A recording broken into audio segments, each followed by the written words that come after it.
First, we'll do the Pledge of Allegiance. I pledge allegiance to the flag of the United States of America and to the republic for which it stands, one nation, under God, indivisible, with liberty and justice for all.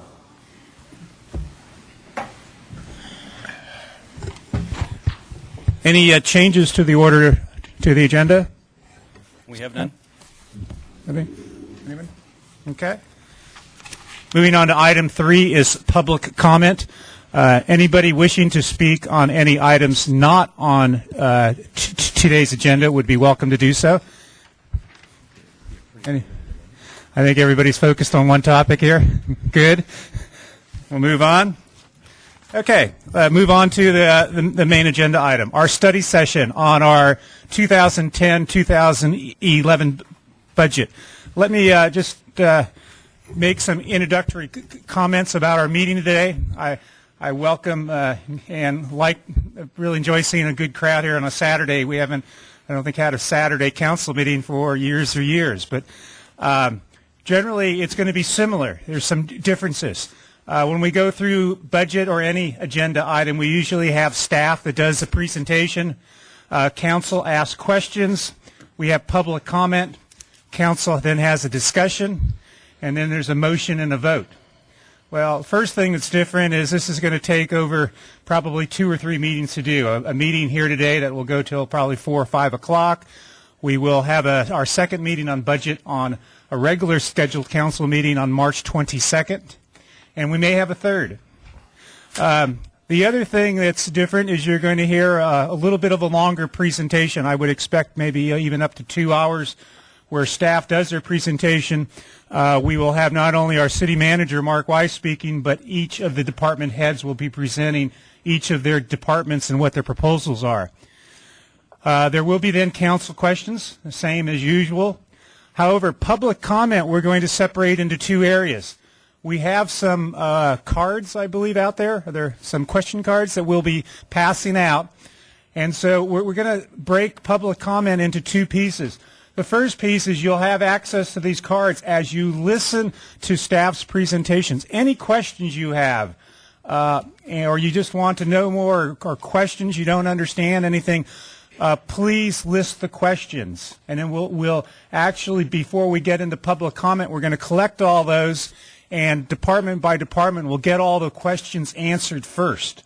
And then we'll turn it over and go into the 2-minute public comment and hear what your opinions and thoughts and recommendations are.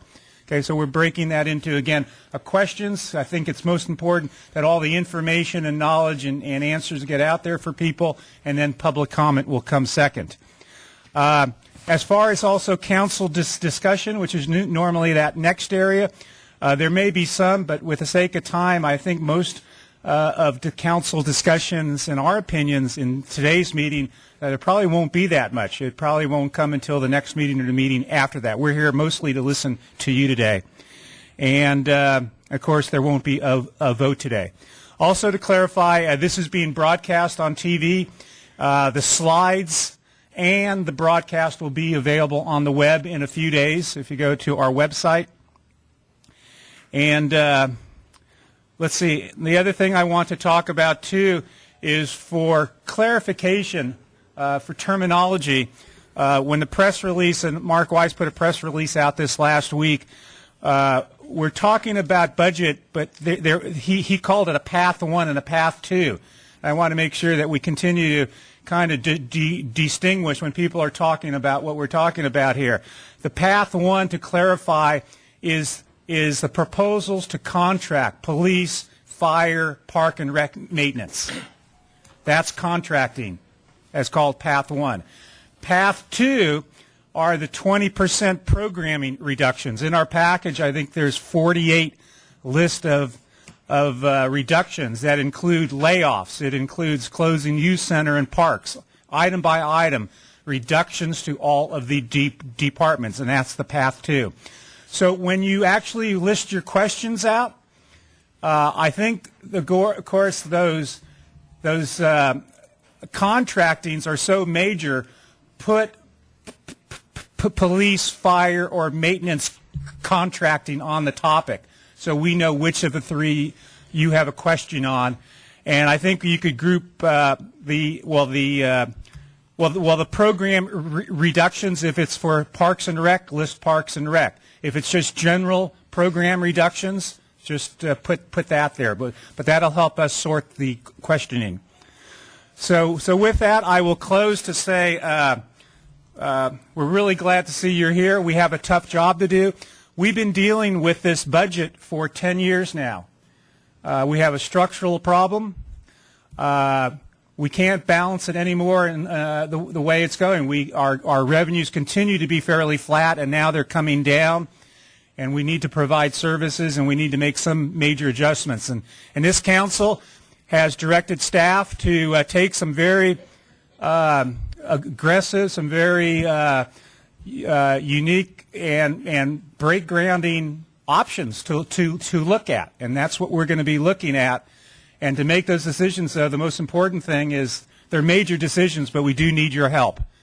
You know, we don't know what's best for the city, but there will be change, and we'll come out of it fine. So thank you all for coming. And with that, if I could introduce Mark Weiss, start the presentation. Thank you. Thank you, Mayor Royce and members of the City Council. Appreciate the opportunity. We are here to talk about the budget options that are available. It's on. I don't know if I have to get real close to it here. Yeah. I want to start by expressing my appreciation to some folks that have helped put this document together. Jeff Maltby is the Administrative Services Director, Rebecca Mendenhall.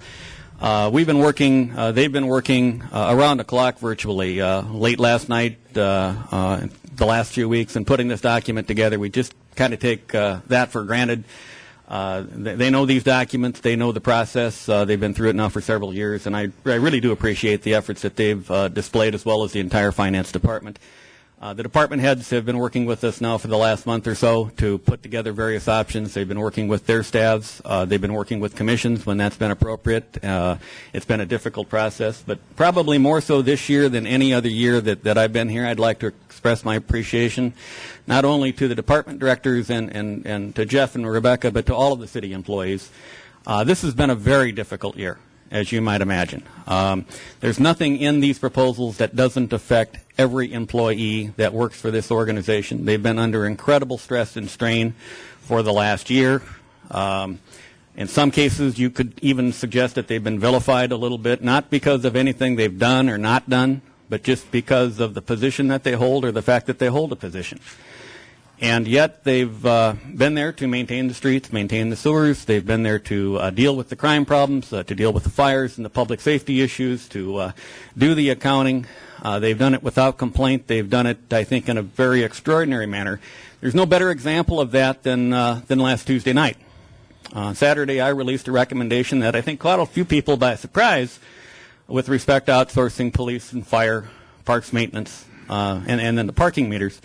On Tuesday night, no more than just a couple of days later, the police department had a town hall meeting that was already scheduled where they talked about neighborhood watch and what we can do to make ourselves safer in this community. And they did an outstanding job of presenting options to the community, dealing with it in a professional manner from the police service technicians to the sergeants to the commanders up to the chief of police. And I think that's been something that's been exhibited by all of our employees this past year, irrespective of the pressure and strains that the organization have been under. And I just wanted to express my gratitude to the employees for their efforts this past year. I know that this is difficult, and yet there are some tough decisions, and I think we'll come out of this looking better at the end of the day than we have for quite some time. Randy talked a little bit, Mayor Royce talked a little bit about the history of this. Has been 10-plus years of annual cuts, 4 failed revenue measures. When I first arrived at the city approximately 5 years ago, one of the first meetings that I attended was a mid-year budget reductions, budget cutting meeting with the staff, and that was routine. Not only did we cut every year, but mid-year we made additional cuts. That was just part of the status quo and the normal way of doing business in the city of San Carlos. And it seemed odd to me because 5 years ago the economy was humming along pretty well. We weren't having an economic calamity or crisis, and yet the city of San Carlos was making annual cuts and reductions, or actually biannual cuts and reductions. It seemed odd that we were having a budget reduction or a budget deficit here routinely and structurally year after year. The fire department at the time was in turmoil. We were bidding out and looking for other agencies to potentially contract for providing police or fire services in this community at that time.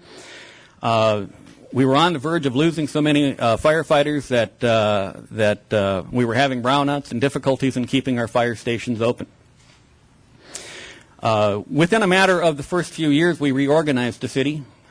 People talk about the need to cut management, to cut from top down. We did that. We reorganized, we streamlined the organization, and we cut numerous department director positions, starting with the deputy city manager, finance manager, the HR manager, the building director, just a whole series of department director positions reorganized and streamlined the organization so that it was not as top heavy as it was then. There are those that suggest that more can still be done. The reorganization took place within the first couple of years. We have cut from 126 now to 107 employees, and yet basically we've tried to keep the same service levels as what we had when we had 126 employees. We established a new fire JPA during the first couple of years after I was here that actually established a new formula, and we've been putting more and more resources into the fire department in an effort to reestablish and ensure that the fire stations can remain open. 2 years ago, though, with the continued problems structurally with our budget, the continued fact that we were running an annual deficit, despite the reorganizations, despite the good efforts of city councils and staff, we realized, in looking into the future, that this problem was not only not going to go away, but that this day, when the basic services, the core services of the city were going to be threatened, was just right around the corner. We talked about it as being the tipping point. And that's just 2 years ago, and we asked the city council at that time to consider an emergency declaration so that we could take some steps to address the problem in an aggressive manner. Shortly after that, the economic crash happened.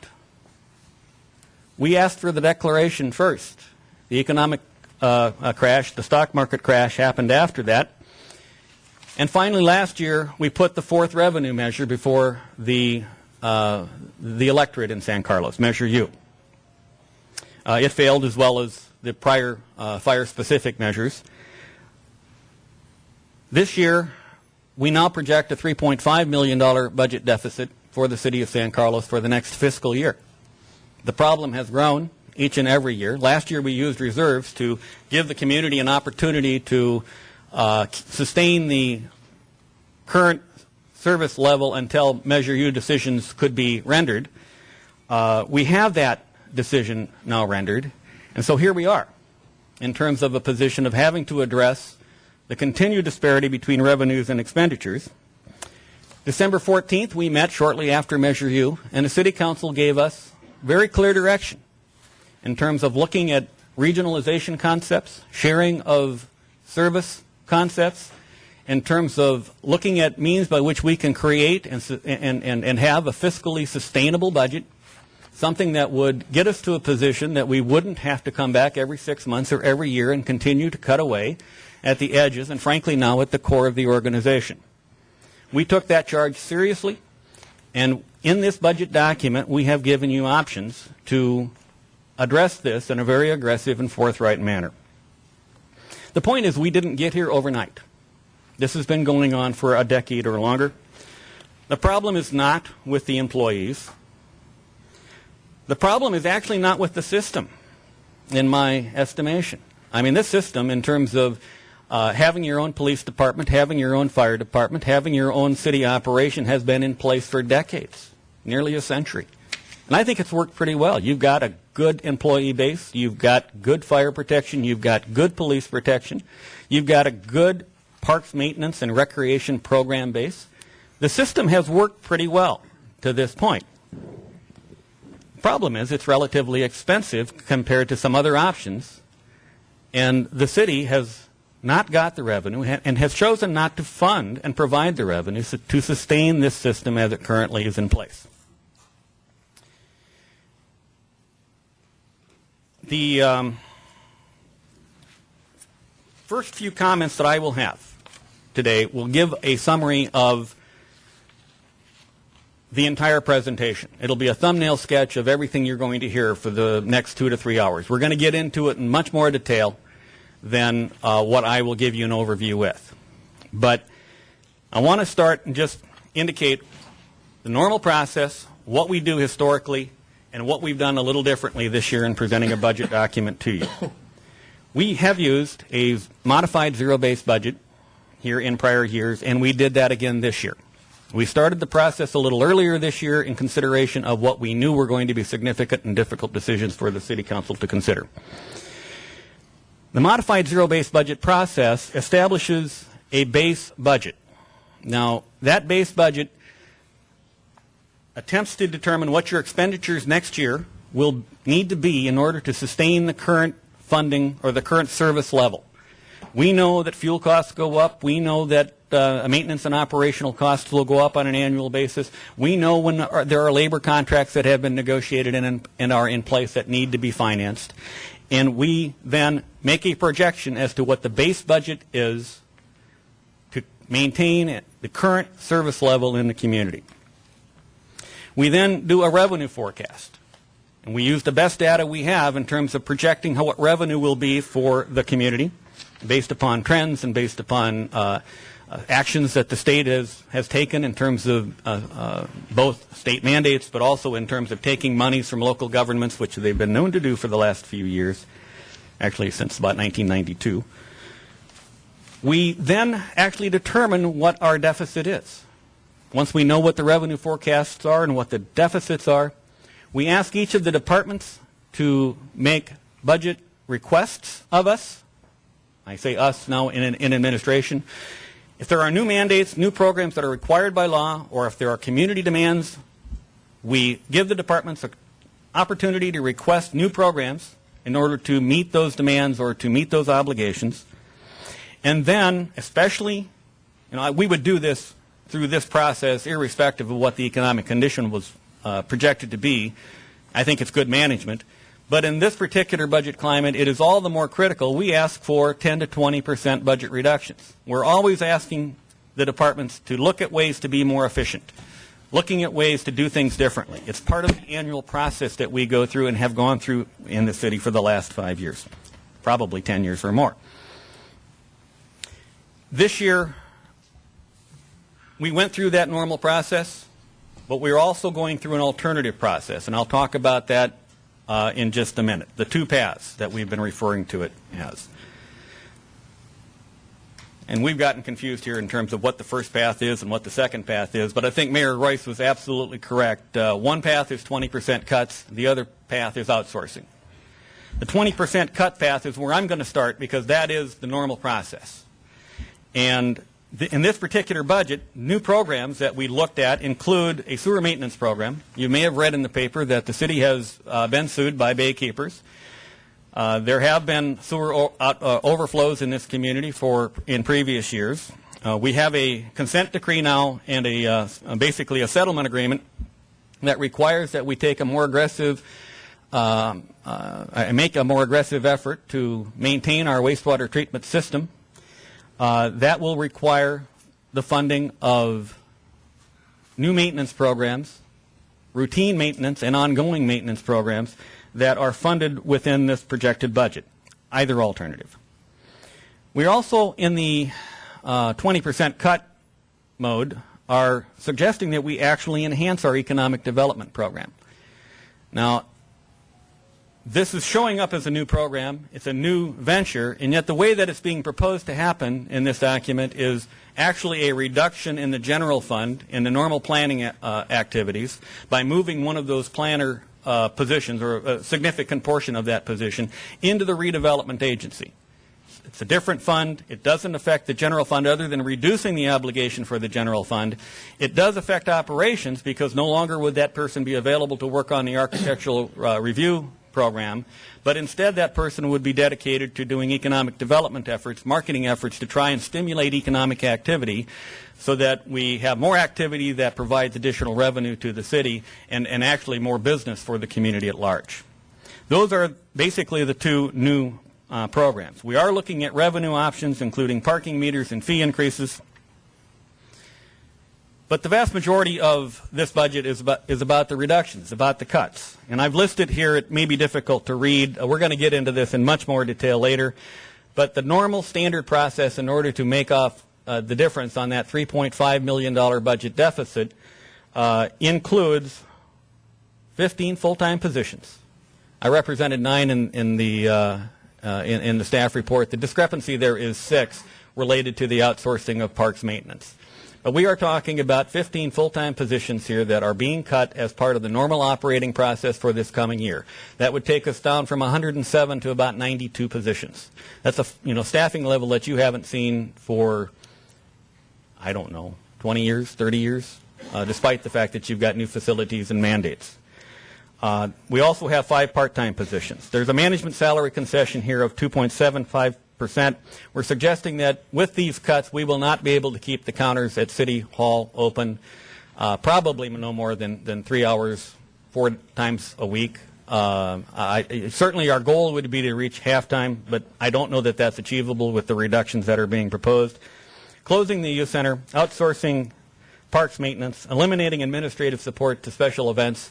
We're talking about Hometown Days, the Art and Wine Festival, concerts in the park.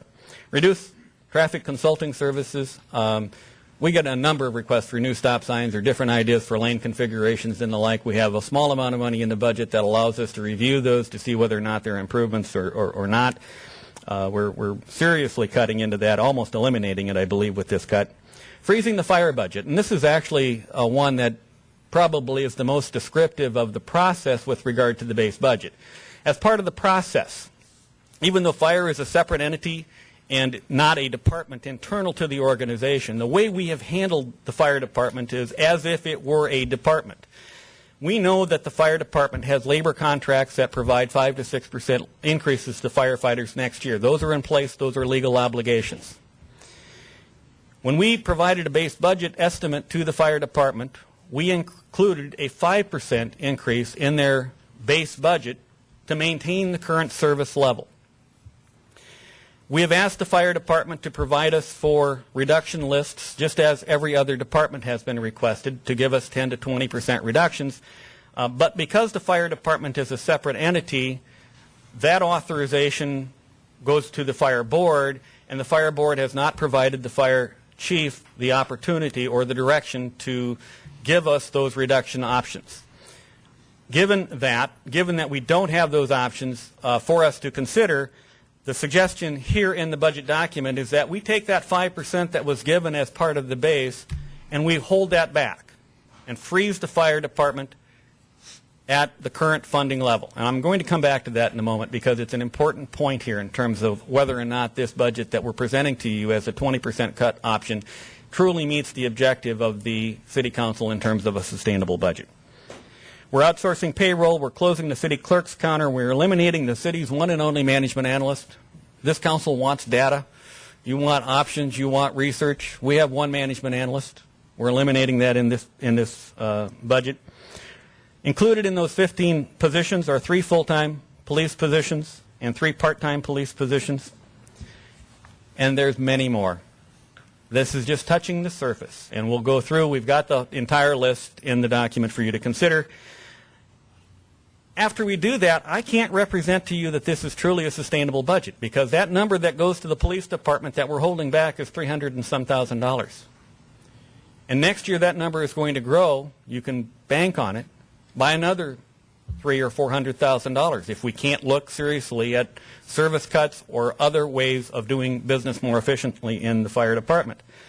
And the message there is that even with this approach, or if we continue with this approach, we'll be back to you in 6 months, or we'll be back to you in a year with this same process cutting deeper into all of your services, including Parks and Recreation, including administration, and including police and fire. That's not a pleasant scenario.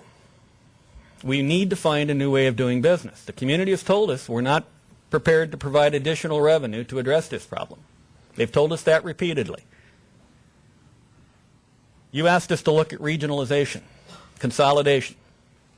We started in December, actually even earlier than December. I had prior conversations. City managers get together. We've been talking about ways that we can be more efficient. And there actually are many examples of consolidation and regionalization already in place, whether it be the garbage and recycling, the SBWMA, the wastewater collection. We're in a JPA for the SBSA, wastewater treatment. We outsourced dispatch a couple of years ago because there were cost efficiencies in doing that. We provide accounting services to CCAG and somebody else, SBWMA. And so there are examples of this. This is not something that we don't routinely look at and do. But we approached it much more aggressively after December. And I called each of the neighboring cities to determine levels of interest with respect to sharing and consolidating departments and resources in virtually every area of city operation. Differing levels of interest depending upon which city we spoke with, and I'll get into more detail there if you'd like. We also talked with the county sheriff. We talked with CAL FIRE about police and fire because we know that they do these kinds of services on a contractual basis. We received responses. We received aggressive responses from the sheriff and from CAL FIRE. The responses from our neighboring cities were lukewarm to cool. But because we've got a situation that is very serious and dire, needs immediate attention, we have pursued those that are willing and able to talk and provide service to this community. We have pursued those aggressively, and this last week you've received proposals from CAL FIRE and from the sheriff for police and fire protection services that would save this city $2 to $3.5 million for police, $1 to $2 million for fire. We believe contracting for parks would save us between $300,000 and $600,000, and parking meters are $200,000 to $400,000. Now, there are those that would argue I'm being conservative with all of these numbers, but totaling those up, even on the conservative line with the proposal before you, $3.5 million at the bottom, $6.5 million at the top. In one fell swoop, we can address our budget problem, we can balance the budget, and actually start building a surplus to start to put money aside for our infrastructure, to start planning for the future. It's not that we shouldn't still, as we do every year, pay attention to efficiencies and continuing to look at IT and other areas that we can consolidate and outsource and be more efficient. But public safety is where the money is in our budget. It's gone from 50 to 60%. Vallejo got to 70% before they cratered and started looking at bankruptcy. We're headed there. If we don't take aggressive steps to address this problem, this city is going to have trouble providing any services, whether it be police or fire, parks and recreation, maintaining your infrastructure. It is all going to be threatened, in my estimation. I don't know, Bob, if you brought your calculator, but $3.65 million. If you were able to save $3.65 million, how much is that per day? $10,000 a day, right? $10,000 every day. Every day we delay, every day that we wait, it's $10,000 a day we're paying to maintain the current system. I think that this is important. I think it requires immediate attention. I will say, and I have copies with me, I did receive a letter from the city of Redwood City yesterday, late afternoon, around 3:30. And I talked with the city manager there, and they have now expressed any letter, a one-page letter, an interest in working with us to collaborate for police, fire, parks maintenance, in all of the areas that we've been talking about. The difficulty is that we've been talking with Redwood City actually for longer than we've been talking with the sheriff and CAL FIRE. We've got concrete proposals. We've got those in hand. We know how those would work. What I've indicated to the city manager of Redwood City is that we appreciate their interest and we want to work and collaborate with them. that I would provide them with copies of the proposals that we have from CAL FIRE and from the sheriff, and would welcome the chance to meet with them and give them every opportunity to show us how they would approach this problem on our behalf. But I think we need to put a time frame on that because of the values that we're talking about and the serious situation that this city is in. Lots of cities are talking about different ways of collaborating. We have been talking and talking for years. We don't have time, in my estimation, to keep talking without taking some action. And that's why we've solicited proposals. That's why we've made those public. That's why we've shared those with the City Council. And that's why I'm recommending to you today that we seriously pursue those options.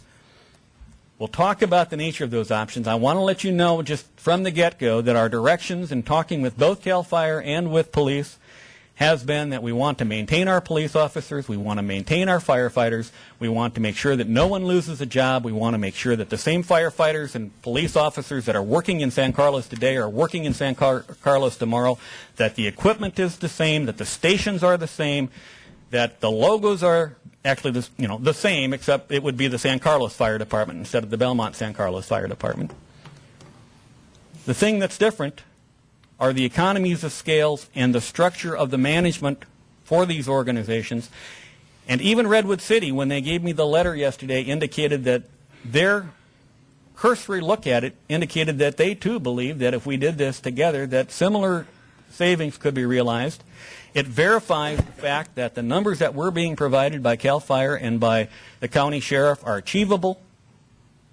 It's doable. And we're going to show you where it's been done throughout the state of California, to where fire and police services are provided on a regional basis in a much more cost-effective manner. I believe it's the responsible thing to do. If we don't do it, like I say, we're going to be back here year after year after year, and your public safety, not just your parks and recreation services, are going to be threatened. If you go this route, you don't have to turn off your streetlights. You don't have to close your parks. You don't have to close your youth center. And you're better able to sustain your police and fire operations moving into the future. With that, what I would like to do is begin the presentations by each of the department directors. I would like to start with the outsourcing option in that is the option that is being recommended to you. Before we do that, Jeff Maltby will talk about a budget overview that will present to you the analysis that went into and the assumptions that were used in creating the base budget document. Jeff?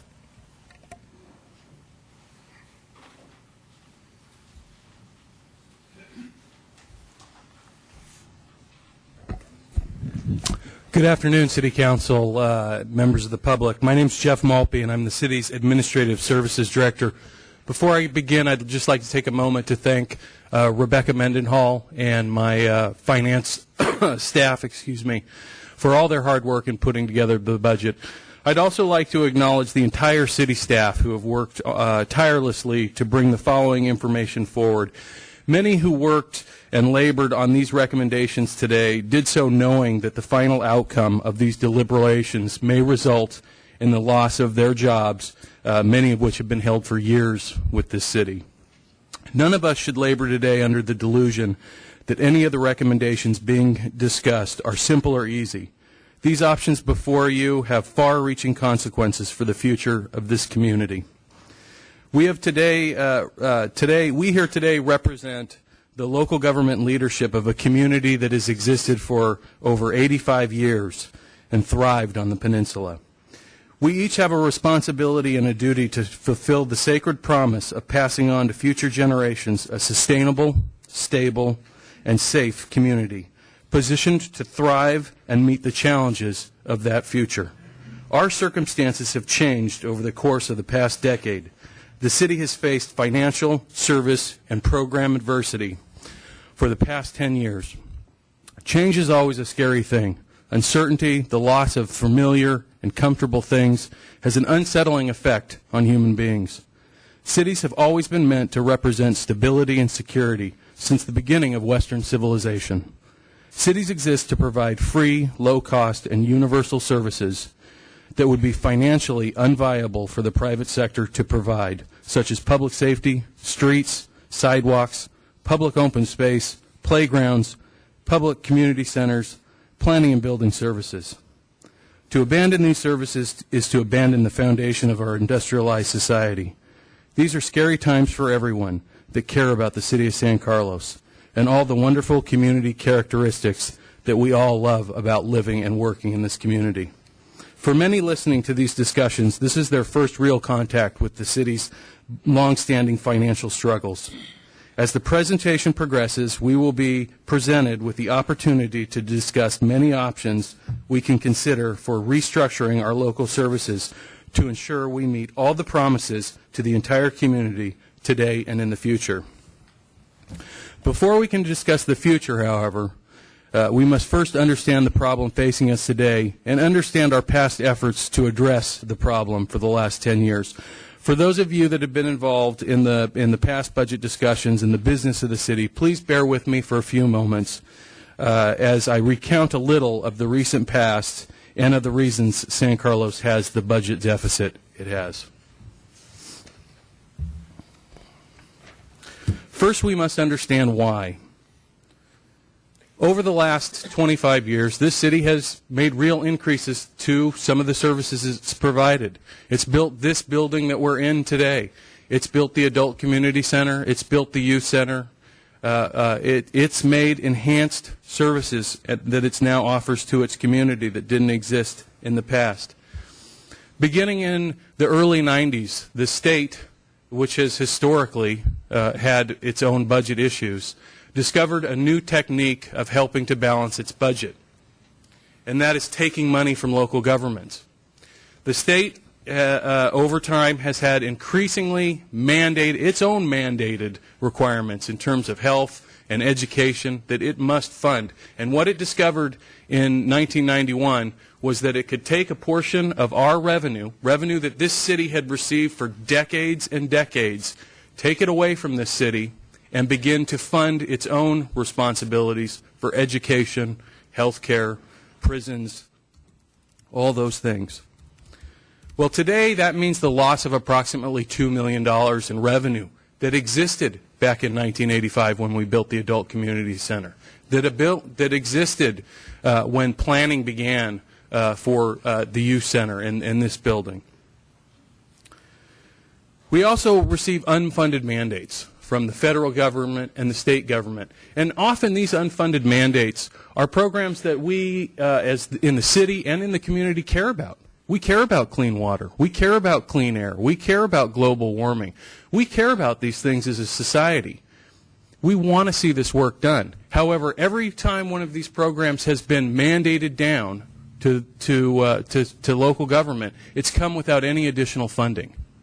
Well, our pot of money is only so big. So if we're going to be required to begin to fund these types of services, that funding is going to have to come out of police, fire, parks and recreation, community development, building and planning. Those are the services that we provide. To provide new services means we have to take from there. Certainly, we've had increased costs for employees and benefits.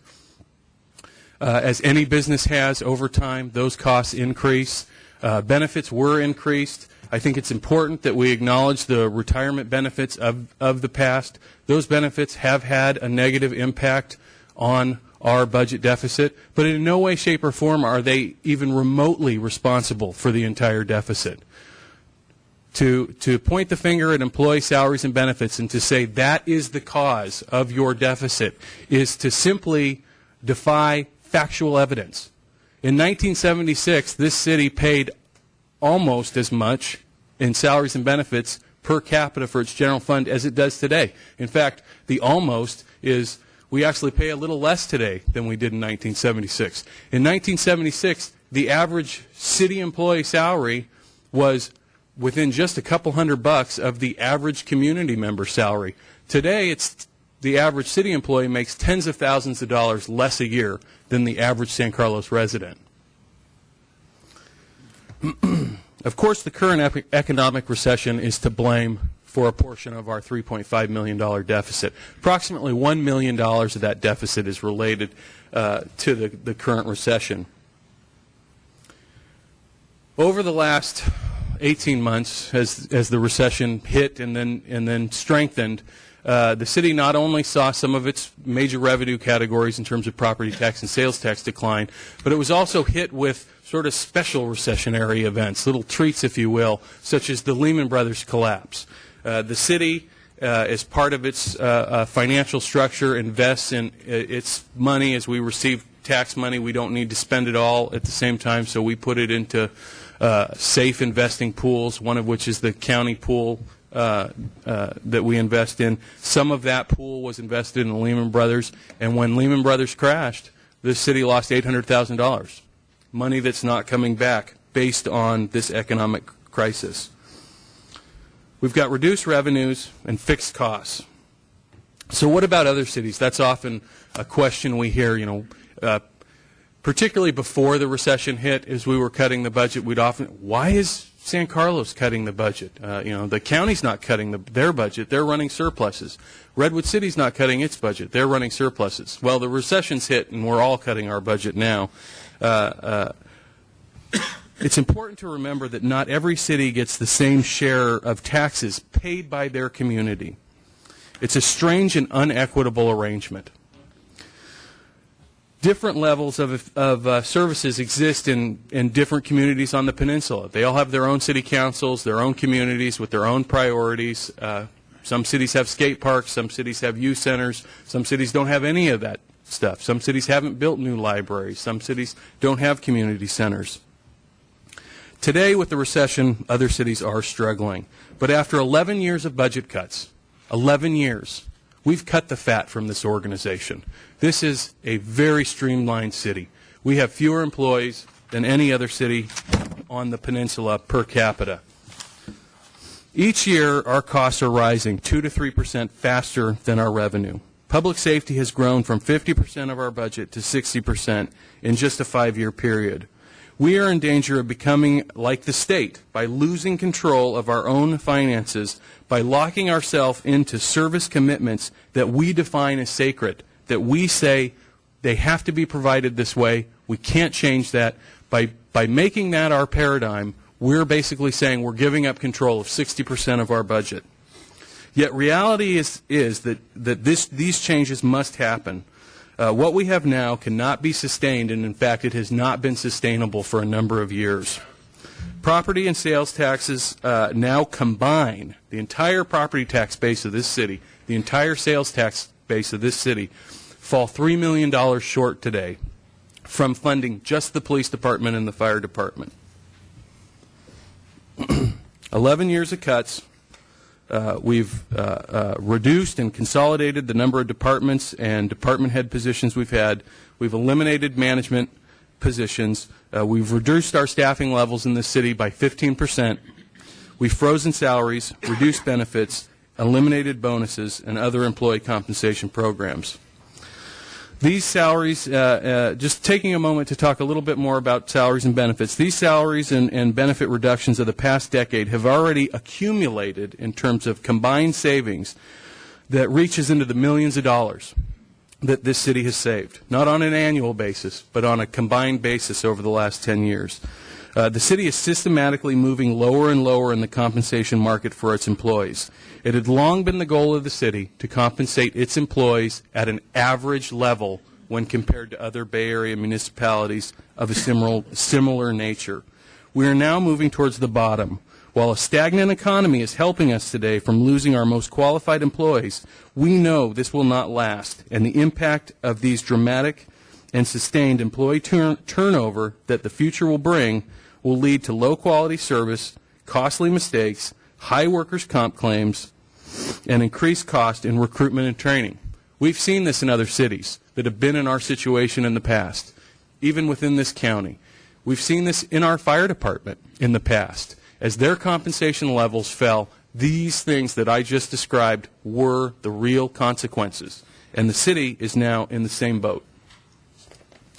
So, a little, just really briefly, some of the highlights from the past 10 years in terms of cuts that have been made in the city manager's department. They eliminated the deputy city manager. In terms of administration, we've consolidated finance, HR, IT, and risk management into one department with just one department head versus 3 in the past. We eliminated mid-management and support positions. We've reduced dependence on consulting services and part-time employees. We've cut training expenses through consolidated consortiums with other cities. In community development, we've eliminated a building inspector, reduced planning services, resulting in shorter periods of time to share to serve our customers and longer wait times to receive inspections. In the police department, 5 sworn personnel have been eliminated. We've gone from a more standard model of 4-in-1 staffing in the past to the current model of 3-in-1 staffing. We've reduced traffic enforcement, DARE and school services, closed records on Fridays, eliminated PAL. We outsourced communications to Menlo Park to save money. As a result of these reductions, we realize only partial savings in the police department. The police department is often criticized for the amount of overtime that is spent. But what you have to understand when you're looking at an organization that runs 24 hours a day, 7 days a week, 365 days a year, that is trying to maintain a staffing level of 3-in-1. 3 police officers, 1 police sergeant serving the community at any given time. What you need to understand is that they need to have a certain pool of employees, certain group of employees that can be scheduled to accommodate those shift slots, but also deal with the fact that the police department is going to have injuries, it's going to have vacation requests, it's going to have sickness, it's going to have retirements, and it's going to have people leave to take jobs elsewhere. And when you combine all those things, it results in a need to have a larger pool of officers that are available to be scheduled to maintain the 3-in-1 staffing level. And as we have cut 5 sworn personnel away from the department, they've had to take a portion of that loss and backfill with overtime to ensure that they can maintain 3-in-1 staffing, which means basically they can have 2 teams, 2 officers and an officer and a sergeant can respond to 2 calls at the same time at any time. That they have the resources to not only protect the community, but to protect themselves. They're the ones that are going into dangerous situations, and we need to make sure that we offer them the resources to come out of those dangerous situations okay. In Parks and Recreation, we've eliminated maintenance workers and recreation positions. We've closed facilities and shortened hours of operation. We've cut programs to some of the groups of our community, youth and the seniors, that have the fewest resources to cope with these losses. Our landscaping is in an increasing state of decline. Public Works takes its hits in a slightly different manner, less so in the area of staff, as most of its funding is not in the general fund for staff. Its hits come from the loss of money needed to maintain streets, sidewalks, facility, and storm drainage repairs. Year after year in the last decade, we've put these changes off. Our infrastructure has been systematically ignored, and this is definitely not a sustainable practice. The fire department, while not participating in our process today, has in the past participated. Fire services have been reduced. A 5th company in the combined Belmont, San Carlos, then the South County Fire Department, has been lost about 7 years ago. Training and emergency medical positions have gone unfunded for years and have in recent years been consolidated with other departments. So here's our comparable staffing levels. We have the lowest number of full-time staff now than any similar city in our region, and I would argue possibly in the state of California, but we don't have the staff to verify that.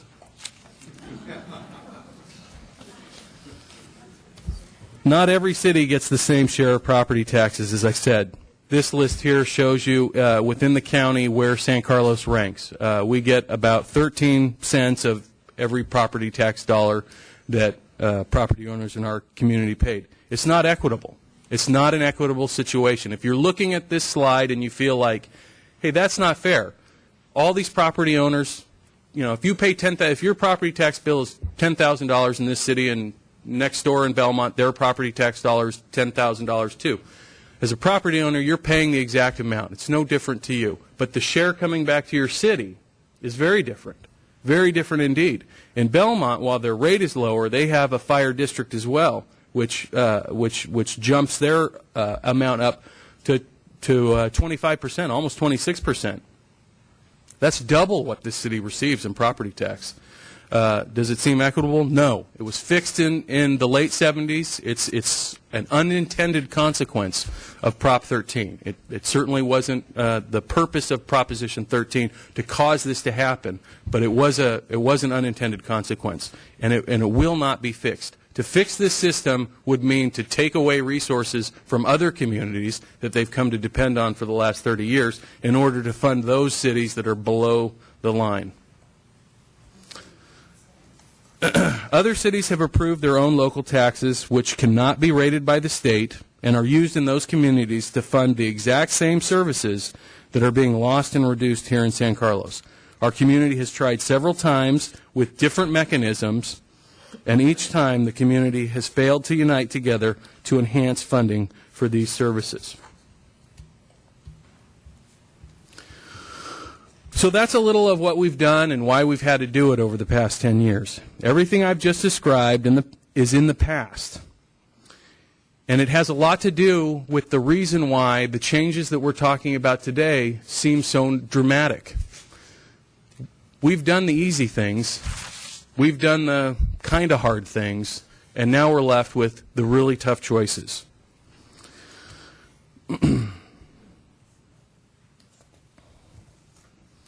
So we'll begin to take a look now at our base budget. This is the budget that we're dealing with today. This is next year's budget. And as the city manager pointed out earlier, this is our base.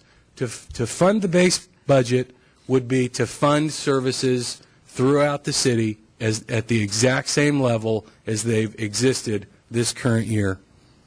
Our sales tax is down 7% from 5 years ago. Our property tax growth for the past 5 years is now completely flat. Vehicle in lieu, which is a state-controlled revenue, you remember 20 years ago, 25 years ago when the state wanted to cut taxes, it decided it would cut our vehicle registration. Well, that was a tax that traditionally went to local government, and not just local government. It was a tax that was traditionally spent on public safety. They've backfilled it for the most part since then, and that backfill is down now as a result of the economy, but also as a result of the state's problems. Licenses and permits are down in building and planning, though activity is not down. We're still getting a lot of activity, but they're for projects that are much smaller in scale, much smaller in valuation than projects we've seen in the past. And so they're generating work for our employees, but they're not bringing in the same amount of revenue that we've seen in the past. In total, our revenue is down almost 3% from 5 years ago. We have raised fees each and every year for charges for service to the extent that we can and still maintain what we feel is the nature of some of those fees. We don't want to overcharge for certain fees and cause the public not to come in and get permits and licenses and things that keep this city, particularly the housing stock and the building safe, and that's particularly important as in light of events like Haiti, the earthquake in Haiti and Chile. We want good building codes. We want inspections. We want to make sure that we weather those natural disasters. So here's what our base budget expenditures look like. In many departments, as I talked about the revenues, in many departments, our costs are actually down over 5 years ago. And these aren't adjusted, these numbers up here aren't adjusted for inflation. They're real dollar-for-dollar comparisons. Many of your departments are being funded far less than they were 5 years ago. That's pretty remarkable. 27% reduction in administration, 9% in public works, 12% in parks and recreation. Now, opposed to that is public safety. We've had fire over the same 5-year period has grown by 30%. PD has grown by 21% in the police department. The other city services are in danger of collapsing, the non-public safety services.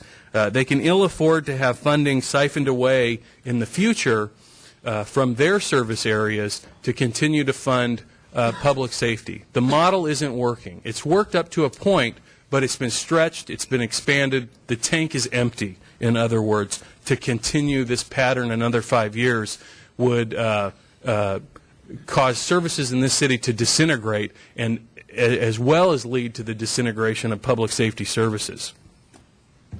Here's the same expenditure chart, simply represented in a pie graph, so you can see public safety as a portion of the city's general fund has gone from 50% of the budget to 60% in just a 5-year period.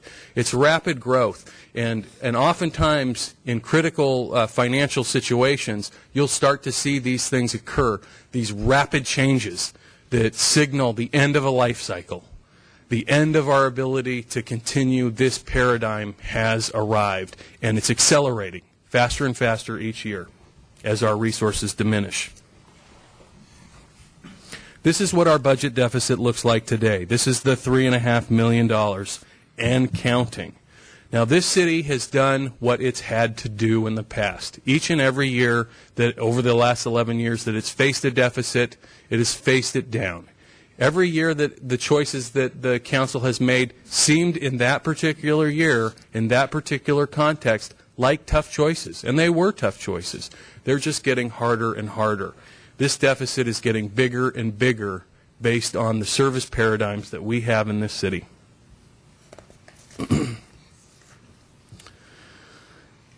In a few moments, we're going to begin discussing some of the details of the city manager's budget recommendation to outsource police, fire, parks maintenance, and install parking meters in downtown San Carlos.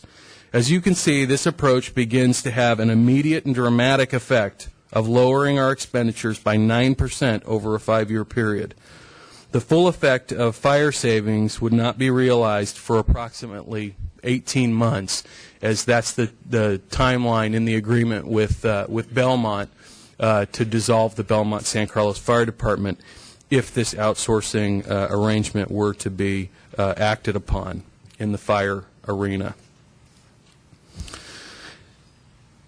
The outsourcing approach lowers the amount of resources being consumed by public safety to 55% instead of 60%.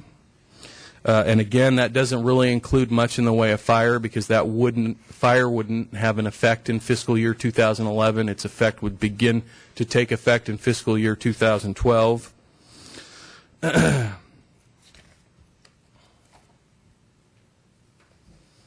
And here's what happens with our budget deficit. This approach is anticipated to result in a projected $2 million budget surplus in just its first full year of operation. And there may be some timing issues associated with these approaches in terms of when exactly, as the city manager said earlier, savings is $10,000 a day. And it's unclear right now. We're just not far enough down the path to say exactly when next year these services would fully begin. This surplus would effectively eliminate the city's long-term budget deficit into the foreseeable future. The city will have the opportunity to replenish its depleted financial reserves, invest in its infrastructure, and possibly even consider restoring some of the long-lost public safety service, such as 4-in-1 staffing, a third fire company, restored hours of operation in other city service areas. So switching gears and moving back to the alternative approach, Path 2, the 20% cuts option, the recommended approach of outsourcing seems dramatic and frightening to some, but the impacts and repercussions of our alternative 20% reduction path present their own challenges as well. Under this approach, spending is reduced by only 4% versus 9% over the past 5 years. And rather than shrinking in its share of resources, public safety will grow from 60 to 64% of the city's general fund budget. This growth will lead to legacy deficit issues that may eventually push the city past the point of recovery. non-safety services will be left crippled. 64% of the budget will be spent on public safety, the fastest growing sector of the city's budget. This is not meant as a statement to invoke fear, but rather context. When the city of Vallejo exceeded the 70% mark, that represented the point the city was forced to declare bankruptcy to facilitate the type of restructuring that we are discussing proactively and well in advance of such calamities here in San Carlos. However, because public safety has grown to represent such a large portion of the city's general fund budget, it will be increasingly difficult to stave off future deficits. It is projected that this approach to solving this year's budget deficit will lead to reoccurring deficits of approximately $500,000 in future years.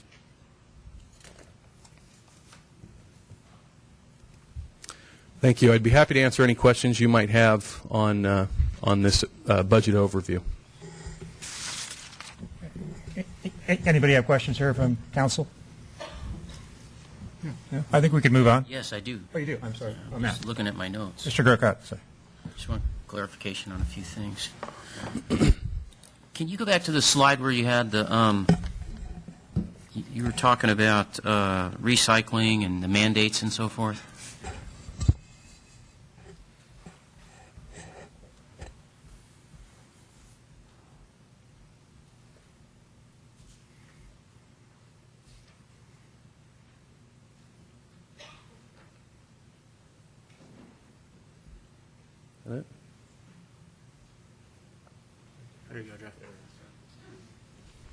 So can you clarify which of those, the recycling, climate change, financial accounting, and public records, and Clean Water Act, which of those? It seems to me some of those are paid for through fees and so forth. They don't impact the general fund. But can you go through that and tell us which ones do impact the general funds, which don't, or to what percent?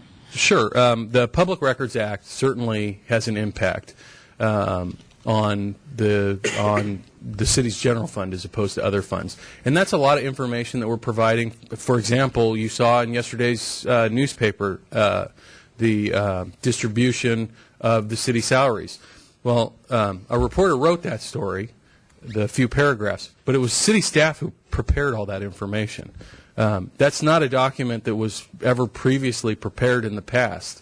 It took my time, our payroll person's time to put that together, review it, the city clerk's time, the city attorney's time to put the package together and respond. And we get requests like that all the time. It would be impossible to quantify the actual individual cost to do that.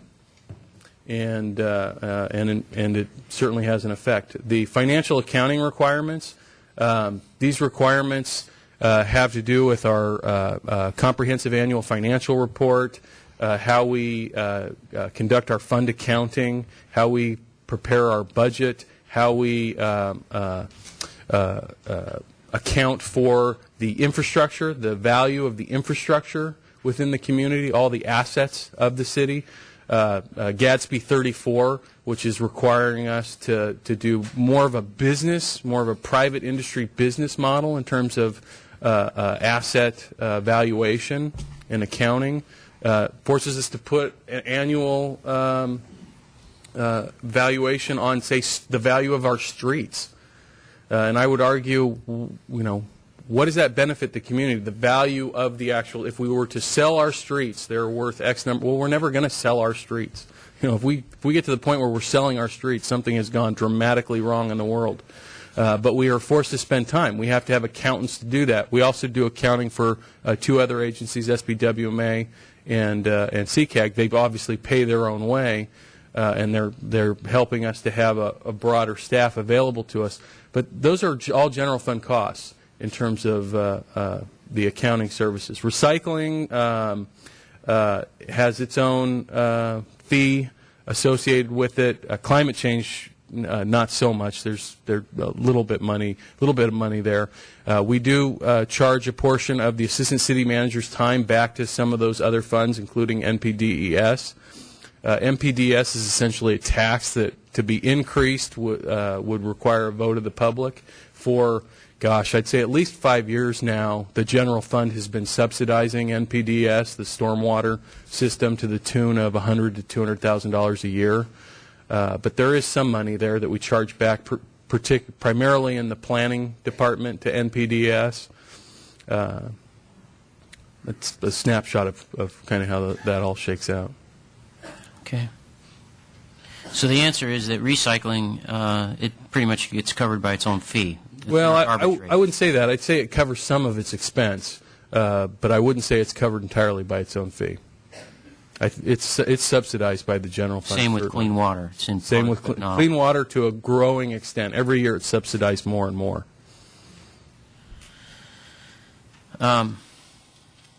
Just a comment. I think I understand what you're saying about GASB and public records, but on the other hand, I think in the long run that could help us because it gives us an opportunity to look at numbers and focus on things that maybe we hadn't focused on in the past. Yeah. And understand expenses and so forth. Yeah. I would agree. I think, as I said when I made my initial comments about the mandates, I think for many of these mandates, they're things that we all like. A lot of these mandates, they're not evil, demonic federal and state mandates. They're good things, but they are requirements that we have to meet that came without any additional money. And when your pie is only so big and another person walks into the room and gets a piece of it, that means less for everybody else. Not necessarily a bad thing. They're providing benefits, certainly, but they're also taking away resources from other more traditional city services. And then you talked about that it would be, you said it's not remotely responsible to just point the finger where, at employee costs and benefits and so forth. But you earmarked 1976. Mm-hmm. So I guess that's you're right there at Prop 13. That would be just before Prop 13. Yeah. One thing I noticed when I was going through our past budgets and up to the current year is the benefits. In most cases, if you look at any one department, the salaries, for instance, I'll just use the city manager's department. This is from 08-09. Salaries were $272,700, and that's without accounting for money that went in from other funds. So that's just general fund. But if what you're looking at is the material that we just gave you, it should be. No, I'm not. I'm looking at. You're looking at older material. Yeah, I'm looking, I understand this is an older model, the 08-09. Yeah, so then it older wouldn't model. be included. Right. But anyways, the benefits were $109,000, so they're right around 35 to 40%, and it varies by department. As I go through here, each department was different. Police tends to be higher. Public safety tends to be a little bit higher because of their 3 at 50 formula that they had in the past. But how, since 1976, how is that? Do we know what the comparisons are historically? The benefits are certainly a higher percentage of total Today than they were compensation then. now today than they were back then. No question. One of the reasons for that, one of the interesting points you can make is back then we still had the retiree medical, what we call the longevity benefit now. It still existed back then. But medical insurance back then was far cheaper. I mean, we all know what's happened with medical during the 80s and 90s and the past decade. I mean, the costs have really grown over time. Even though the benefit hasn't changed, the costs for providing the benefit have changed. And then, just a few years ago, you've got the Gatsby 45 that I know you're all familiar with. You've all dealt with it as part of the city and on other boards and commissions you sit on, where the accounting for the benefit has changed. So in the last few years, rather than the pay-as-you-go model, we've tried to fully fund that liability, and so it's driven up that category of benefit. So while the benefit is no different than it was 30 years ago, the costs associated, you didn't enhance that benefit, you didn't change it, you didn't grant a greater benefit. It's just the costs associated with the benefit have gone up quite a bit. Retirement, on the other hand, has been changed, has been enhanced. There's a greater benefit today than existed previously. And you know the history of that. I mean, there's a lot of reasons why those benefits started when cities went a couple of years without having to pay any contribution to an employee's retirement benefit in the late 90s rather.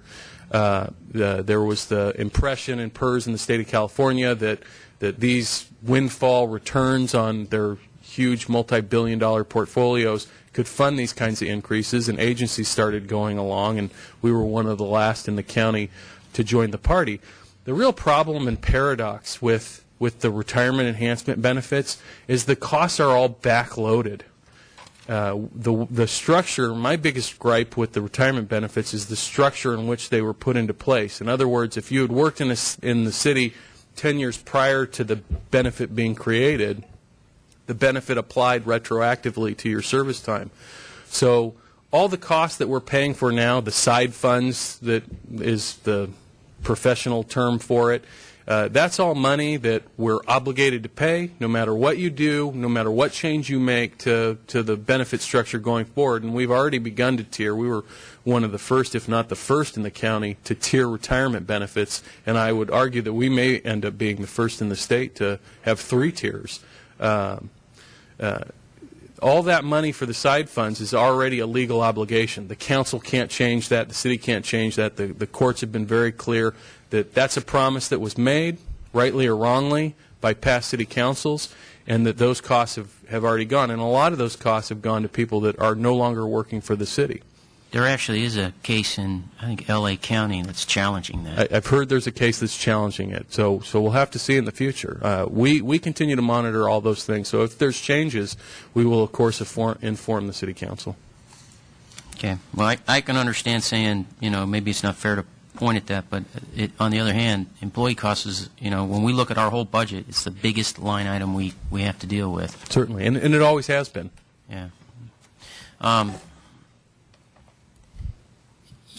You had a slide up there that showed a 2-year salary freeze, but what we've seen, despite those freezes, we still see 2 to 3% increases. Can you tell us why that is?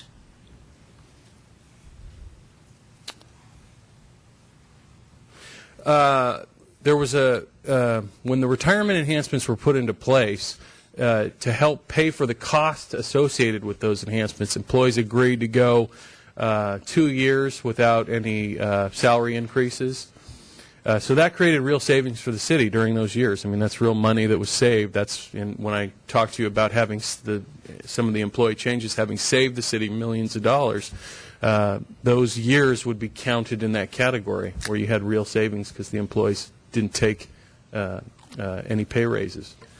After those times, not you specifically, I think Councilmember Grocott was the only council member still on the council from back then, had agreed to give employees what's called an equity adjustment. In other words, you looked at the market and what other cities were paying their employees, and you did what you had done for decades. You brought the employees back up to the average of a group of comparable cities. And so that would have that would have brought them back to the market. It would have ended the savings from the 2 years and reestablished a new baseline. So you would have seen growth. Maybe not in those 2 years. If you were looking at them at the time, you wouldn't have seen it.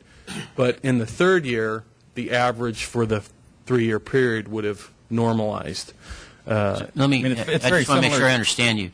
So you're saying we did a 2-year salary freeze, but then after the salary freeze, we made an equity adjustment. And you caught up. Out. Right. It's very similar to the current agreement that we have with fire. As you might recall, the fire department, I think, actually went 3 years without any kind of an increase. And then the agreement that we're currently in, this is back when other fire organizations, other cities were healthy, back in the good times. Fire agencies were giving increases in other cities and other fire districts. Here, we said, well, times are tough here. We've got to get this new fire district together. We've got to get the new JPA in order. So give us a break here. We talked with the fire unions. I actually wasn't involved. Council members Grisilli and Grocott were more involved with these discussions directly. But what was done is the fire employees took a freeze for 3 years. But the promise was made that if you do that, we'll make it up to you. And in year 4, year 5, year 6, 5% increases were pledged with equity adjustments to bring them closer to what an average firefighter might make. So it's the same structure that was used with the other employees that was recently done within the last 5 years for the fire department. Now, up on the slide you had fire projected at, for 2011, the next budget year, at 6.6. That's correct. So has the fire board or anybody talked to the fire union about, because I think we're in the last year of that contract that Mr. Weiss talked about, have we approached them and talked to them, given any, has there been any discussion with them about maybe not taking that last year's increase? I've had discussions with the chief on that point, but again, the chief reports to the fire board. And so I don't know. You were on the fire board up until just a few months ago. We have new fire board members now. I'm not privy to those discussions. Chief?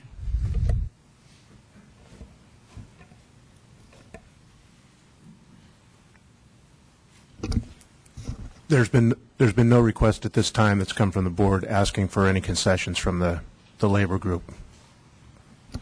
Maybe there ought to be. Okay, thank you. I've got some more questions. I mean, Mr. Grocott, if I could recommend, I'd like to continue. In my introduction, I said there'll be time for questions. I know other council members have questions.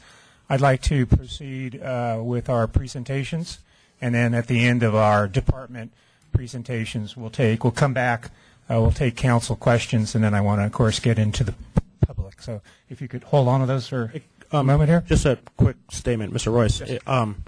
You allowed one person to make a slight little comment there where Councilman Grocott said there ought to be discussions with the union. He sat on the fire board for 5 years, and there were never discussions. Mr. Klein. I mean, for him to slam us. Mr. Klein, please. Jeff, can we continue the presentations? Thank you. The strategy that we wanted to start talking about was the outsourcing strategy. It is the manager's recommendation. I know it's scary. It's public safety. It's a change in the way that we do business. It's hard. There are a lot of folks that have questions about how this would be done. I think the quote, "Don't be afraid to see what you see," is appropriate here in terms of this is going to seem like it's too good to be true to a lot of people. We want to explain why it is what it is. Like I say, I'm actually pleased that we got a letter from Redwood City that said that they looked at it too and determined that those savings are real. I mean, I think if nothing else, this letter actually gives me a greater level of comfort that what we're talking about. We've looked at other cities that are using the contract or outsourcing method and have noticed that the savings are realized elsewhere as what we would expect to see here without a drop in the quality of service.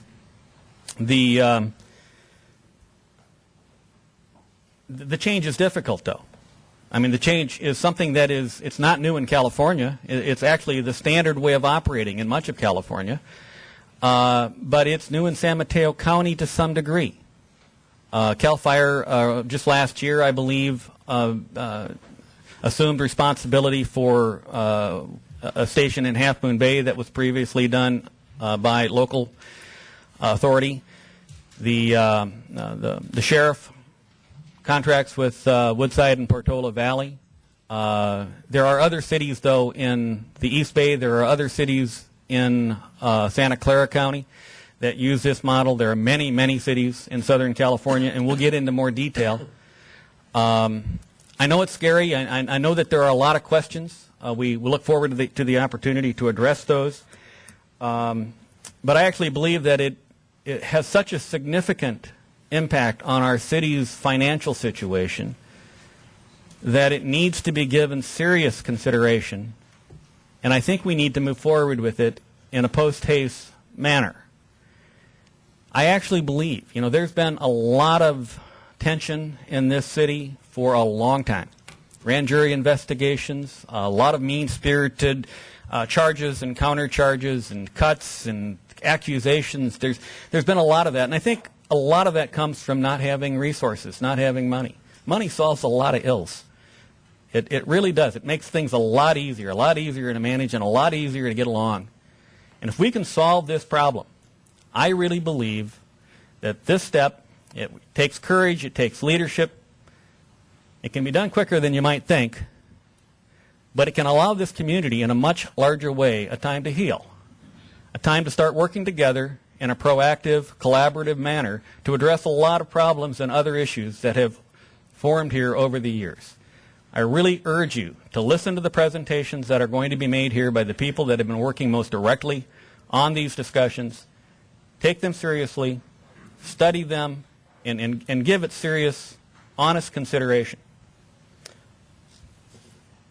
We're going to start with police. Thank you. As we begin our discussions on the possibility of regionalism and consolidation for public safety and police services, we should remember how much we've lost already in our efforts to maintain the existing service delivery model. How much is at stake in the future? In a recent editorial, one council member referred to the past decade as the lost decade, a term that seems very fitting to the circumstances. I'm also reminded of the recent comments made by the mayor during the State of the City, where he challenged all of us in the city, involved in the city, to explore new methods for providing critical services. It's important to remember that the proposals we are discussing are just that, they're proposals. These represent options and choices available to this community. They may seem new, they may seem scary, they're uncertain to many of us. While some may choose to see these proposals in a negative light, I would remind all of us that change carries with it the eternal light of renewed hope and vitality. Every great advancement in civilization has started with change. Our first choice will be to elect to view this change as either a continuation of negativity of the past 10 years or the opportunity to build a brighter, more secure future.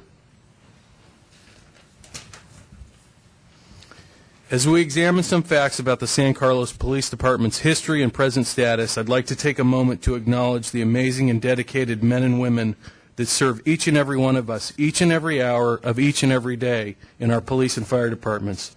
This is not a referendum on their level of skill, dedication, or importance of the services that they provide this community. In fact, it's quite the opposite. We're here to talk about how best to ensure that we provide the highest level of sustainable police and fire services to this community today and in the future, because we all know and believe that these services are essential to maintaining the quality of life in San Carlos.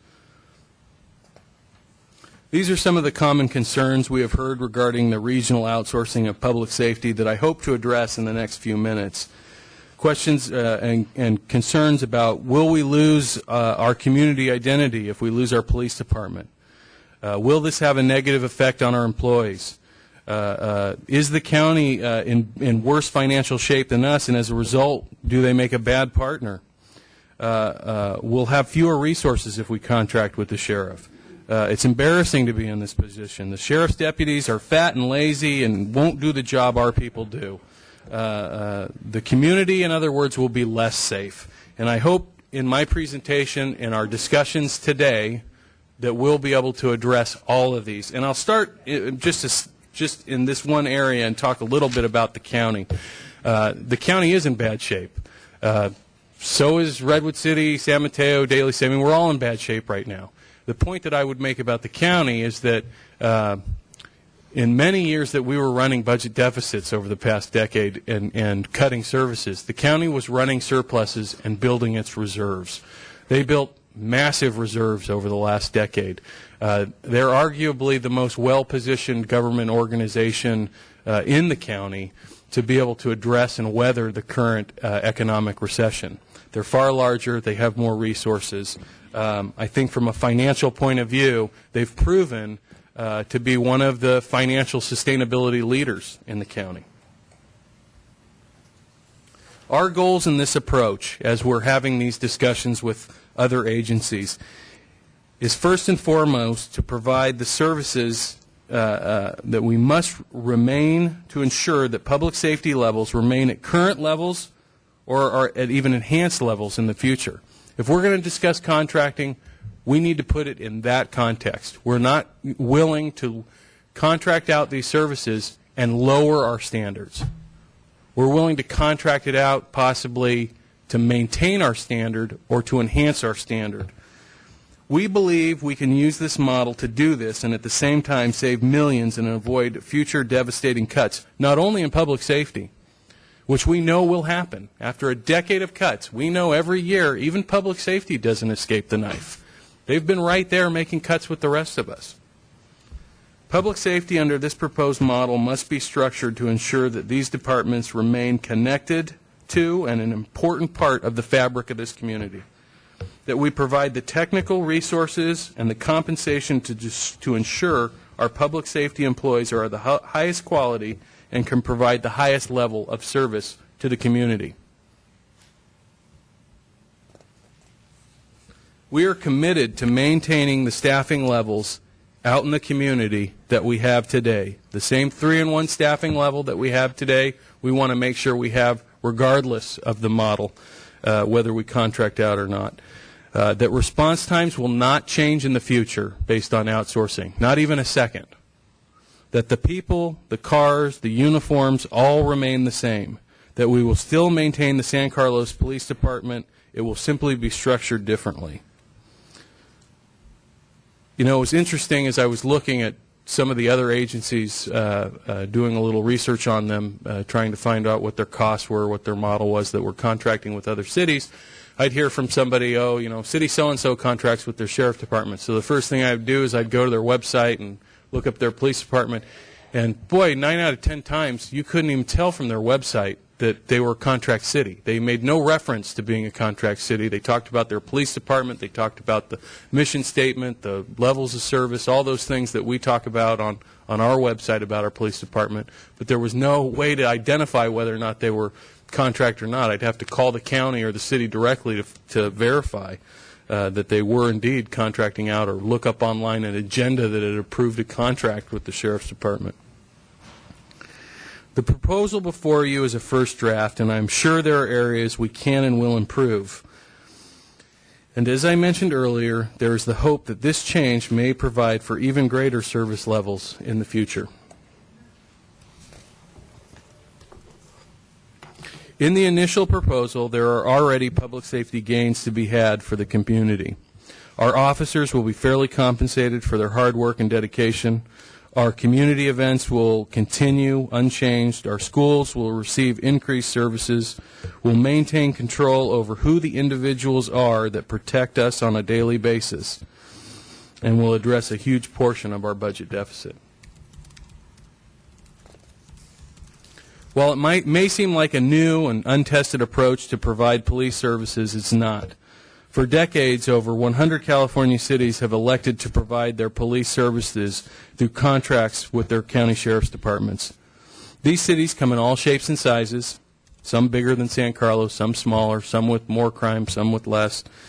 These cities, without an exception, all save money compared to our municipal model. These cities have chosen to maintain their own police department identity despite having a different approach to providing those services. Most residents in these communities that live there or that have lived in multiple communities in the past report not being able or not even knowing that there was a difference in terms of how police services were being provided. Many of these cities are considered to be among the safest places to live in California. So here are a few examples of cities in California, and without exception, their per capita costs for providing police services are lower than our costs are, while at the same time their officers earn higher compensation than we are able to provide for our officers. There is much work yet to be done on the details, but we now know enough to be certain that this approach is a viable option that can and should be considered as part of our budget process.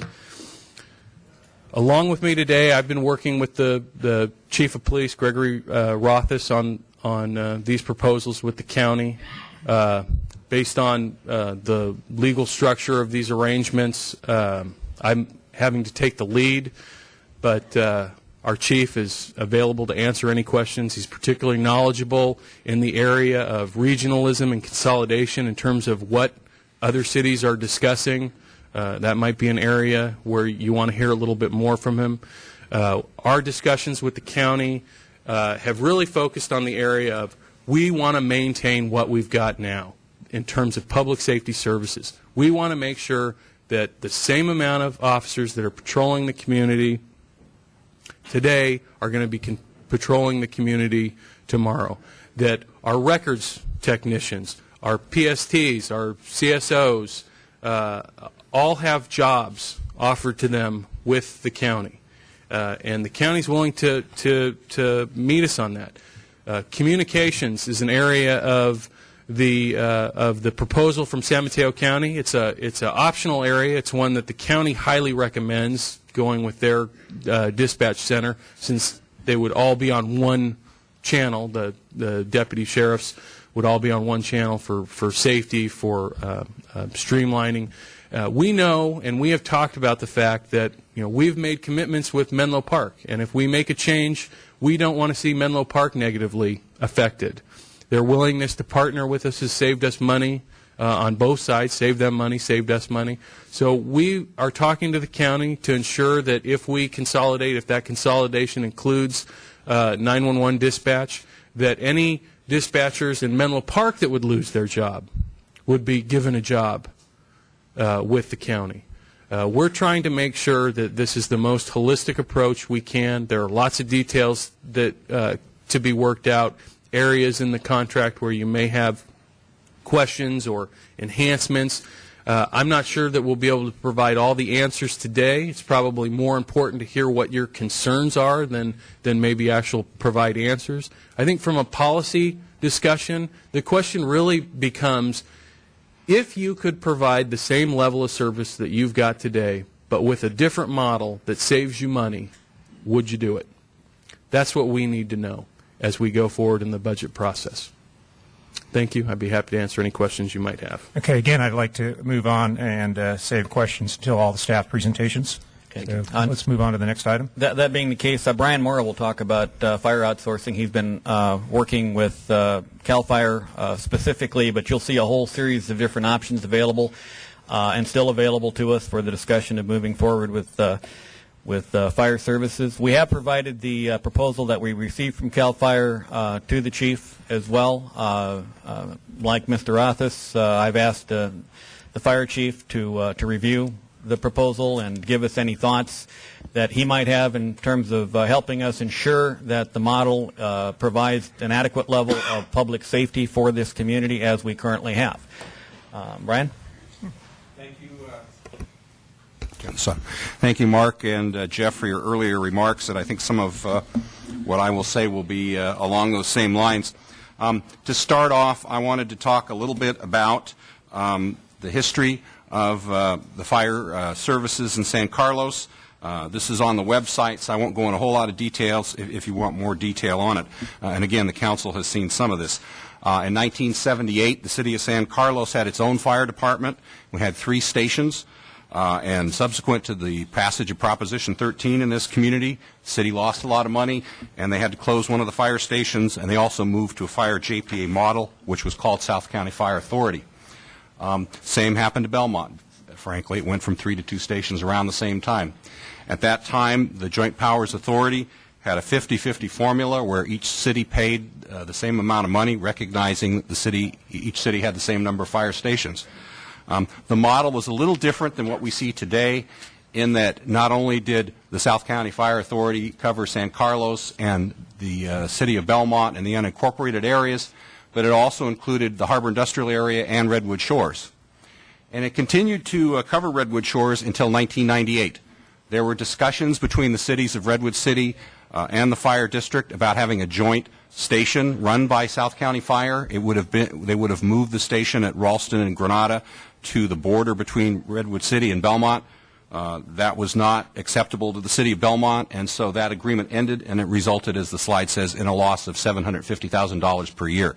And that money, up until that point, was the money that the fire authority used to use to renovate and their fire stations. That's how we renovated, for example, the Laurel Street station in San Carlos, and that's also how we renovated the Granada station in Belmont and allowed it to house the truck company. Prior to that, that station was too small to do the truck company. In 2000, and I'd make one other editorial comment on that before I moved on, and I know both Jeff and Mark have talked about change. You know, when I started in San Carlos in 1986, We were just on the edge of a previous change in service between the city fire department and the fire JPA. And many of the people that I met in San Carlos, the residents, when I first started here, said they weren't too sure about that fire JPA. They sure wish we had a city fire department. And I think a lot of the discussions that I've heard lately about the potential of outsourcing remind me a lot of that time, where people are now saying, gee, I'm not so sure about that outsourcing. I wish we stayed with the fire JPA. That's the only model. In 1986, people told me, when I came to this city, a city fire department was the only model. So I think a lot of times the only model is the model you're most familiar with. Anyway, in 2003, the fire agency proposed a parcel tax, so-called Measure I. It was a tax that was assessed across the entire fire district as opposed to being done separately in each city. The measure lost. Residents in both cities were told if the measure lost, you would lose the fifth fire company, which was the shared company between the two cities. And indeed, the fire board in late 2003 and early 2004 did in fact do that. They laid off 9 sworn firefighters, and we worked with the fire agency in the two cities to place those firefighters in other neighboring city fire departments. We also had 2 non-sworn cuts. Interestingly enough, as I think the city manager and Mr. Maltby alluded to, that's the last time this fire agency has had cuts. So while the city's had cuts every year, it's been 7 years since we've been talking about any fire cuts of any significance. In 2004, after the city of San Carlos talked about freezing their contribution to the fire JPA, very similar to what we're talking about today, the city of Belmont formed a fire study committee headed by their then chair of the Fire Finance Committee, a guy named Warren Lieberman, who's still around. He recommended that the city of Belmont send a letter to the city of San Carlos dissolving the fire JPA, which they did in November of 2004. And in the following month, upon the recommendation of the San Carlos city attorney, Bob Lanzone, the city did the same to preserve its position. And in 2005, the 4 fire commissioners, Mike King and Don Eaton in San Carlos, Dave Warden and George Metropolis in Belmont, voted unanimously to direct the fire staff, then Chief Loudon, as I recall, Chief Loudon, to request proposals for fire services from 3 neighboring agencies, Redwood City, San Mateo, and CAL FIRE. We did get such initial proposals, as well as a proposal that was unsolicited from the Menlo Fire District.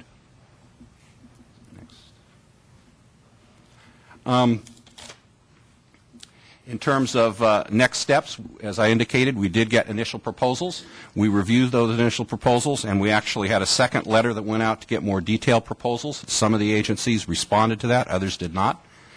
In 2006, the fire board membership changed, and it was decided to instead amend and restate the JPA, and as it was indicated earlier, to change the name of the fire department from South County to Belmont San Carlos.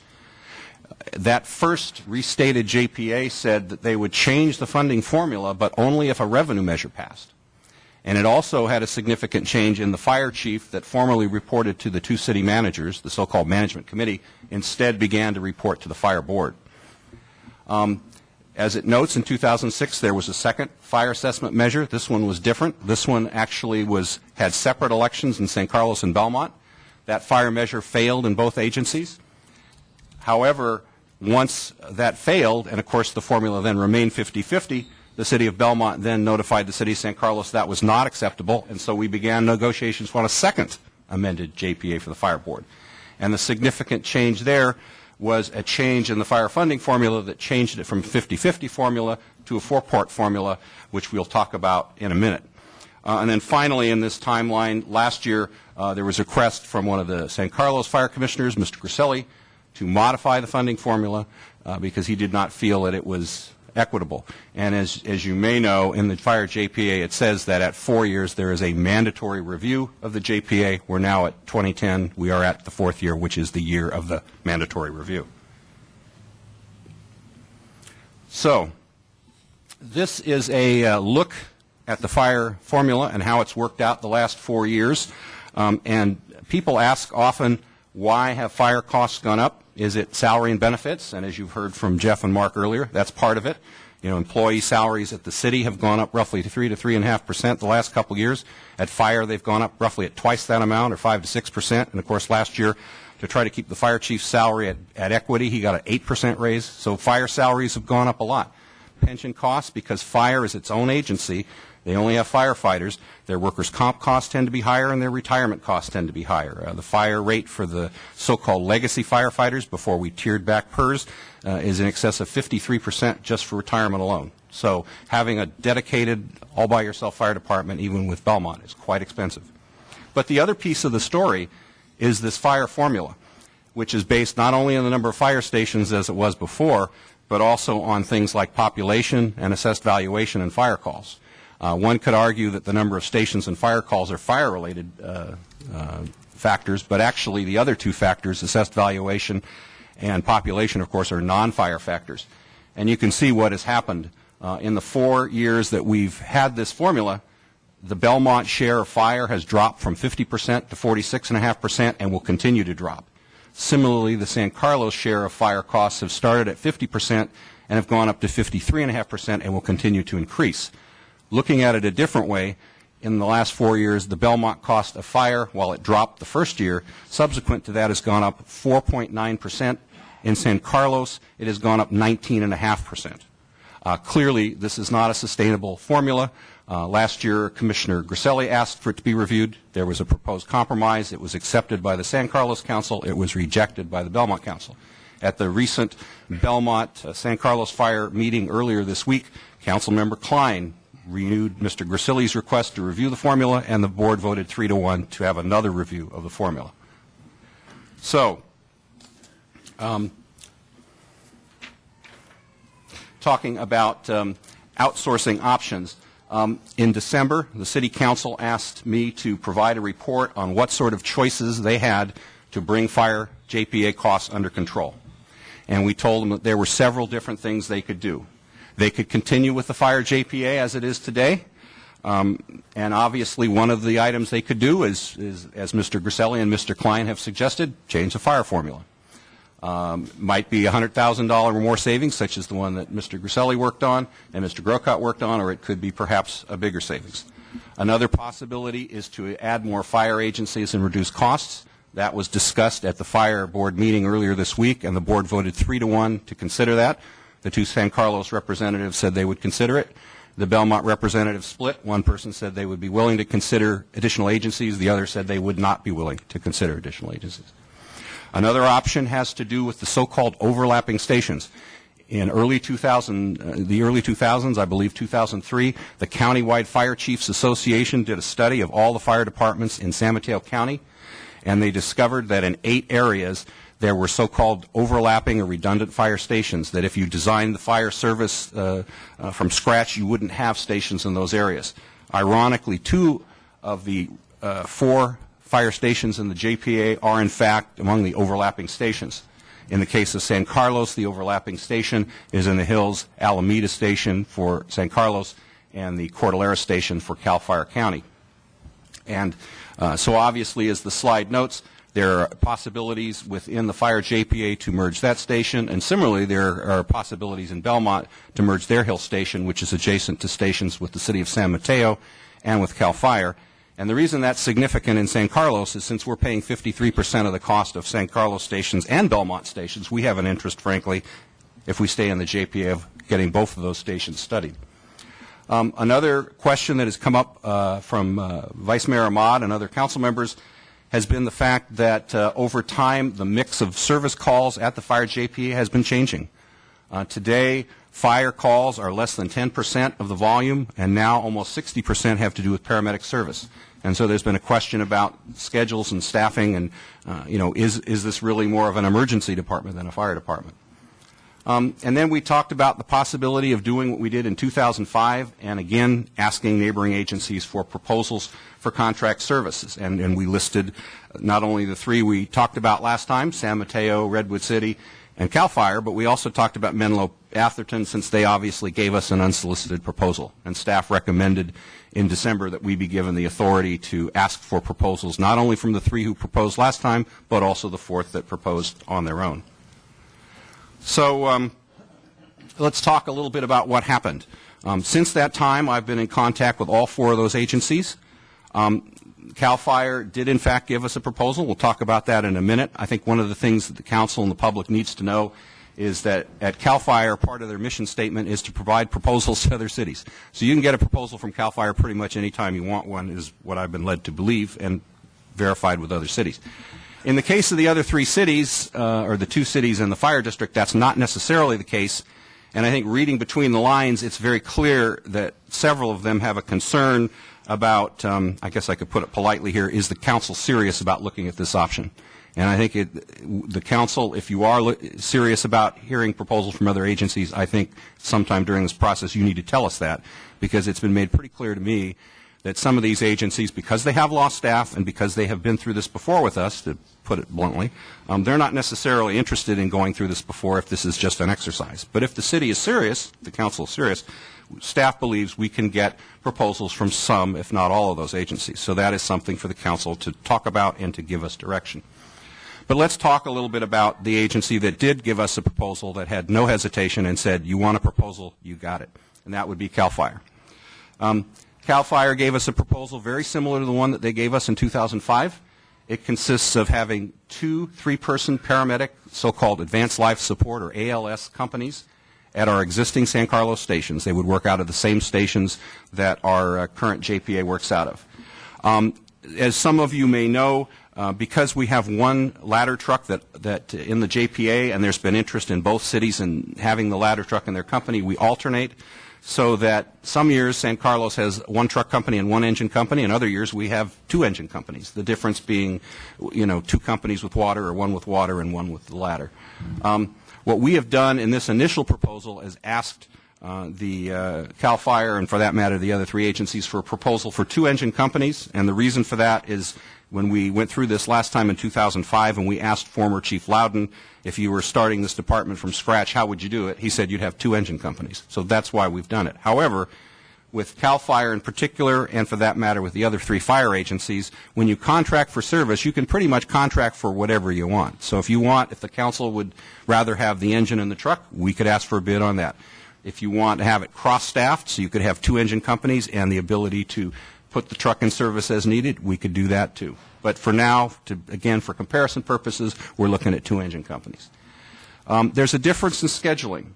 And again, if you talk to fire professionals, depending on which system they've worked in, they'll tell you that either the CAL FIRE so-called 72-hour schedule, or if you're in a city fire department, usually the so-called Kelly 56-hour schedule is better. What we have said to the fire departments this time, as we did last time, is you tell us how you would run this fire department if you were in charge of it. We haven't told them how to run the show. And not surprisingly, CAL FIRE has proposed the 72-hour schedule. And I would guess if we get proposals from Redwood City, as the city manager indicated is possible, or others, probably going to see the 56-hour schedule.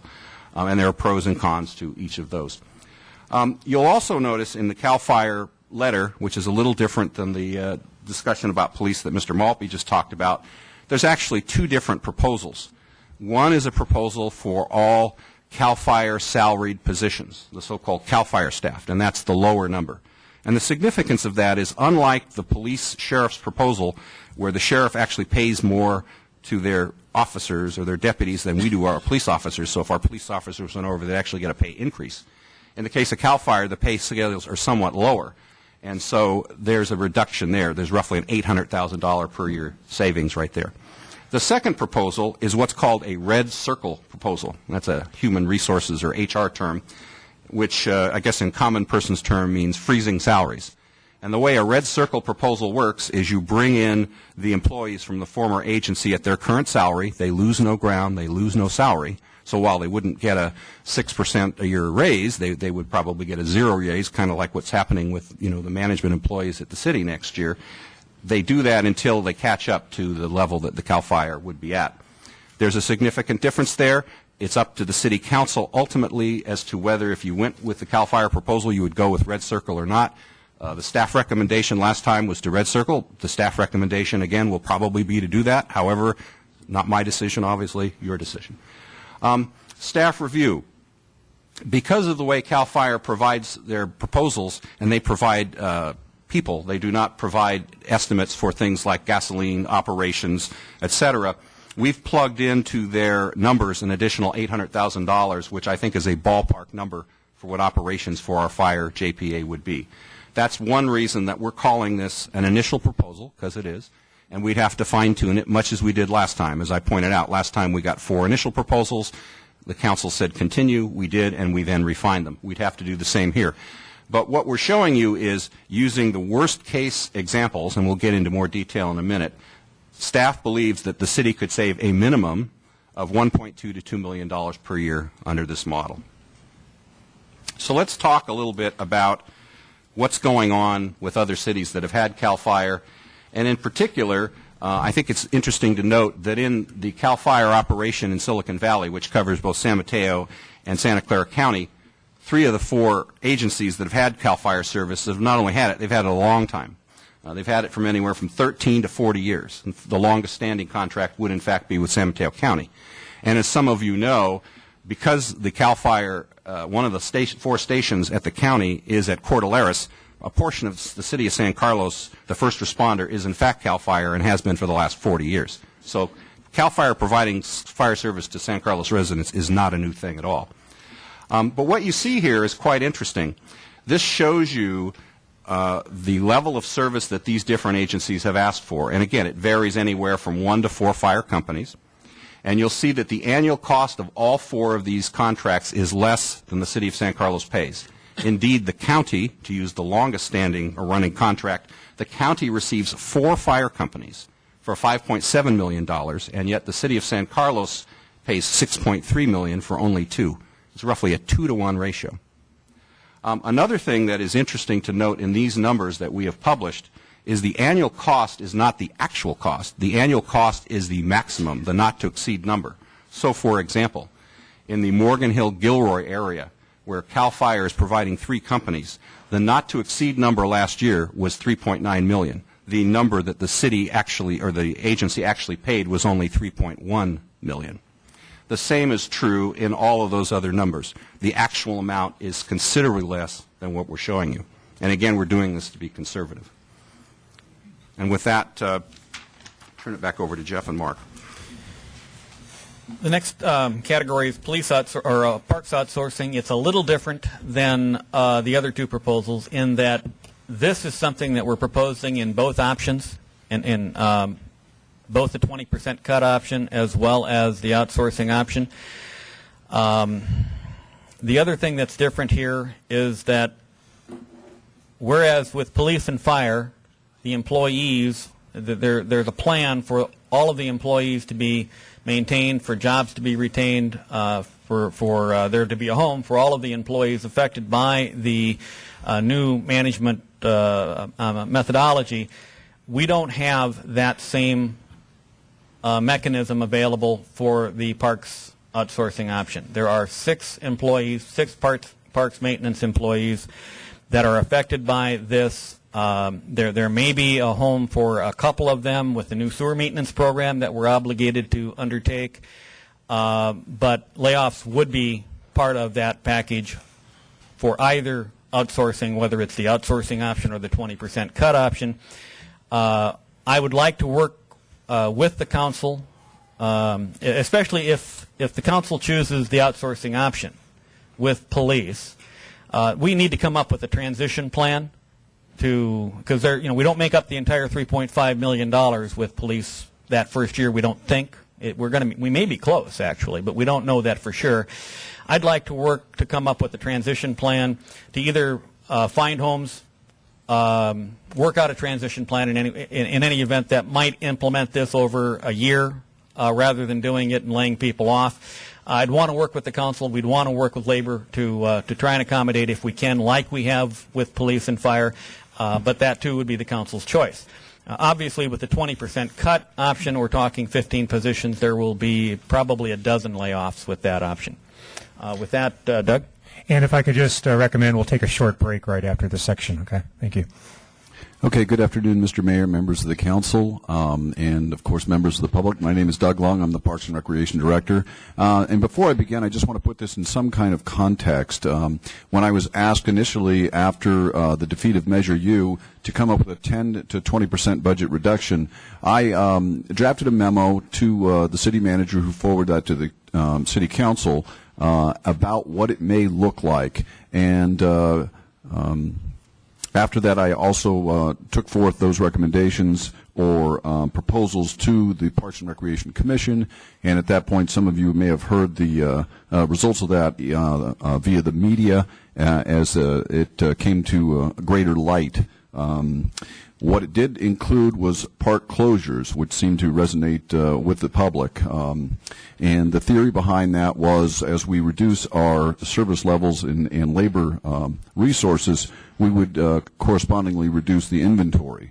What we've done with that is we've had a number of conversations with members of the public, particularly people with interest in keeping the parks open, and that would include the sports organizations. And there is a group that meets on a regular basis, and we discussed the possibilities of thinking of alternative methods of providing those services, and that's kind of where we're at today. So just quickly review this slide to let you know what's currently being offered. We have 144 acres on 15 parks.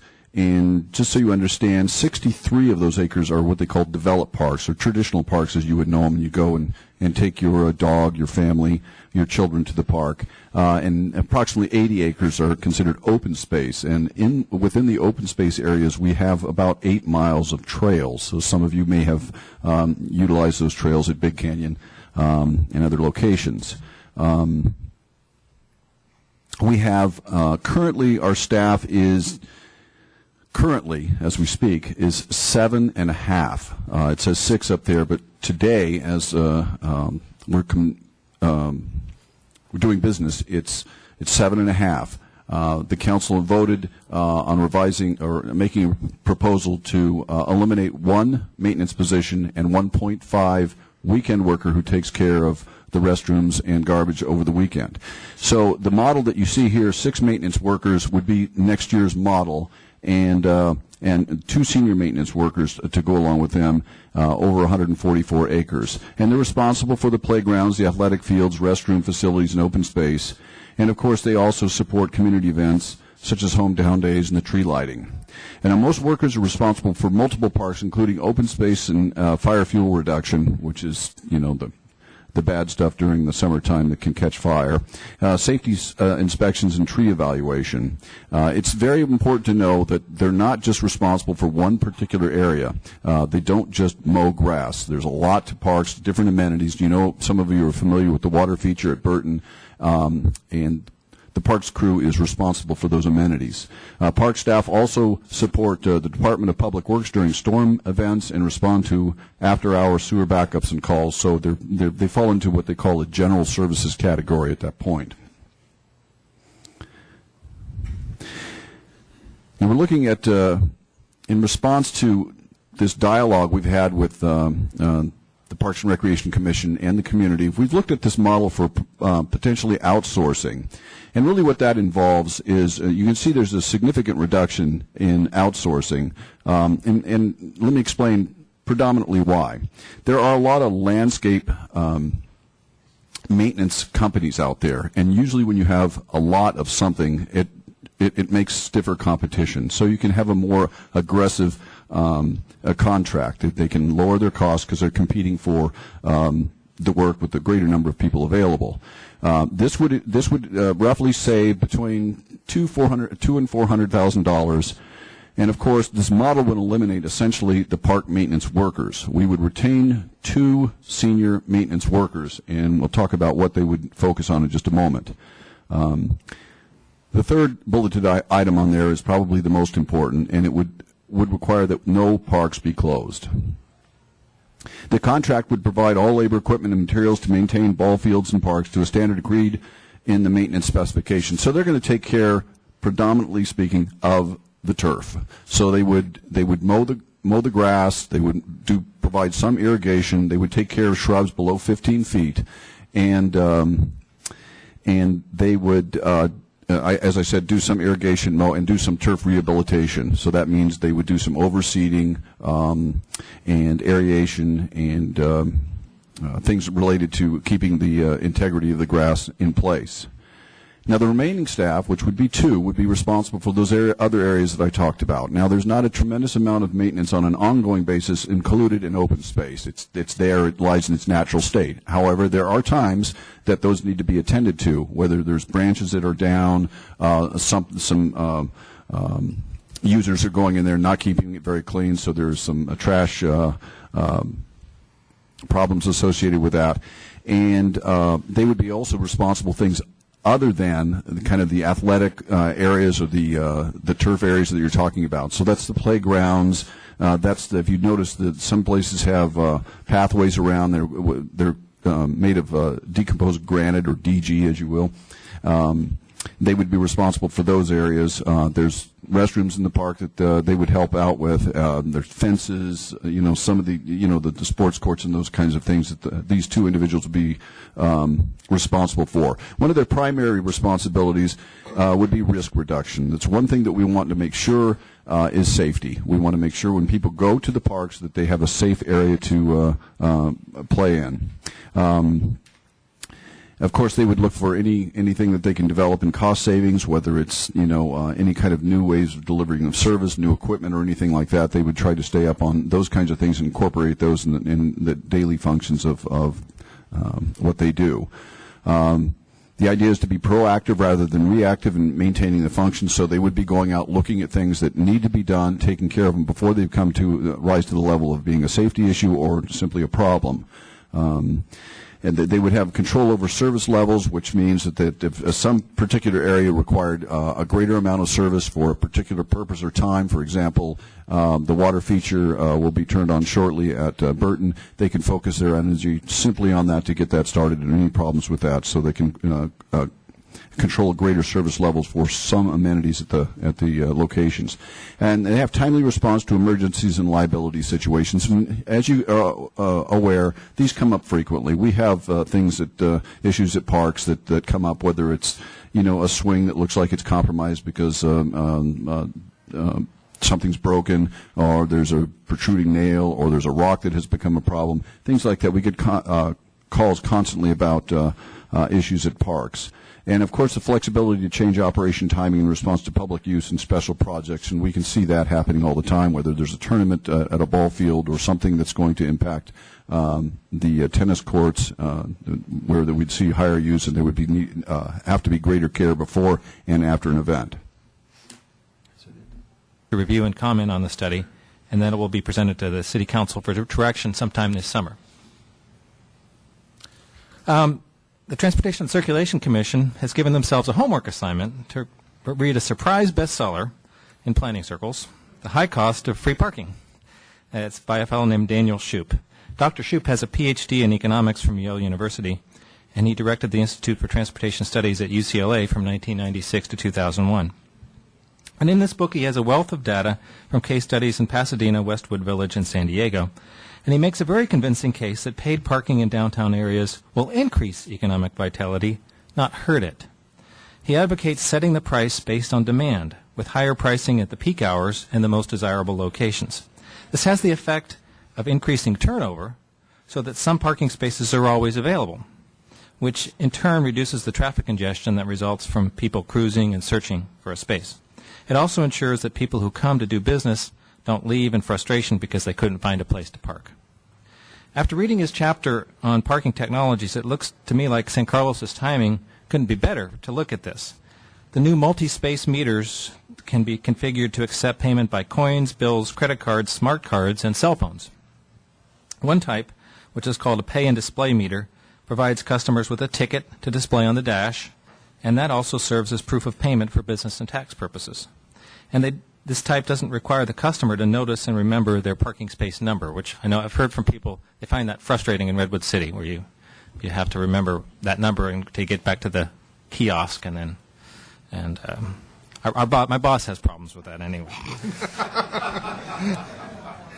And also, based on a price quote recently obtained by the city of Los Altos, each pay and display meter would cost about $9,100, and San Carlos would need about 40 of them to cover the downtown, maybe a few less, for a total capital cost of $364,000.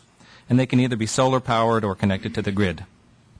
Another emerging technology is personal in-vehicle meters, which work in combination with a stored value smart card.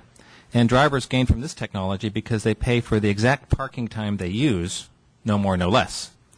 And with this technology, San Carlos could set up preferential rates for residents. So residents could get pay less. As an economist, Dr. Shoup argues forcefully that parking is not free.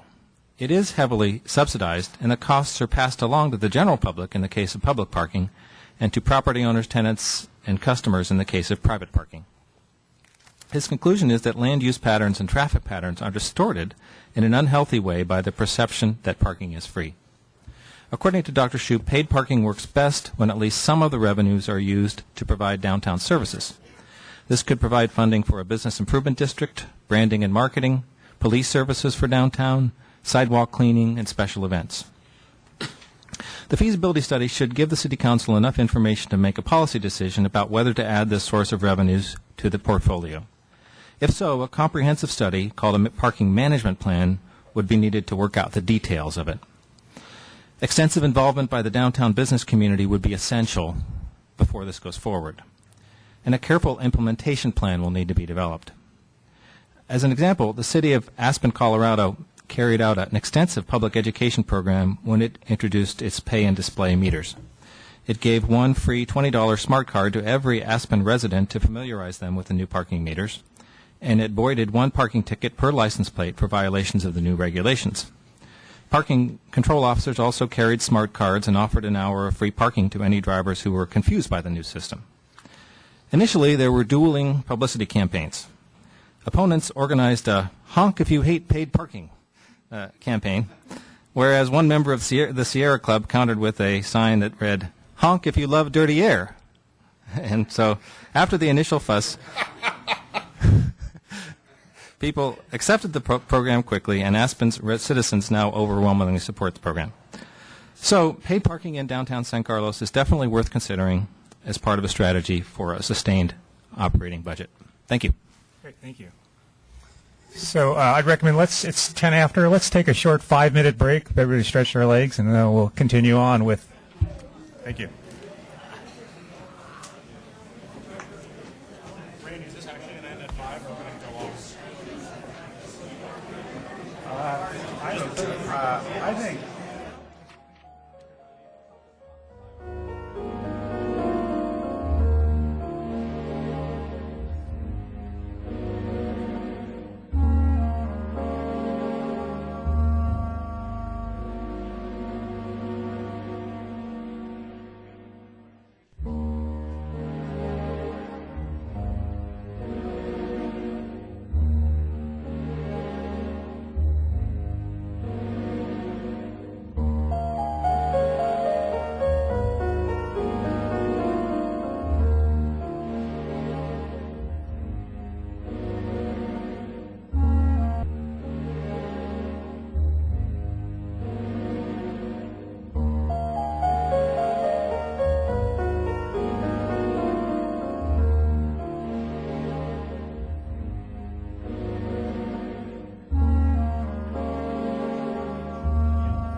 Is included in your budget package.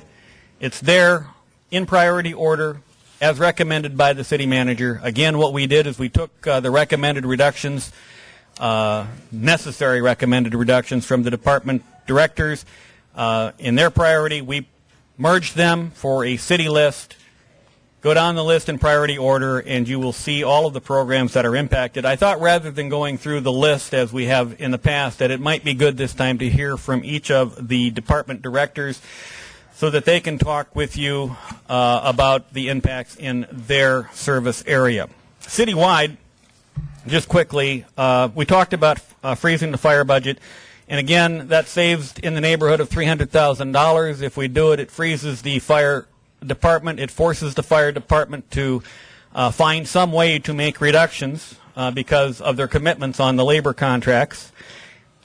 I would argue that that is probably the biggest concern at this point in terms of whether or not this approach, even as presented here and as dire as it appears, I would argue that it may not be sustainable because of that fact alone. In addition, we have funded here, we've restored the one-time reserve to the 10% level. Our goal is to get it to 15%. As you know, this current year we're using reserves to balance the budget. Certainly we're stopping that with the new budget proposal, and we want to restore that fund to allow for an economic uncertainties reserve to account for even larger future economic shortfalls. We've talked about budgeting ERAF. We are taking that in the neighborhood of $700,000 figure. We haven't budgeted it in the past because we don't know that it's a reliable income stream. We're including that in this year's budget, however, but we're dedicating it to capital so that if it doesn't come in, that we simply won't do those capital projects. We've talked about, and we haven't taken a formal action on this, but we've reached agreement with the management group to suspend the management agreements for labor services moving forward. That will save 2.75% in that category. In addition, we're only funding the equipment replacement fund at 50%. There is a concern there as to whether or not that is sustainable as well. We actually feel pretty comfortable based upon the fact that we've frozen the purchase of new equipment this year and in the past, that this is actually probably enough because we have enough dedicated funds in this particular category in order to carry us through for the next couple of years. So I'm not terribly concerned about that particular category or that particular cut at the moment. In addition to that, I talked about restoring to 15%. We're not recommending that at this time. There has been some discussion about rather than paying the retiree medical as the actuarial study suggests we should, that maybe you could go back to the old way of doing that and pay as you go. We're not recommending that either. Those are things that we looked at, but that's not sustainable. We know that's not sustainable, and we know it's not the right way to approach this moving forward. Specific to the city manager's budget, manager's office is the manager, the assistant city manager, the executive assistant. The core services manager manages strategic planning, the ombudsman, fire, garbage, redevelopment, green programming. You're seeing a lot of things that maybe wouldn't normally be in a city manager's office. It would be farmed out to planning or public works, or but in our particular case, we have an assistant city manager who is assigned across the board many of these responsibilities. Many cities have somebody, a person or multiple people in charge of garbage and recycling. The fire department or school liaison, green programming has become much more of and includes a variety of things that you may not think are essential, but with the new requirements now that we have a climate action plan as part of our general plan, we need to pay some attention to that particular area pursuant to the mandates required within the climate action plan. All of that is handled by the three people. They're the point people that are mentioned in the city manager's org chart. In terms of budget impacts, we are including a new program this time, which is to fund the fire study. I'm listing that as a one-time expense.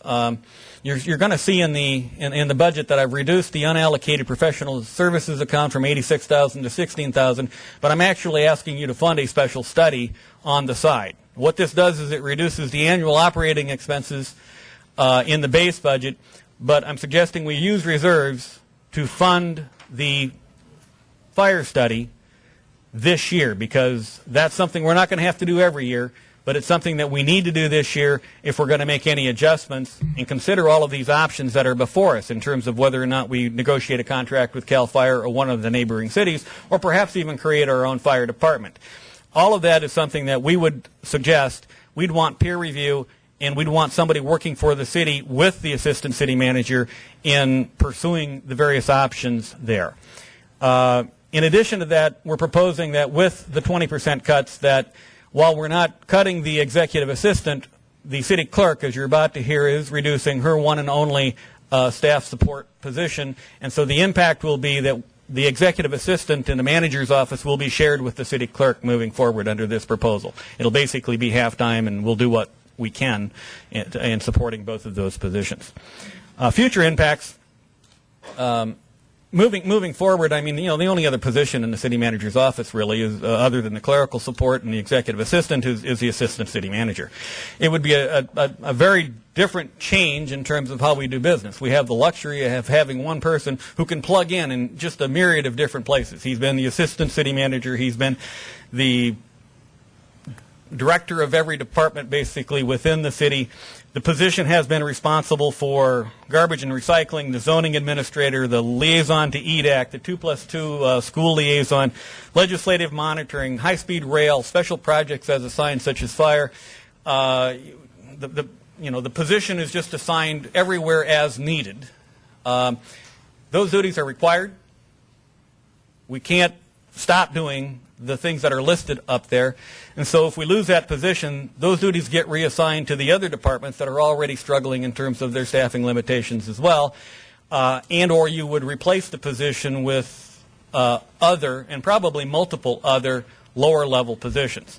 The model, I mean, it's something that you'll have to consider moving forward if further cuts and reductions are made in the manager's area. With that, I'd suggest to City Clerk. Thank you, Mr. Manager. Is this on? Thank you, Mark. Christine Boland, City Clerk. I'm the elected City Clerk as well as the Assistant City Clerk, as you can see up on the chart. There's not, there are two of me, but only one body. Thank you. In my department, there is one administrative assistant, which Mark just alluded to, that we would be sharing in the future as part of the 20% cuts. I hope by now you know my core services. I work for you. I'm your support. I work on all of the vital documents in the city, minutes, putting together the agenda packet, the ordinances, resolutions, etc. I manage all of those vital records, permanent records. I also conduct and manage the municipal elections and assist you up to the ballot. I'm in charge of the Fair Political Practices Commission filings for not only elections but for the ethics and conflict of interest, and I do all the legal notices for the city. The impact of 20% on the city clerk's department would be quite an impairment. I would basically be stealing the manager's executive assistant for support. It has been said that we would not be able to staff the office properly for the public, so we would close the window. It would have an effect on the ability to properly manage the department. We would have delays in public records requests. It would be tough to staff the office during vacation, illnesses, other things being out of the office. I would have a further delay in production of the minutes. Unfortunately, there would be an increased use of voicemail, which no one seems to like to begin with, and I would be sharing the manager's sole admin assistant. If you took it one step further, it's just an erosion of the functions that I perform in the department. Basically, impairment, delay, inability to properly manage the functions. It would just be slowed down substantially if we were to move to just having a one-man show, so to speak. I think there'd be frustration to the public. My window is very busy to the public. We've got a myriad of people coming for all kinds of questions, UPS deliveries, mail, public, you name it. And having no backup whatsoever or support, if you go one step further, is kind of a scary outlook for me. But that's the picture. Thanks very much.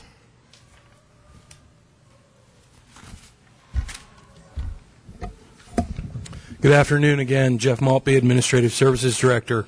Before you is the organizational chart for the Administrative Services Department, along with our general fund budget. Our core services, I think, not only are you all familiar with, but anybody who's worked in an organization is familiar with the types of services that we provide. We're similar to nonprofits, the private sector, all those things. We don't provide a single service that isn't either mandated by law or that is as an essential and universally required business practice. They include accounting, budgeting, payroll, IT support services, for the desktops and the networks. We handle the email and the phone system. We provide the internal controls for the financial systems, the city's investments, cash handling. We do labor relations, including the recruiting processes of the city, employee discipline, contract administration, benefits administration, all those things. We work with the council in certain areas of labor relations. At 8% of the city's general fund budget, I believe that we offer the residents and customers of San Carlos an extremely efficient and financially responsible service model for either, if you want to compare to the public or private sector. I think that's an incredibly efficient model. While at the same time we provide excellent service. We continue to win awards in budgeting and financial management for the city, IT. In terms of the budget impacts, the reductions proposed in the 20% package will have the net effect of running the business operations with insufficient resources. You will have had the effect of reducing your administrative services budget by 37% over a 5-year period. You will essentially be spending about $1.5 million less of real money today than you spent 5 years ago. The responsibility, the responsiveness to information requests will be limited. Our reporting requirements will have to be delayed or in some cases eliminated. New reports that we put out to the council and the community on our finance will have to be looked at in terms of whether or not they'll be sustainable in regards to meeting our other obligations like preparing an annual report. Our ability to respond to new department management and council directives will be greatly reduced. Very little happens in this city. Very few decisions get made or issues come up that don't involve us one way or another. We're providing the information, the support, the analysis to all the departments, to the council, to the manager, to the community. When we deal with these large-scale policy issues, we're the ones out there trying to generate the facts and the history of the organization. The transparency of this organization will suffer. It will be reduced. Public information will have reduced access. We won't be putting up as much information. We won't be generating as much information. When requests come in, it's going to take longer. It'll take longer to produce things.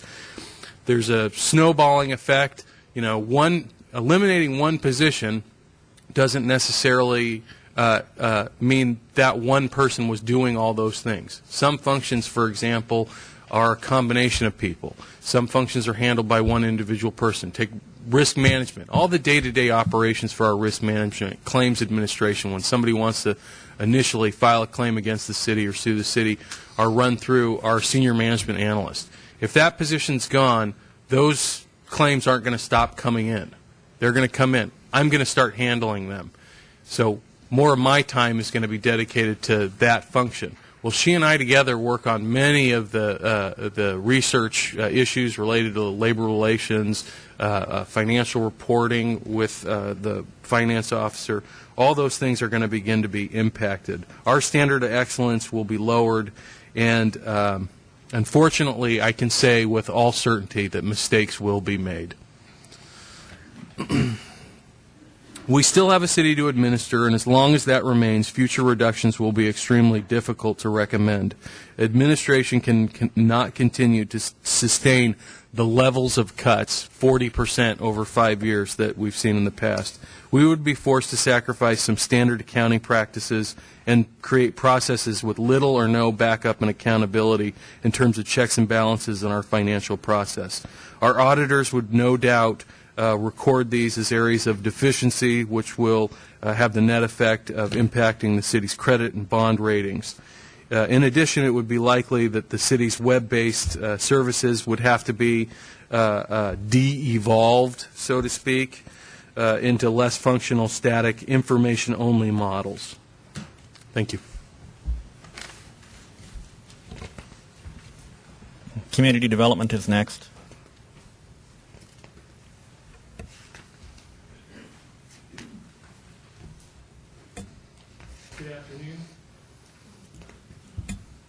You got to speak really close out to it. Real close to it. Good afternoon, Honorable Mayor and members of the City Council. The Community Development Department has 3 divisions. We have the Planning and Building and Safety and the Housing and Economic Development divisions there.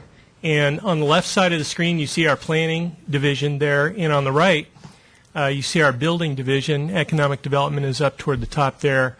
There's a yellow portion there. It shows that one building inspector is proposed for reduction in this proposal. Now, if you go into the building counter on Monday, however, you will find 5 building inspectors because we eliminated one of the building inspector positions in the last budget cycle. Next, please. Oh, thanks.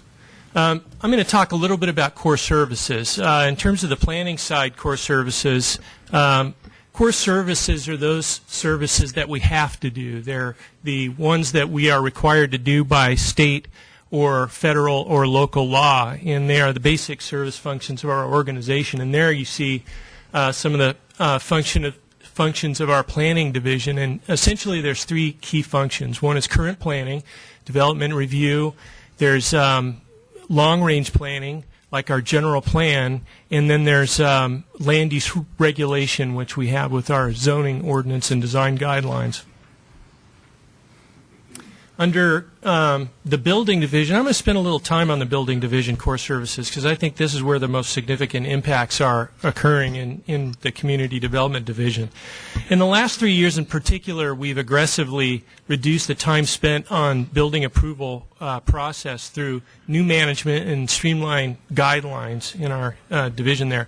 On the other hand, what we found is that even the best building and planning permit processes can break down if problems are allowed to fester into crisis. And if you've ever come into the department for a deck or a house remodel, you know that delays in reviewing planning and building permit processing can put a heavy burden on your project, puts a heavy burden on your neighbors, and also business and city staff as well. Delayed inspections can create major problems in construction schedules and the cost and time to complete a project. And when you're slow, people lose money. Businesses don't open or they move out of town.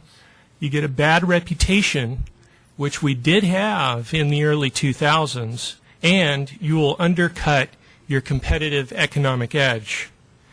What we've heard from real estate brokers is that if you don't have a streamlined development application review process, they'll be less likely to show vacant spaces in your community. Developers will not see our community as a place worth investing in. We will have businesses that won't be interested in coming here or staying here. Now, I'd like to benchmark a little bit and back up. In the early 2000s, I mentioned that we had a bad reputation. In the early 2000s, the city was experiencing an inordinate amount of complaints with regard to our permit practices. There had been considerable frustration from the residents, contractors, and businesses for years. And what was found is that some of those complaints and some of those issues led to costly reworking of projects and delays in the completion of projects, and in some cases lawsuits. In 2004, it was so serious that in 2004 the city hired an outside auditor to come in called Zucker Systems. They were experts in building and permit processing systems. And so Zucker Systems came in, did the audit, and one of the key criticisms that they made is that our plan check turnaround, our building permit processes were way too slow. And at the time, we had 5 building inspectors. Through customer input, research, and surveys and observations, the study provided us with 56 different recommendations that we should do to improve our practices. And in the last few years, we've implemented all 56 of those recommendations, and we also have a sharp new chief building official. As of today, we've got 5 inspectors, and what we're proposing here is to move to 3. Next, please.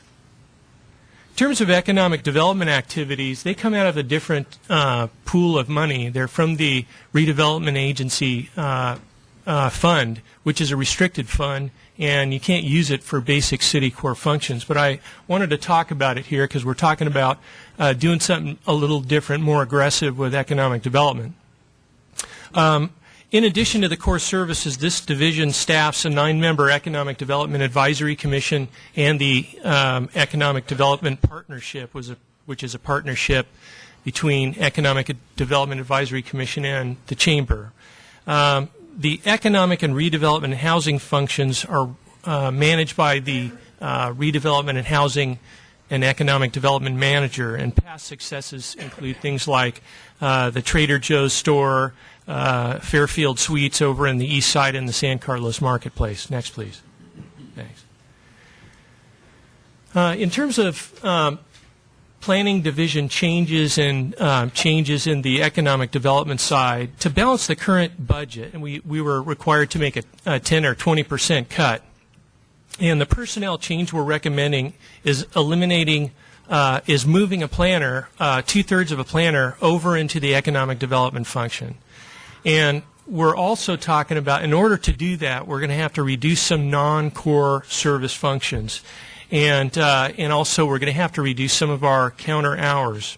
Residential design review is something that we do, and it's not a core city function. It's more of a community character issue, which is also very important. But it's not mandated by state and federal law in our community. Neither are tree removal permits. That's also, it is important, but it's not a core service that we provide.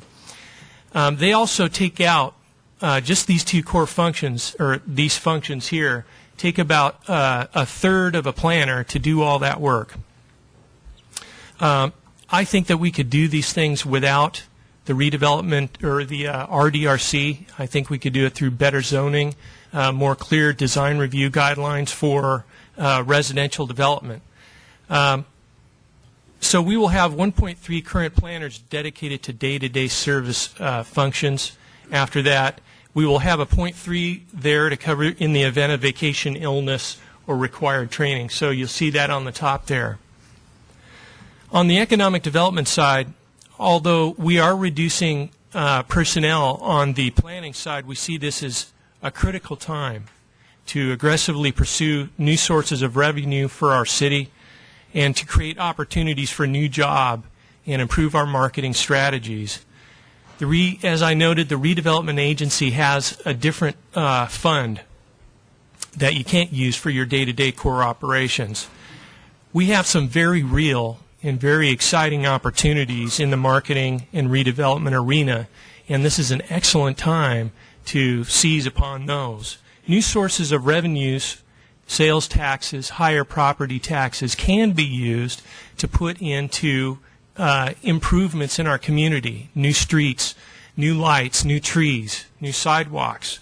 To do this and to complete our strategic planning objectives that we've set forth, we need more resources on the economic development side. Currently, we have an overburdened economic development manager, has some consulting support, but he's way overburdened and we can't do what we need to do with the resources we have. To do this and compete with other cities who are doing the same thing around us, we would like to move that planner over there 2/3 to do that activity. And also, this is a benefit to the general fund because you're taking 2/3 of a planner out of the general fund. Next, please.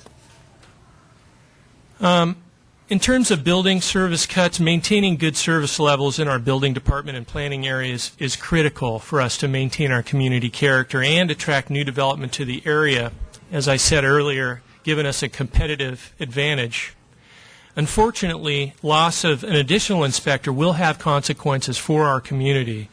The inefficiency of our building permit processing time, as I noted, was an issue back in the 2000s with 5 inspectors. We've done everything we can.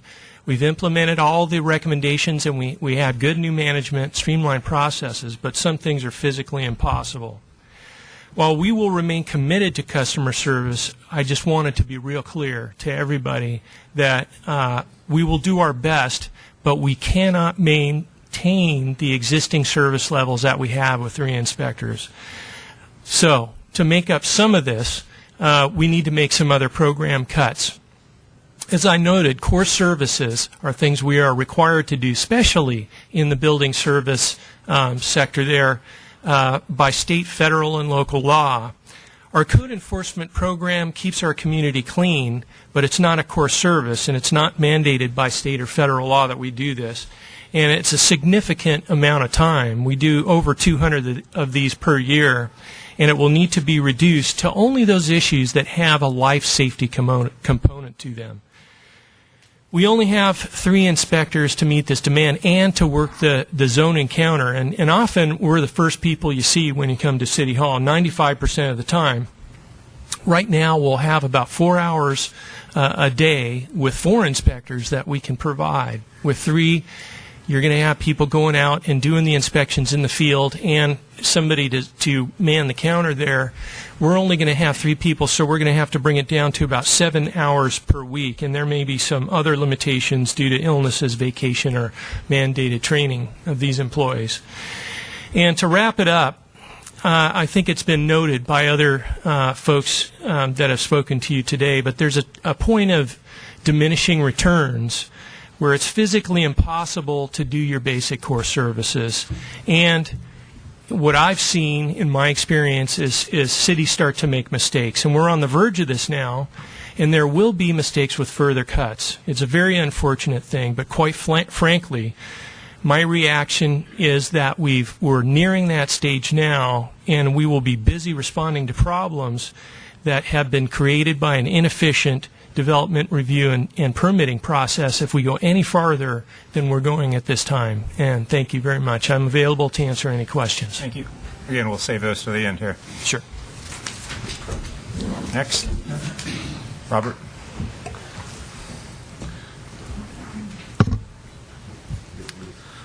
Well, Public Works is a small part of the general fund. Our overall operating budget is $10 million in round numbers, and only 6%, or about $600,000 of that, comes from the general fund, and that represents 2% of the general fund expenses. So we're not a big part of the problem. I want to talk a little bit about outsourcing in Public Works, because we have some experience with that. It's definitely already a reality in Public Works, and it works well for us. In outsourcing, we look for a sweet spot in selecting the tasks that in-house staff is to do. The work is structured so that in-house staff and equipment is fully utilized, and that contractors are used for peak workload and specialized tasks. This approach depends on maintaining a core staff that are good at what they do, but are also good managers and generalists, and they need good information systems to support their decision making. On core services, I shrunk this all down to one slide. You see on the top here, infrastructure actually improves under both budget scenarios, because the council's made a decision to say this just has to be done. And with infrastructure, it's either pay me now or pay me later. And the cost to address deferred maintenance is typically 5 times or greater what it would be to properly maintain an asset. In both the outsourcing and the 20% cut option would increase funding for capital maintenance and repair. And so, for example, the city's pavement infrastructure represents a value of $179 million. So if you neglect that asset, it's a very costly mistake. And the city's asset management program indicates that an annual capital renewal project of $1.1 million is needed to keep the pavement condition from deteriorating. But in 2009, only about half of that was available because the capital funding was used to balance the general fund. I'm going to talk a little bit more about pavement management on the next slide, but I just want to thank you, first of all, for recognizing the financial risk of deferred maintenance. The biggest impact of the 20% cut would be on the traffic engineering program. So traffic engineering is not my specialty, and consulting engineers are used for this service. The cut would reduce the budget for these traffic engineering services by $37,000, which means that traffic safety requests would be deferred indefinitely until in-house staff could provide the service. Currently, it takes about a year between when somebody makes a traffic engineering request and when we bring it to the Transportation and Circulation Commission, and it will certainly take longer if the cut needs to be made. Now, that's not good, but it's an example of the benefits of contracting for services while you maintain a core staff. When times are tight, contracts can be terminated and the levels of service reduced. Core staff, who are generalists like me, can absorb the cut to some extent until the resources allow the full service to be restored. So it is a sustainable model. On the bottom here you see clean stormwater minus. The 20% cut budget is so tight that a request that I made for $7,200 to increase the clean stormwater budget could not be approved. This has a greater impact than would first appear. The requirements for the Clean Stormwater Program increased significantly last fall when the Regional Water Quality Control Board imposed a new permit on all of the cities around the Bay. And this permit sets cities up for future lawsuits from San Francisco Baykeeper or for fines from the Regional Board. The new stormwater permit calls for cities to perform additional water quality testing and reporting, which can then be used against the cities.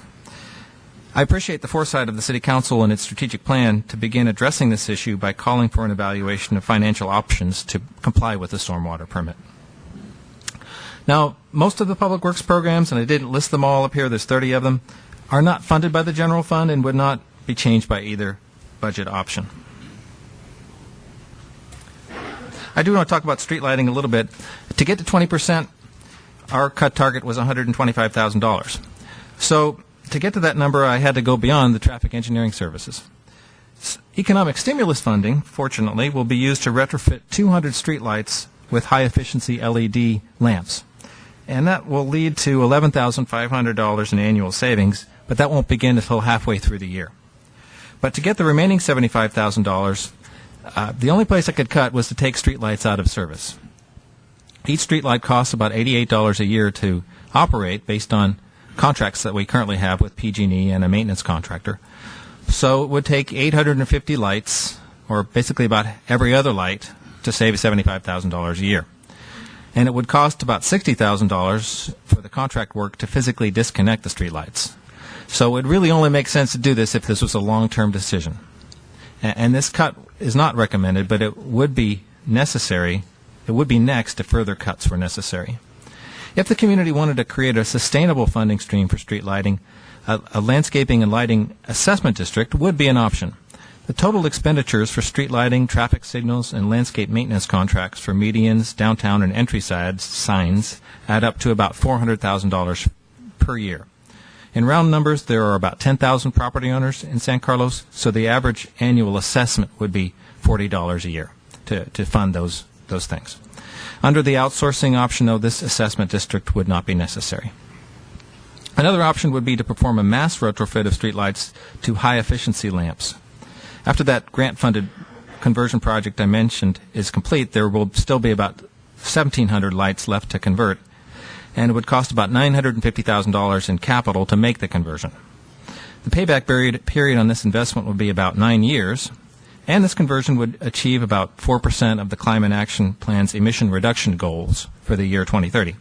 So if you had the capital, it would be a fairly good business decision to do that. However, the problem is that until the structural deficit is resolved, the city needs to hold on to its reserves to cover operating expenses. And another problem is that the technology is still rapidly improving, so you want to hedge your bets by phasing it in over time. I want to conclude by saying saving money is something the city of San Carlos is good at.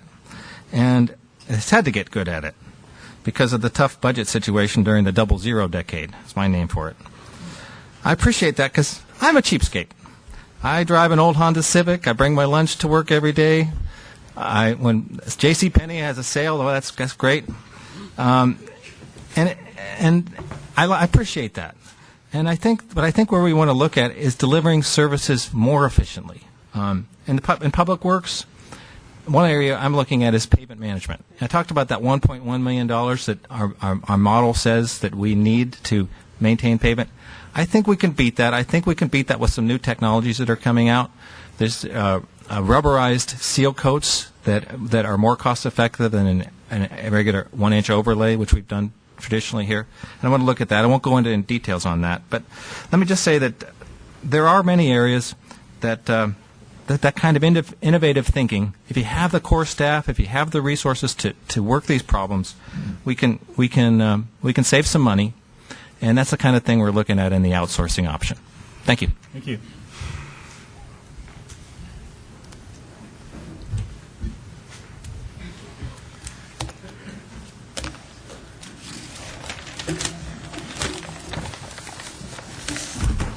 Have a nice trip.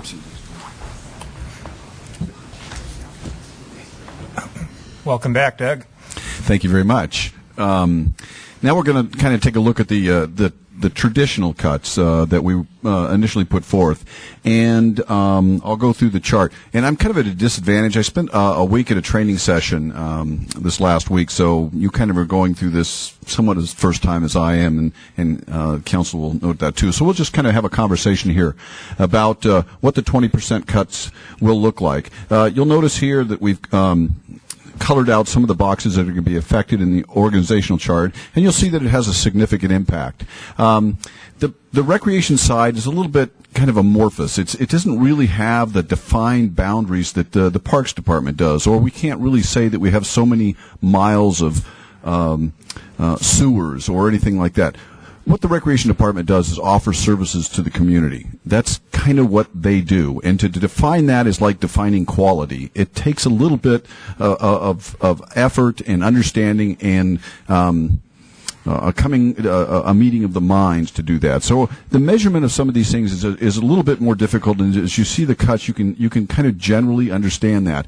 We have some explicit ideas of what the cuts will mean, but there are some tacit things that lie beneath that you'll know what closing the community center means, and I think the public understands that when we cut a position, and we'll talk about that a little more. On the other side, on the park side, we've discussed that, and the strategy was, and again, after speaking with the public and getting some feedback, is to go with a model, again, of contracting services. That would mean the elimination of 6 maintenance workers on the park side of the equation.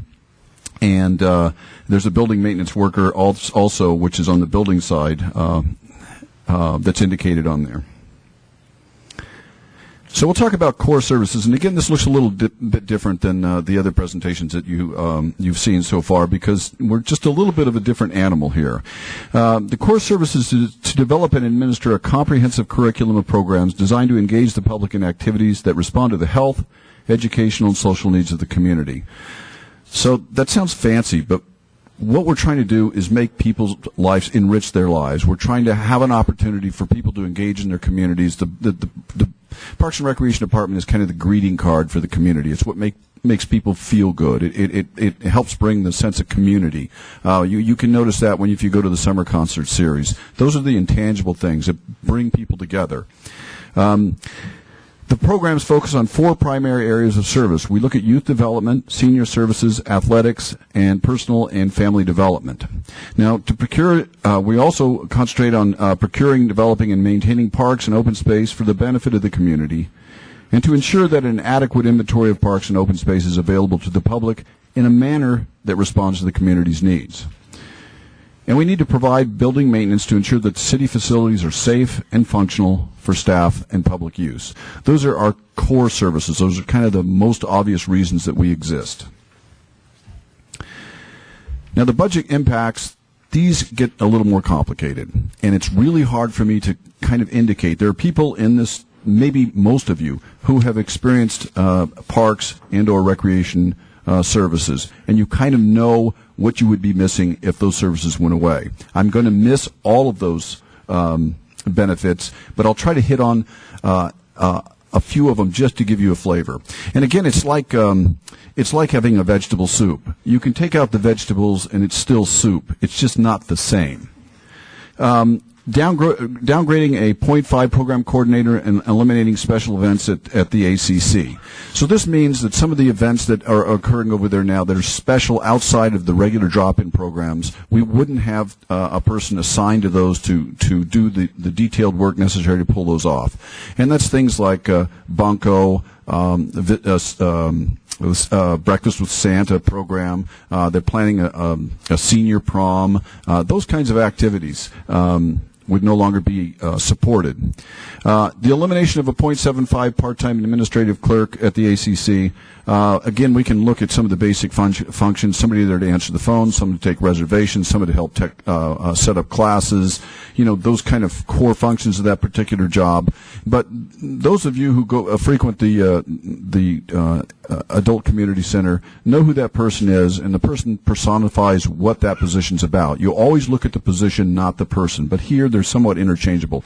And you know what makes that administrative clerk a vital part of the program in itself, and what would be lost is the customer service. There's a tremendous amount of customer service related to senior programming. It's somebody there to greet them, to help them find the program that they want, to provide services in terms of referencing different programs that are available to them. There's a whole spectrum of services that are offered by that particular position. Reduced landscape maintenance contract for commercial and neighborhood medians. This is a little bit more tangible. This would mean the maintenance that you see as you drive around would not receive the level of maintenance that it has in the past. Some places would get trimmed as necessary when they start, protruding out into traffic. Others would simply vegetation would die off and be replaced with mulch. There's a grade separation. It's the Caltrain's grade separation. It has landscaping on the sides there. Some of that landscaping has matured, and we can probably get by with considerably less maintenance than we have in the past at this point in time, and it wouldn't have a tremendous amount of impact. But there is savings associated with that. The closure of Loyola building, and we transferred the special needs program over to Redwood City, so they're going to house that program. So what we have left in that program is a Smarts Tots program, a program for 3- and 4-year-olds. Now, we can transfer that program over to the adult community center, but we don't know the full impact of that, as with a lot of these cuts. We don't know if people are going to say we don't want to go to that the new location just because of the nature of the building itself, and we don't know if it's going to be suitable enough to sustain the program there. We also won't have a facility on the east side, a building on the east side, to do whatever events that we kind of come up with, and that's part of what recreation is, to be creative and serving the needs of the community. So the building will no longer be available for those kinds of things. Eliminate the full-time recreation coordinators, which would take away the city's administrative support of the concerts, summer concerts, and special events. That position really is responsible for a lot of the classes, the kind of the meat and potatoes of recreation, and also kind of responsible for the marketing strategies and the research and development that goes into creating these new opportunities and meeting the needs of the communities as they change. And we do see those change quite radically. We see that the community is changing and that it's getting younger, evidenced by the fact that our kindergarten classes are now getting fuller and fuller. Well, we see that. It's kind of the pig and the python. As they go through, they utilize more and more parks and recreation services. And so we create our programs based on that kind of information that we have. And that particular position is instrumental in doing that. And not only that, is helping out with the creation and formulation of the recreation guide that's received at everyone's home.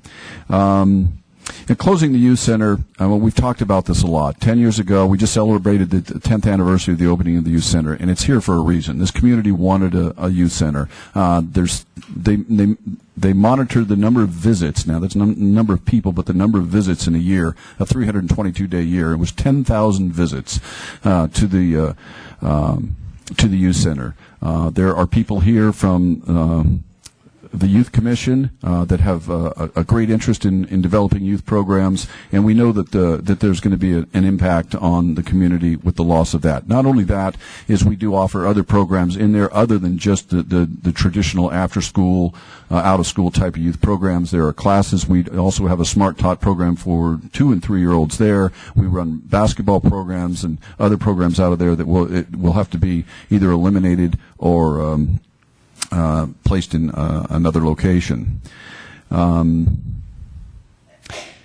And finally, I've touched on this already, the combination of contracting park maintenance and in-house maintenance services, and that's retaining the 2 seniors and contracting out for the services that were somewhat provided by the 6 maintenance workers. Now, I have to add parenthetically on that is that we've been working with the sports organizations who have recently sent a letter to the council indicating they're willing to help out in some manner. We haven't figured out the details to further enhance the parks through some user fees, and they were already contributing a fee for capital costs to help replace the athletic fields down the road and some big capital items. But they're also entertaining the idea of contributing to operations to make sure or to ensure that the service levels of those parks stay at the level they're at. So we're working on that now. So there may be something more coming out of that. Anyway, that's I think that exhausts my list. And this, I won't read too much out of this, but I'll just tell you, and I don't want to sound like Chicken Little here, and that's kind of the fear that we do when we talk about this as administrators, that all we're trying to do is scare the public, and my intention is not to do that at all. My intention is to deal in reality. And I know that Parks and Recreation is in a vulnerable position when it comes to city cuts. I mean, we see some basic services that people rely on. That's fire, police, streets, things that people really feel like they need. It's kind of like the house, you know. We're the amenities within the house. And do you really need a TV? Do you need, you know, those kinds of things? We can argue that, yeah, those are very important functions. But that being said, I just have to let you know that further down the line, if there's additional cuts being made next year, they're not going to be able to go to fire or police under this model. They're going to come to the recreation department. They're going to ask me for another $600,000 in cuts. And a $600,000, it's now either or. It's an either-or proposition. Either you want your parks or you want your recreation, because we're not going to be able to support the parks at the level that we're going to be comfortable with, and we're not going to be able to support the recreation as part because we're going to have to lay off people. And people are programs here. That's what they do. So we would be left essentially with a director and a supervisor to operate maybe one facility. Now, if we agree with that, it's a fundamental structural deficit, then we probably will continue to have these kind of issues, and we'll continue to face funding cuts in the future, which means it does compromise and jeopardize the Parks and Recreation services to this community, and that's just kind of what we're looking at this point. Great, thank you. Next. Good afternoon, Mayor Royce, members of the City Council. Greg Roth as Police Chief. You see the org chart up there. We're basically divided into two divisions, the Patrol Division and the Support Services Division. The yellow blocks obviously represent 20% cuts. The City Manager is not recommending for those for police, obviously. And if we were to do that, we probably wouldn't even be able to protect ourselves, let alone the public. Thankfully, we're not going there. The next slide. In terms of police core services, it's pretty obvious some of the things that we do provide for public safety, but we also need to provide for the safety of our officers. Emergency preparedness, major crime scene investigation, and those sorts of things are our core services. When you think about PAL and DARE, those are great programs. We don't have those anymore, but they're not really core services. Those are the core services. Another comment I have to make about core services is that not only do you need to be able to maintain core services in police, but you need to be able to maintain them up into sustainable and effective levels. The price is too high if you have core services in place that aren't strong. So it isn't enough just to have those core services. In police, it's important that those core services be strong because the stakes are too high when they're not. Next slide. In terms of the budget impacts with respect to the police department, with respect to the support positions, these are the positions that are being offered up at this time, or in the city manager's recommendation on the 20% cut scenario, is our vacant part-time detective secretary position. We've had that vacant for over a year, and there is some delays in processing sex registrants, narcotics registrants, pawn slips, and things of that nature. Delays in processing court work and other data entry delays. We're able to mitigate those because I think we have great staff and records and great PST support, but there are some delays. Also, you see the part-time records technician. We really already have a lean records staff, and under the leadership of Jenna, who's our records supervisor, they do a great job. But by eliminating a half-time, this is a half-time position. Again, we're talking about delays, and this time for the FBI uniform crime reporting, delays in answering phones and transferring phone calls, backlog in processing some crime reports, delays in alarm billing, increased wait time for the public at the front counter will occur, and then we'll have to use probably non-sworn patrol personnel to backfill when there's an opening in there, because without that part-time person in records, we don't really have a bench at all. And so we'll have to go to somebody in patrol division, which is already short-staffed, and I'll talk about that in a little bit.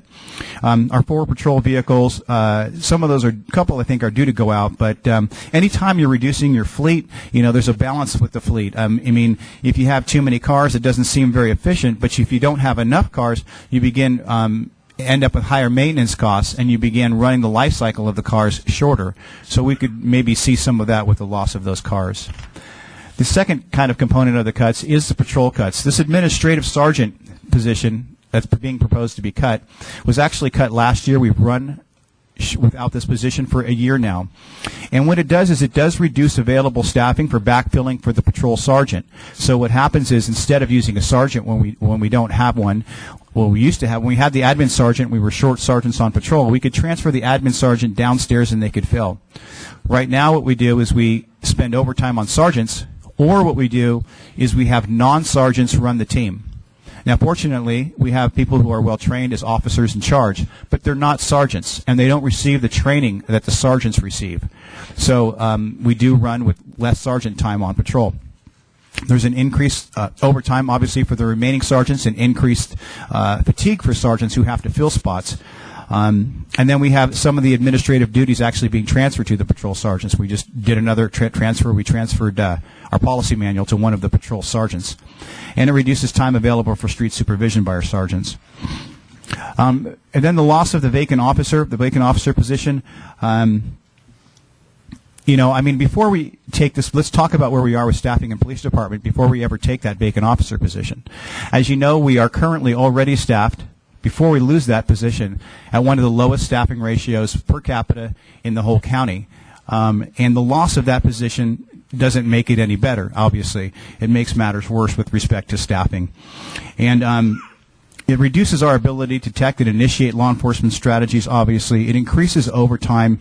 And we basically get to a point where we are really losing our bench strength. We can staff 4-on-1 on a team, but with the loss of this officer, we lose our bench strength. It's important to know that no matter how many officers the City Council authorizes us, we never have that many, because we have retirements, we have turnover, we also have people off injured, as we do right now, so that officer position is not being utilized. And so that's the problem with the loss of that police officer position. And then the other cut is the police services technician. Again, this is another patrol hit. We use non-sworn in the field to do a lot of stuff that the officers do, and another patrol hit is again with the community service officer. These are all hits to a division and to a department that's already staffed at one of the lowest per capita staffing levels around. Next slide. And those I've gone over some of those in terms of the budget impacts. Go ahead. In one of the slides that we were asked to prepare is what's going to happen in the future if after this year we're asked to make even more cuts. And I believe that we're getting to a point in the police department that if we make more cuts, that it's just not a sustainable path for police. And there's a lot of reasons for it. You take a look at, for example, the slide. None of them in and of themselves are going to make us not sustainable, but the problem is they're all occurring simultaneously. If we begin to make cuts in the police department, we're going to have few lateral and promotional opportunities. Right now, for example, the only thing a sergeant can do is be a detective, and a detective sergeant, we only have one of those because we've eliminated the administrative sergeant position, which is a good position for sergeants to learn and grow in. As you know, and has been made public in the city managers' meetings, that our police officers are one of the lowest paid and lowest compensated police officers on the peninsula. Very few police departments pay levels as low as our police department does to the officers. police officers are going to be frustrated with the inability to provide important services. They get in this business to protect and serve, and if we have to have no response policies, we're going to tie one hand behind their back. It's not very fulfilling to them. I'll have concerns certainly about community safety. I'll have concerns about officer safety. We could face turnover with the resulting inability to recruit police officers. So, I mean, take it. If you're a police officer candidate and you want to go work somewhere and you're a good candidate, you've been to college, you've done a great job, maybe you have some experience, some relevant experience for law enforcement, and you're looking for a place to work. Are you going to select somewhere where there's few, if any, lateral opportunities and the pay is lower than anybody else around? Probably not. And also where you feel like you've got a hand tied behind your back. So that's the problem. It's hard news to hear. I understand that, but that's where we are with respect to police, and that's where we'll be with further cuts. That concludes the departmental reports on where we are, where we're headed. The 20% cut option. I want to again indicate that we provided the opportunity to the fire department to make a presentation. The board did not provide that kind of opportunity for the chief, but he is here. If there are questions from the council that the council would like to have the chief address, the story with the 20% cut option is not pleasant. I fully believe that if we go down that path, we'll be back to you again next year with additional cuts. And so the things that people are talking about here in terms of, well, it's not sustainable or I can't give you cuts. I mean, already the fire department is saying we can't give you cuts. The police department is saying it's not sustainable to make additional cuts in that world. The Parks Department is saying we either have to close parks or we have to quit doing recreation. The Public Works Department is telling you we need to turn off streetlights next. Administration is telling you we can't meet our financial or our fiduciary responsibilities, and everybody's saying we're going to make mistakes.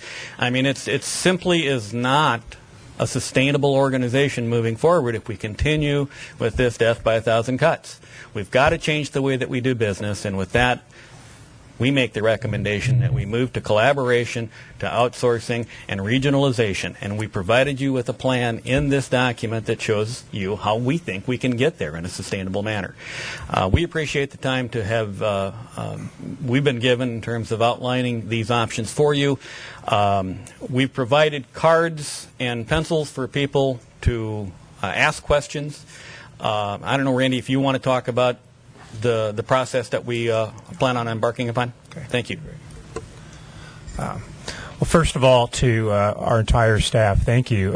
You're well prepared. We know you've done a lot of work. We know you're tense. Everybody is, and we appreciate you coming and expressing personally each of your organizations. What I'd like to do now, you guys did a good job. In less than an hour, went through the rest of that presentation. I would like to ask consideration for our council in less than a half hour, ask maybe the most important one or two questions going from right to left here so that we could quickly get to public comment here. Again, public comment, if you do have questions, we'll take those first. There are white slips of paper that are at the doorway coming in. Please put the topic on the top of what those are. We'll get those addressed first, and then we'll get into public comment. I would expect that we will stay probably no longer than 5 p.m. So I think we should get through quite a bit, I hope. So with that, I'll start on my right, and questions of council first. Mr. Mara? Thank you, Mr. Mayor. First of all, to the staff, I appreciate what you've done and your very thorough presentations. I've been, I run my own company, and actually for the last couple of months, I haven't been able to draw a paycheck. I've had to lay people off. These are tough economic times. So a number of points that we get as elected officials from the people that we represent is, why can't we run this more like a business? So I want to hit a couple of questions, and I'm actually going to ask Mr. Rubens, who's our city attorney, to weigh in on this. But Mr. Maltby, how many of our 107 employees are in representative represented groups? I would say it's in excess of 75%.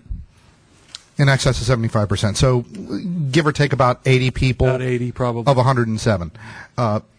Mr. Rubens, when I ask about a represented group, I'm talking about a union. And this is legal for employees of our government to be in a union. Is that correct? Yeah, that's correct. One of the things that we try to understand is that in terms of salary and benefits, the city has to negotiate with the union to establish that. Is that correct? That's correct. With you. When that is established, is that a legal obligation? It is. It's a contract between the city and organized labor. Is it appropriate for the city, and we're the board of directors here as the city council, is it appropriate to say, you know what, we're kind of tired of this union, we just don't want them anymore? Can we legally say we just don't want to work with Union X? You can't do that without there'd be a substantial risk of violating state law, and employees have a right to organize. So it's employee rights, it is state law. Is there federal law on top of that? There's federal law on top of that. Okay. So I can't just simply say I'm not going to work with the union. That is not within our legal ability. That is correct. One of the things we have set up is we have now negotiated salaries and benefits. It's a fairly straightforward thing. I've just told you that I've taken a 100% pay cut. I've laid off people. And in my business, I do what I have to do to keep my business moving. It strikes a number of folks that it seems straightforward. Just cut the salaries 15%. You know, we got a 20% hole. Just cut the salaries. Off the top, you want a gig, let's cut it. So I'm looking at Mr. Rubens. Does the city council have the authority to make that unilateral decision? For all the organized groups in the city, you do not have the authority to unilaterally impose a pay cut without following a very detailed process under state and federal law. Meet and confer is the first step, and the organized labor does not have to agree. It's a long negotiated process, and city council, public may be aware of the process with different organized labor groups that we've been undertaking recently with an impasse, and it leads all the way through that process. But to that point, the issue is we simply can't just go up to them and say, by the way, this year you're taking a 20% haircut. You cannot do that. So what we would have to do is negotiate with roughly 80 employees and their representative groups to talk about how to do those reductions. Is that correct? That's correct. And Mr. Maltby, you act as, for all intents and purposes, the chief negotiator for the city. Is that correct? That is correct. Are we in negotiations with the unions? We are beginning negotiations in 2010 with all our groups. And is pay reduction part of those negotiations? Let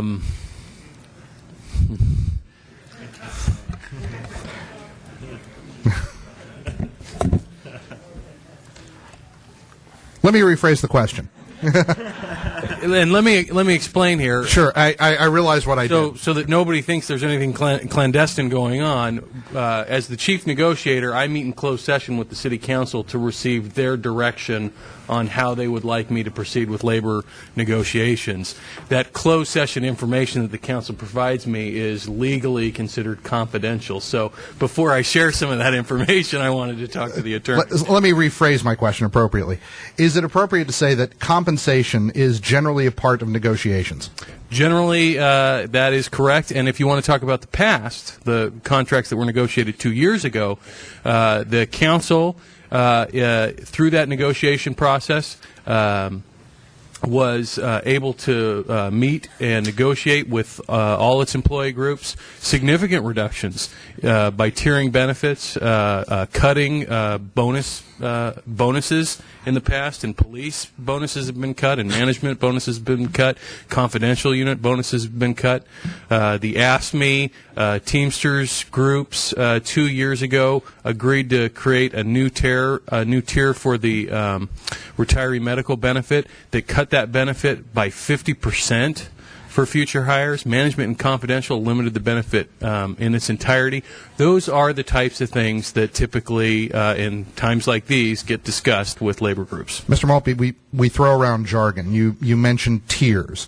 Now, one of the things that on the City Council we have been proud of doing was introducing 2-tier systems. What am I talking about when I am telling the people that we've got a 2-tier system?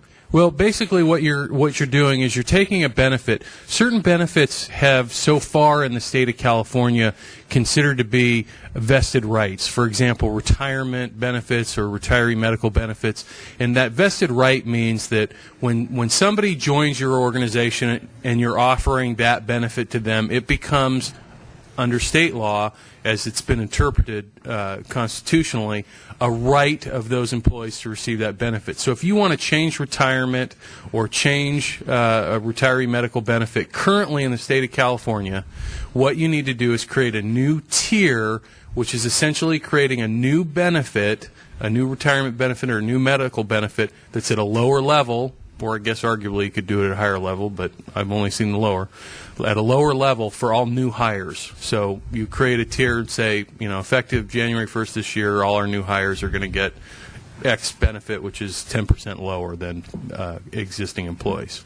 And generally speaking, when we did this 2-tiering, it seems like there was a big emphasis on the benefits. What was sort of the average load? What did the old benefits, generally speaking, cost? I think it was about a 25% load, and today, what is it? I guess the best way to look at it, the problem with the load is that we haven't exactly been doing a lot of hiring since these new tiers have been created, so they're not really generating a lot of savings right now because we tend to be looking to eliminate positions that are vacant as opposed to fill them at this new tiered level. But the retirement benefit, for example, is an easy one. It's about a 10 to 15% reduction in terms of cost for an employee going from one tier to the other, and there's lots of reasons for that, and we can discuss and debate it. As I also mentioned just a few minutes ago, the retiree medical benefit is an excellent example. You either, in Management Confidential, you've got older employees that can receive that benefit because they're vested in those programs. New employees don't get the benefit at all. It's 100% savings for that benefit. In Teamsters and AFSCME, it's a 50% reduction approximately. So I'll just conclude with this, Mr. Mayor. Mr. Maltby, what I'm hearing, we've got a number of levers. You've shown us a number of different options, you and Mr. Weiss, of how we can start to address the budget. In terms of looking at salary and benefits, it strikes me that what we're seeing is we have to negotiate, and we are negotiating, and there's also confidential information that we need to maintain because we are talking about employees and they have rights. That's correct. You have an obligation under the law to negotiate and bargain with your employee groups in good faith. You have an obligation to exchange proposals in both directions with those groups. At the end of the day, there are levers and options and considerations open to the City Council as the employer of those employee groups. Understood. Thank you. Thank you. Mr. Klein? Okay, I'm a little confused on the process. You whispered to me, are we talking to just the gentleman at These are questions we're trying to get wrapped up within about a half hour, so you could get one or two questions Let me ask in and my then question get to to you the first public. before you give me an answer. Are we talking to just the gentleman at the table? There we go. Are we just talking to the people at the table, or are we able to ask department heads questions? Mayor Royce. Any questions you have about the presentations? So I'm going to start with the Chief Rothis. I have a couple questions for you. And then Mr. Mora, you'll be after that. Chief Rothis, we've known each other for a while. You met me when I was a youth. And Yes, I did. The youth in this community are... How did he meet you? Yeah. I was in a program that no longer exists. I was in the DARE program in 7th grade, Central, and we have since cut that program. Yes. The youth are very important to me in this community, so I want to talk to you a little bit about that. At your town hall meeting, you mentioned that 50% of the crimes committed in the state of California are committed by juveniles. That's an estimate. But Correct. give or take. Right. Okay. You feel that number is much lower in San Carlos, right? I do. I mean, I did a lot of benchmarking, and you saw a lot of those report outs, and I actually kind of came across the stats on juvenile arrests, and didn't really work them out that much because there's so many layers they can go down, and as Mr. Maltby said, I don't have the staff to go down that many layers. So, but I did run across the fact that our juvenile arrest rates seem to be lower than other cities, even though our arrest rate is high. So, yes. And what would you attribute that to? Well, I think I raise kids in this community too, and my kids go to the youth center. I think we have an excellent school district that provides activities for kids. I think the youth centers helps with kids, and our Parks and Rec programming that relates to youth.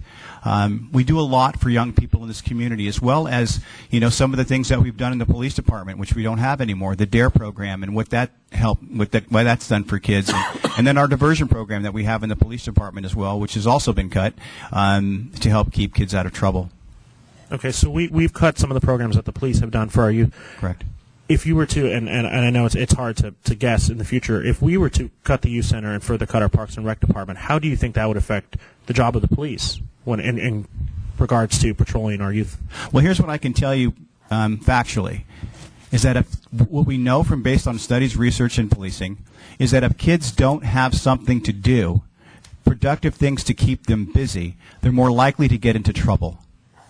And so any activity that we have as a city, anything that we can do to provide them activities to do while in their free time is going to help reduce juvenile crime. Okay, thank you, Chief. Now we'll start with Mr. Mora. Oh, that's all. Sorry, Chief.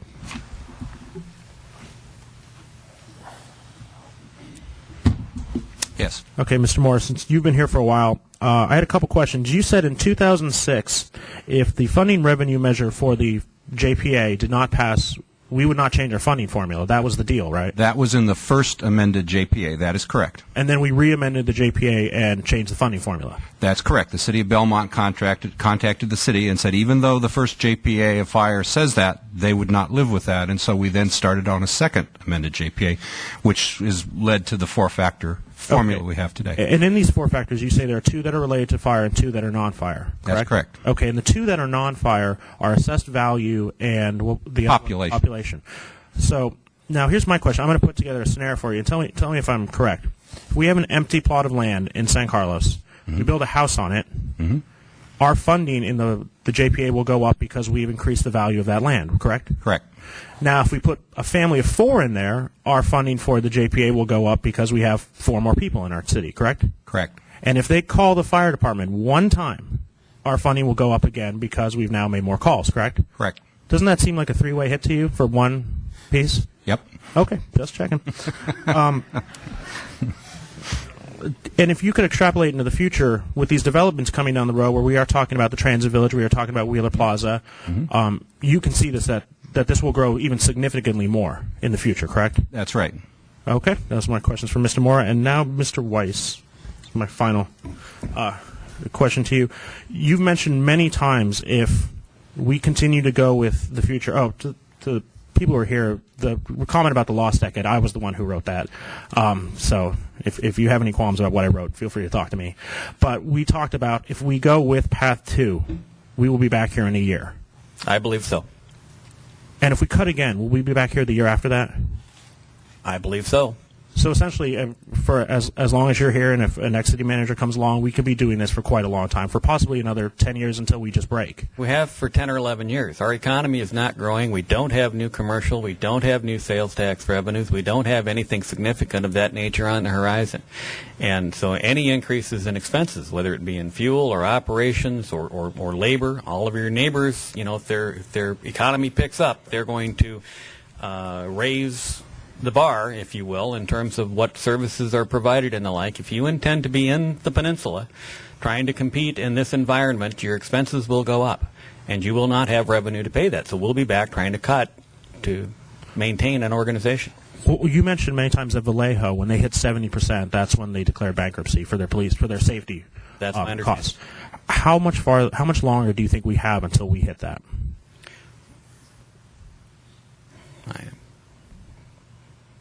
It depends what actions we take, but you're not 2 to 5 years. And we've gone from 50 to 60% in the last 5 years. At this juncture, The cuts that we're proposing now are much more heavily on Parks and Recreation, have been on administration.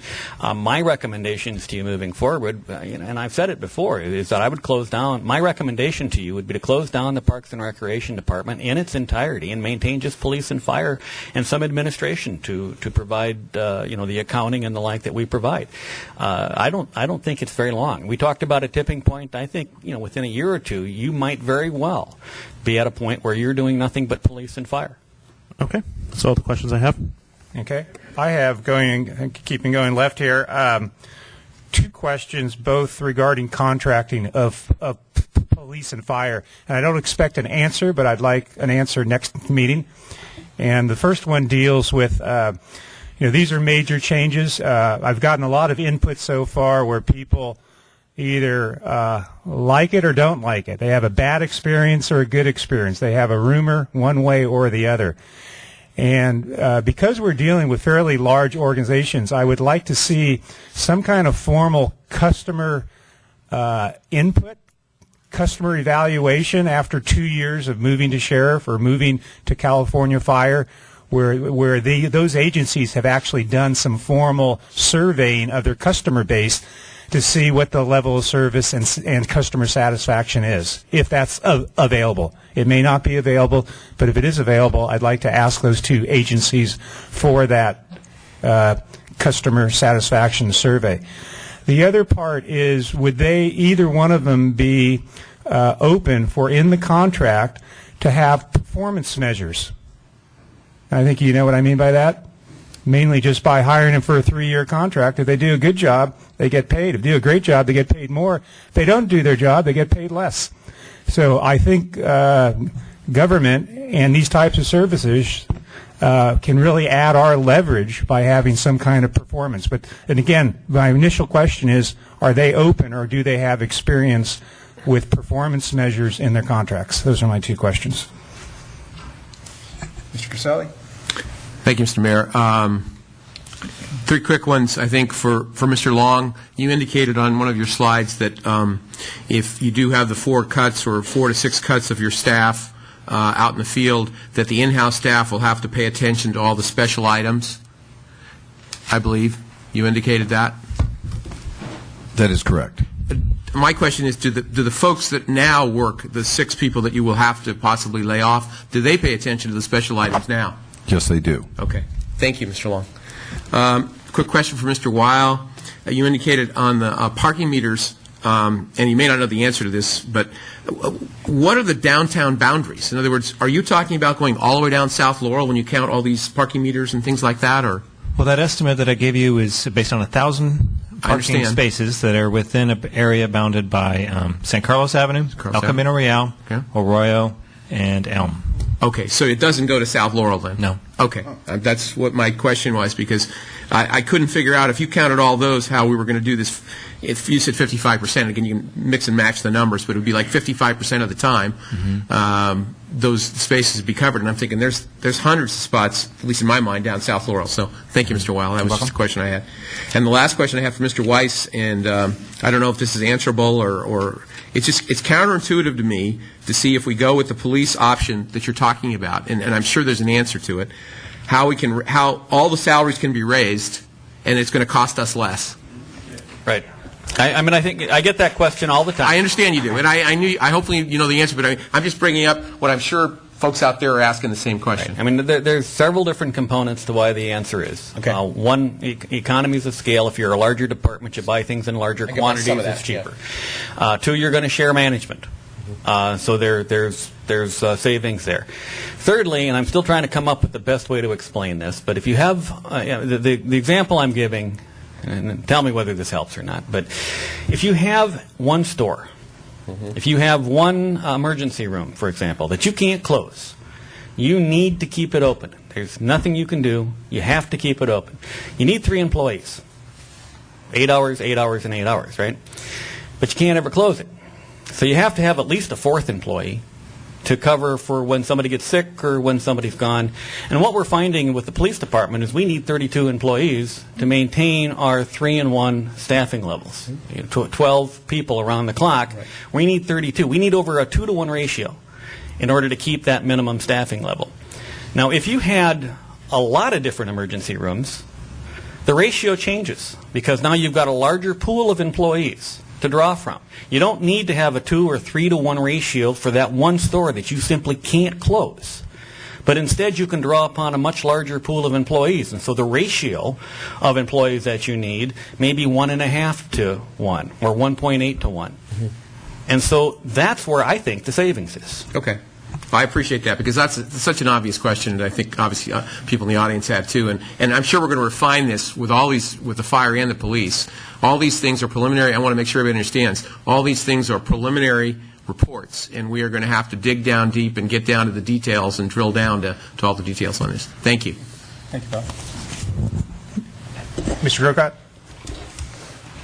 Okay, I have a question for community development. And the question is, how much of, when you look at your budget, you talked a lot about, Al, you talked a lot about your tie-in, if you will, to business in the community, whether that's people coming in and remodeling their homes, and that's economic development too, because their tax base goes up and so forth. You want to get those projects going. You want people to be happy with their houses and their projects. And commercially, same thing. When someone comes in, put a business in town, you're right. Realtors look at what's the turnaround time. So, do I want to do business in that community? Do I want to? Some guy's looking to open a shoe store. Do I want to push him to San Carlos, or do I want to push him to some other city because he's my client, and if it gets turned around quick and the project does well, that guy's going to refer me to other people, and I'm going to get sales as a realtor. So you're exactly right. You are so tied in to economic development and the economy and business. My question is, in your department, how much of your budget is paid for by the revenues that you turn from fees to the people that use your services? Do you happen to know? I'll have to get back to you with that number. Okay. So there's the planning and the building side, which is general fund primarily. Right. General fund. Building being general fund. And then there's the economic development side where we do work directly with businesses, which is a totally different fund, not general fund. So really we're talking about those two funds. Now, I can tell you that on the building side, and on the planning side, a significant portion is covered by the fees that we get in from permits, but I don't have a number for you. Okay. But I can get you that information. Yeah, I'd appreciate it, because where I'm going with that, for the sake of the council and for the sake of staff, is myself, I'm reluctant to cut in that area for 2 reasons. One, I think if you do it, you're not just going to hurt. You might find some savings with your employees and so forth, but then the revenue side is going to come way down, because we're not going to do business in this town with people, and we're going to get hurt in a lot of ways. And so you're not going to save just from the reduction in the employee costs. You're going to take a hit in your revenue side, and it's going to hurt you further. And that's kind of a curiosity of how much. We don't know. That would be anybody's best guess. And the flip side to it also is, eventually the economy is going to pick up, and when it does, you're not going to be prepared. And those fees, we're not going to be in a position to take in the fees that rightfully we could, because we're not going to have the people to respond. And I'm really concerned about that, especially in Mr. Valley's department. A little less in yours because, like you say, yours is tied to RDA and the funding's a little different. But if you could get back to the council on that, that would be much appreciated. Mr. Gracilli asked a question that I was wondering with the chief, the police chief. So I appreciate that, Bob, what you asked.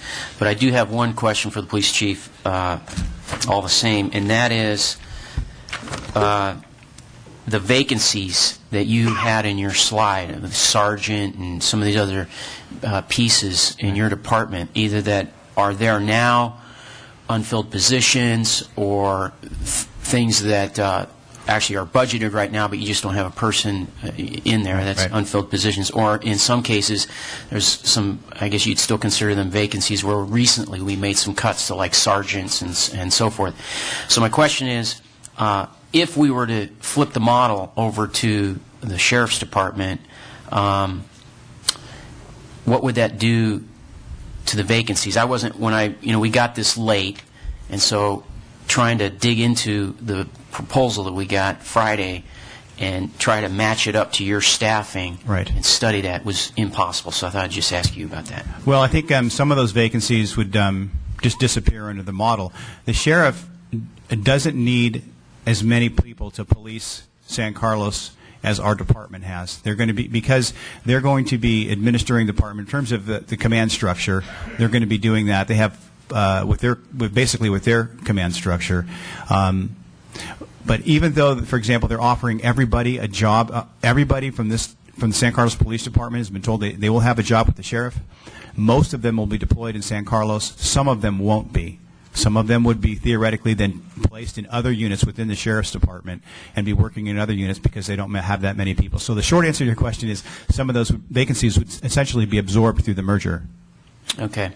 And then a last question for you. You saw the letter from Redwood City, so it looks like even though we've gotten a pretty good offer from the Sheriff's Department in terms of thoroughness and so forth, from your position you see that we could still make outreach to other departments like Redwood City to see if we can get some matching up proposals? Yeah, the city manager has indicated his desire to do that. He wants to follow up on this letter and see what, to what extent they're willing to, and timelines, what they want to show the city. So I know he'll be following up on that. I guess this is a fair question and putting you on the spot a little bit. Do you have in terms of consolidation, is there any preference of who you might partner with? Don't answer that question in the sense of you're cutting somebody else down and putting somebody up, but you might have some reason it would be better to partner with a city versus a sheriff's department because of technicalities and so forth. So, I don't really have any preference in terms of where we should partner. I think what I have is in my mind, some factors that we have to consider that are absolutes, and whatever department or community could to provide those, that's where we should probably go. There's more points of consideration rather than preferences of where to go. I think would be the best way for me to consider it if we were going to do that. Okay. As we move forward, Again, information to the council. I think your analysis of that and any points that you can make to the council, I think would be helpful. And we're going to be doing more. I've had a take a look at the initial proposal. I'm having a staff meeting on Wednesday. It will be the first time my staff now has the proposal. They're going to look at it. I care very much about what they have to say in terms of the proposal and the content of that proposal, as well as labor in terms of what they see strong points of the proposal, areas of concern, areas of question. So we'll be doing that analysis. We have been, and we're going to continue to do it every day now. Well, and I think that would be of great interest to the council as well, what you're discussing, what you're talking about there. And then I had a question regarding fire. So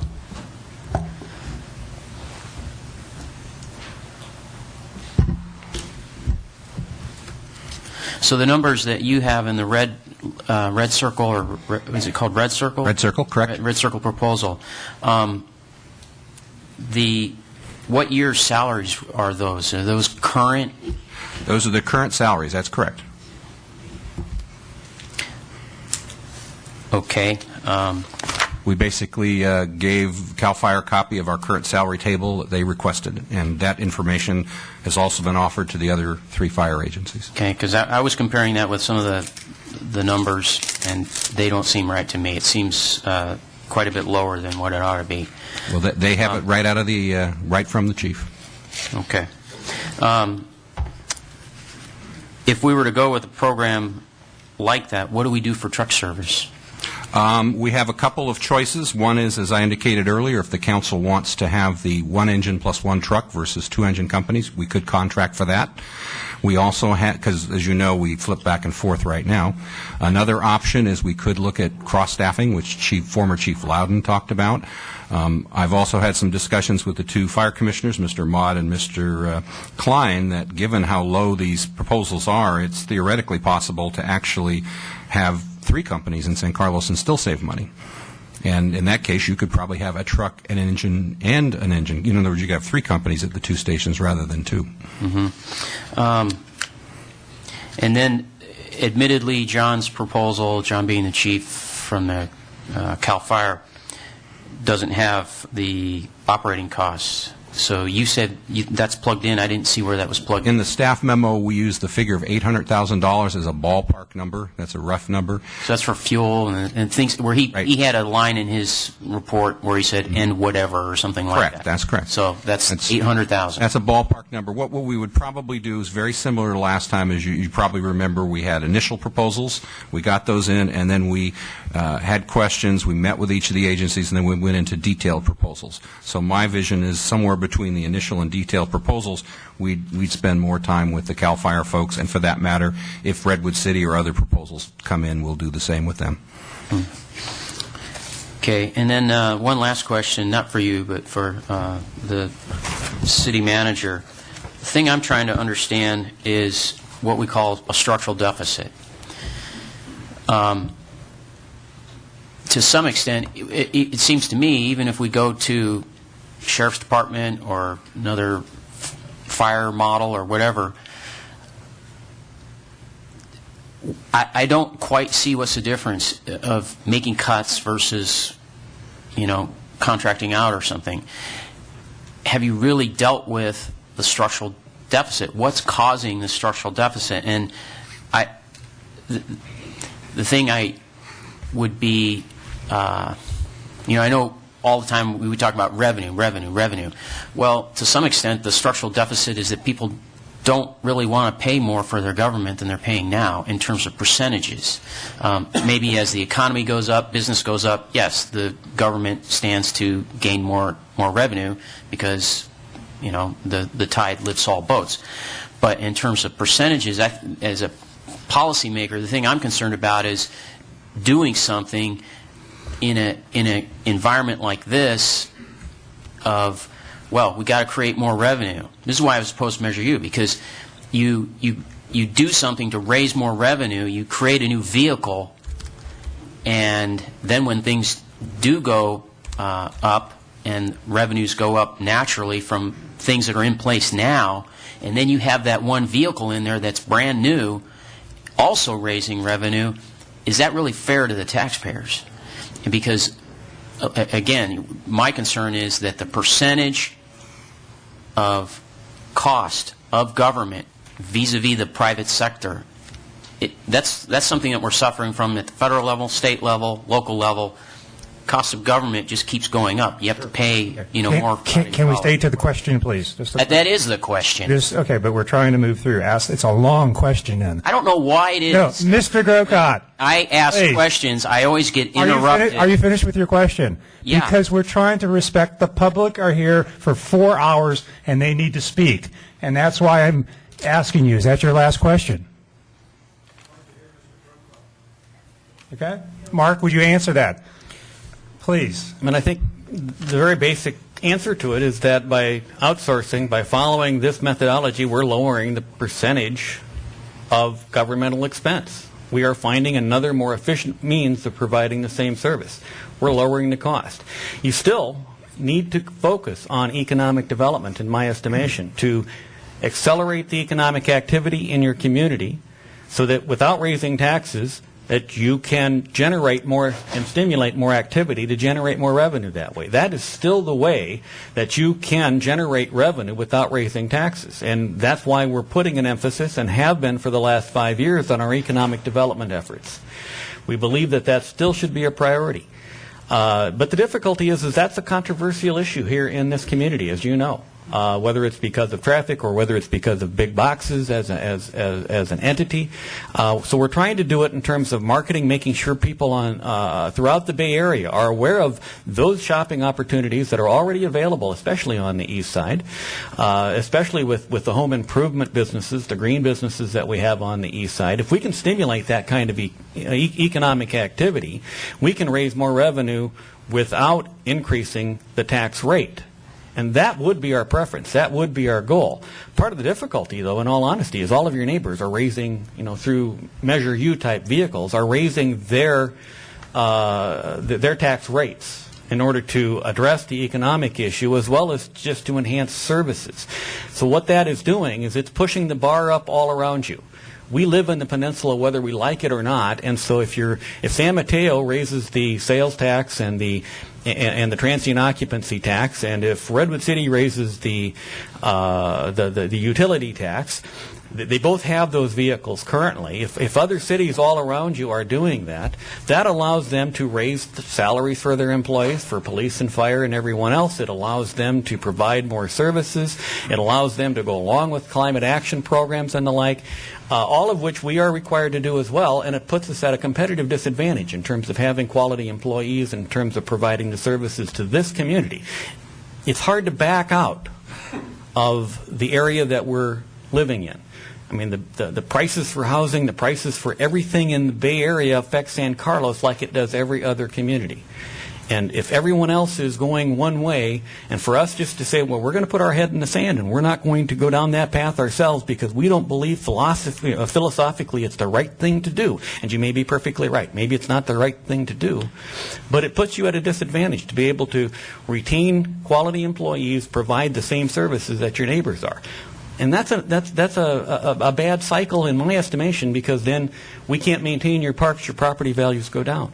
We can't provide recreation programs. The quality of life here deteriorates. You can't retain police officers. Just 2 years ago, we couldn't find police officers here. We couldn't keep the positions open, or we couldn't fill the positions that we had open because we weren't paying a competitive wage.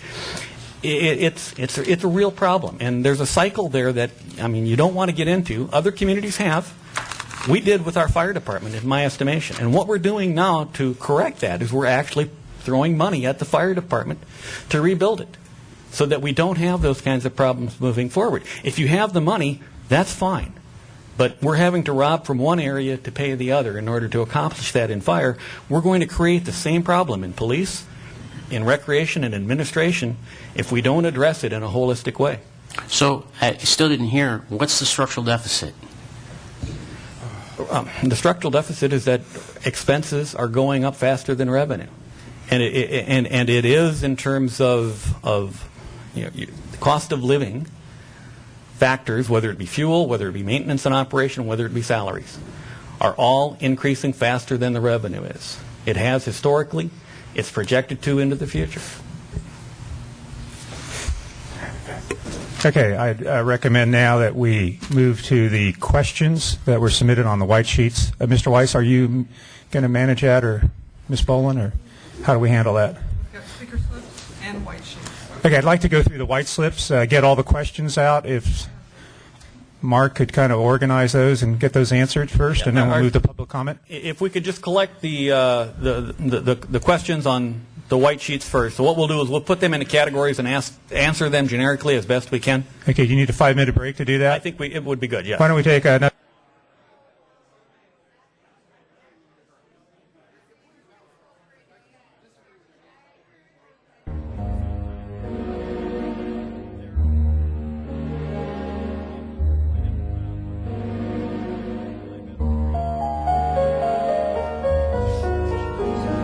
There's a concern about the sheriff meeting the commitment and whether it requires approval of the Board of Supervisors. I've talked with the county manager in terms of his relationship with the sheriff on this deal. The county manager and the Board of Supervisors is involved with approval of the budget for the sheriff, and so I would expect the Board of Supervisors and the county manager to be involved with the ultimate approval of this concept. Why is paying the police budget so much higher than estimated cost on population basis for cities cited in the staff report? I'm not sure. Well, there's more. Fire support.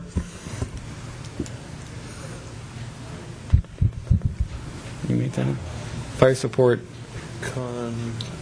Contracting out. Will consideration be given to closing the Alameda station if CAL FIRE takes over, given location of current? At Edmonds Road. Okay. Location at Edmonds. I mean, the bottom line there, I think, on those two questions, I don't know that I fully understand the police budget question. We're $8.9 million, and that actually is direct costs. There's overhead costs above and beyond that. We're actually on a city-per-city cost per capita basis. For cities that have their own police departments, we do very well.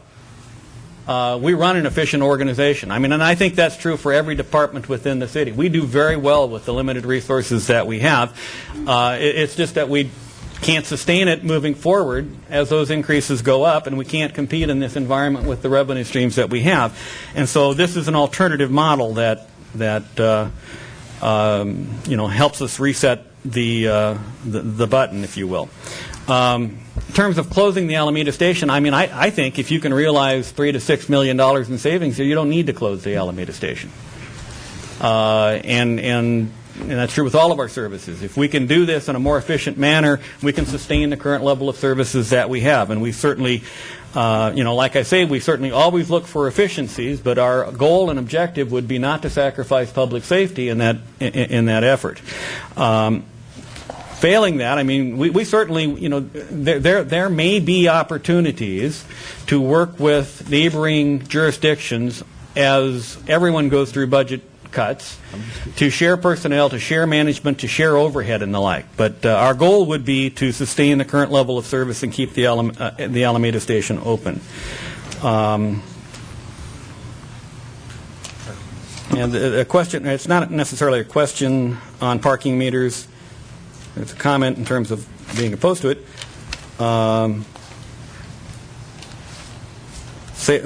The question relates to whether or not we've taken into account the effect on sales with the parking meters. And Robert is having that analyzed currently. I mean, we hope to get a better answer on that based upon the expertise of the consultant that's been retained for that purpose. Is outsourcing reversible? And how are the savings achieved? And then why is the youth center being cut versus the adult center? Is it reversible? Yes. I mean, certainly it's not easy. I mean, once you lose the structure, we've got, a great organization. We've got great employees. We've got great management staff. They've done a great job. I've tried to say that from the get-go. But again, the model doesn't allow us to meet our needs, and therefore we look at outsourcing. You go down that path. If you're not happy with that, it's not easy to recreate the department, but you can certainly do it. There have been agencies that have done it. How are the savings achieved? I tried to address that earlier. I won't repeat that. Why is the youth center being cut instead of the adult center? There are several reasons. One is that the youth center has restrictions on it. It can only be used for youth. The adult community center can be used for youth and for adults. There aren't the same kinds of restrictions, and so it can meet a broader need in the community. That's the basic answer to the question. You would hope that if you have to close the youth center that you wouldn't lose the asset with the hope that somehow something turns around. But I'll be honest with you, too, in suggesting that if we had to close the youth center, I see it as an asset for the community. It may have market value in terms of being able to lease it out like we did with the Kiwanis building. I would pursue that. I know that that's not a popular thing to do because there's hopes that somehow we can do something.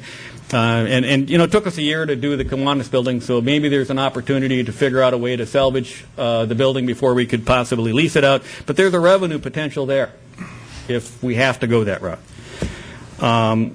Why is the increase in the cost of police and fire unstoppable?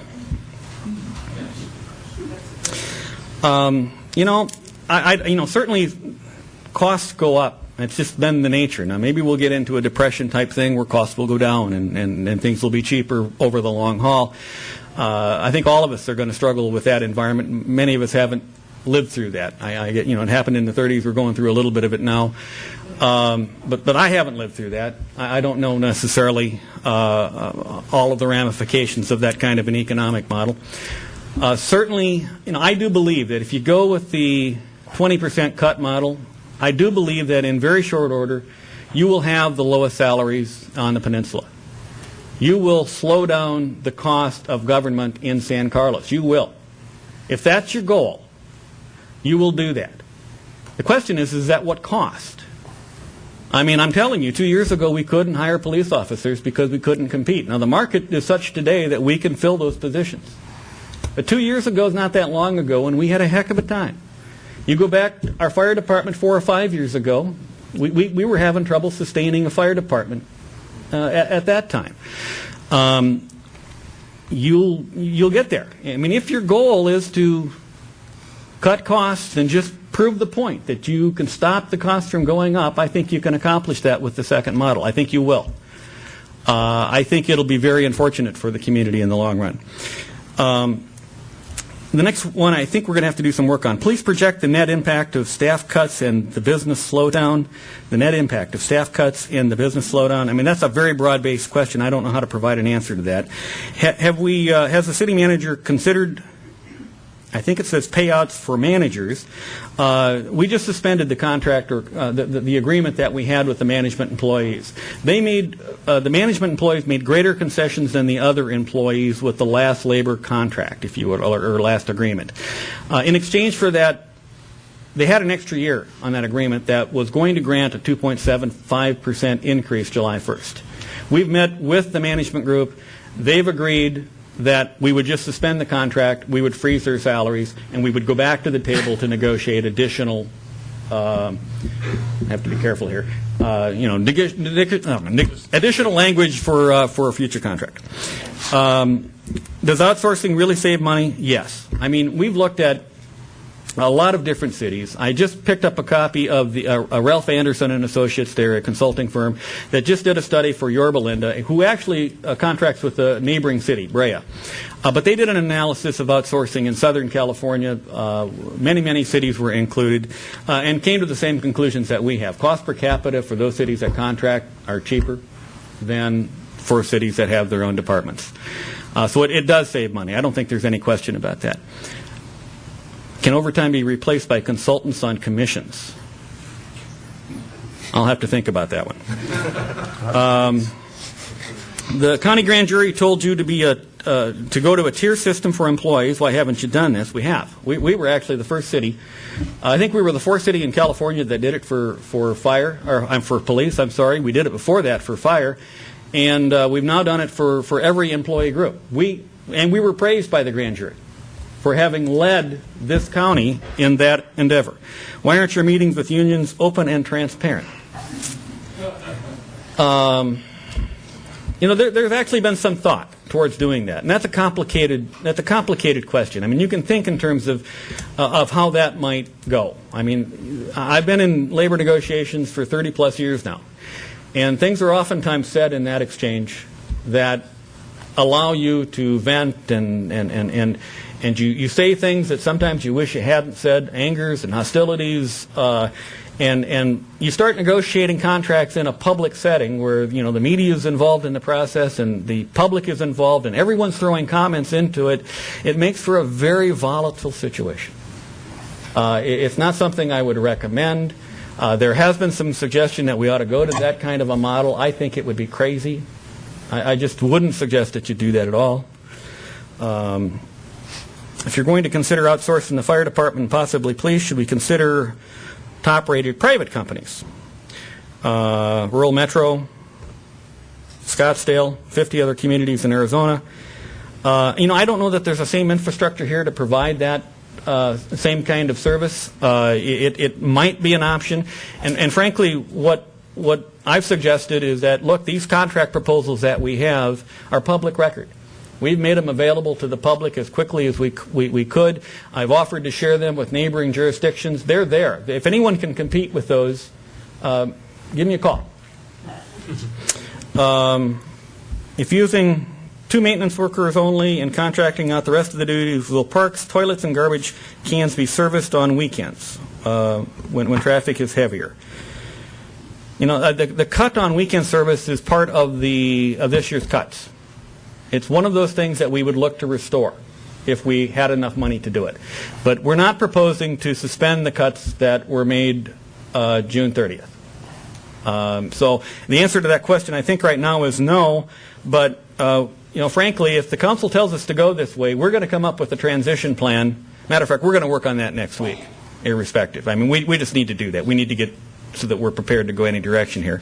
But we would look at this as well as other things that we've done recently that have been unpopular, and if we can restore things, that would be wonderful. Why was the ACC given preference over the youth center? I tried to answer. Would parks buildings be kept open if contracted maintenance out, or just parks and recreation programs? Would parks and buildings be kept open? The proposal right now with the 20% cuts is to close the youth center. So we balanced the budget. Opening the youth center and staffing it, I think, is in the $250,000 arena. So that is not part of the plan in terms of the 20% cut option. It could very well be part of the plan with the outsourcing option. Those are the questions. We'll try to answer these more thoroughly and make it available on the web as well. Great. Mr. Wise, thank you very much. On to public comment. So I'll list 3 names at a time here. Queued. You have 2 minutes. Come up to the microphone, identify yourself by name, and let us know what you think, what your ideas are, or if you have other questions, whatever. Margaret Warren first, and then Avon McClure, and a George from CERT. I believe it's Wascon? I'm not sure. On that one, can't read it. Margaret, welcome. Good afternoon. It should be on. Just get close to it. I think I could probably eat it. Is it coming through? It's on. Oh, okay. Just get close. My name is Margaret Warren, and I'm a resident here in San Carlos. And I'm going to reserve most of my comment until after I've had a chance to delve into this information in partly in depth. I have a long background through the University of California in budget and finance with an operating unit that I ran for a number of years with a budget then of $31 million. So I'm not unfamiliar with the difficulties that are extant here. I'm also familiar with outsourcing and the pros and cons of it. I'm familiar with a lot of this, so I want to take a look at it. So I'd like to reserve most of my comments. The thing I want to pass along right now is one of the difficulties I think that has been encountered is the failure of the revenue measures. And at least according to the majority of my neighbors, when discussing it, they voted against it. They voted against all of them, including the ones that were in existence or came up before I arrived as a resident here in 2005. And without a single exception, the reason they voted against them is they felt that the city council was not adequately managing the resources the city was getting as it was. Now, the thing that's bothersome about that is unless the city council can demonstrate to the community that in fact things have changed and things are being managed better in terms of the financial resources available, I'm afraid it's destined to repeat itself over and over again. And so I would encourage the city council to demonstrate and be as public as possible about how these decisions are being made and paying particular attention to the community and their views. Great. Thank you very much. Avon McClure. Oh, Bonnie.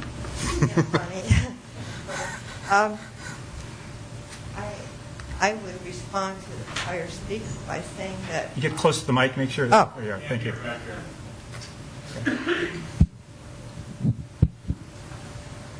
Okay? That's better. Okay. Wow. Bonnie McClure, and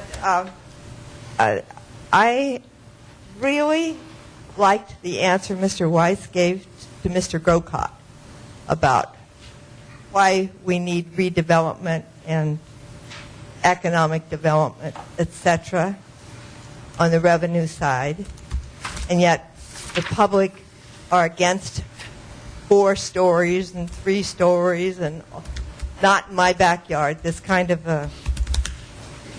Anyway, I did appreciate that answer.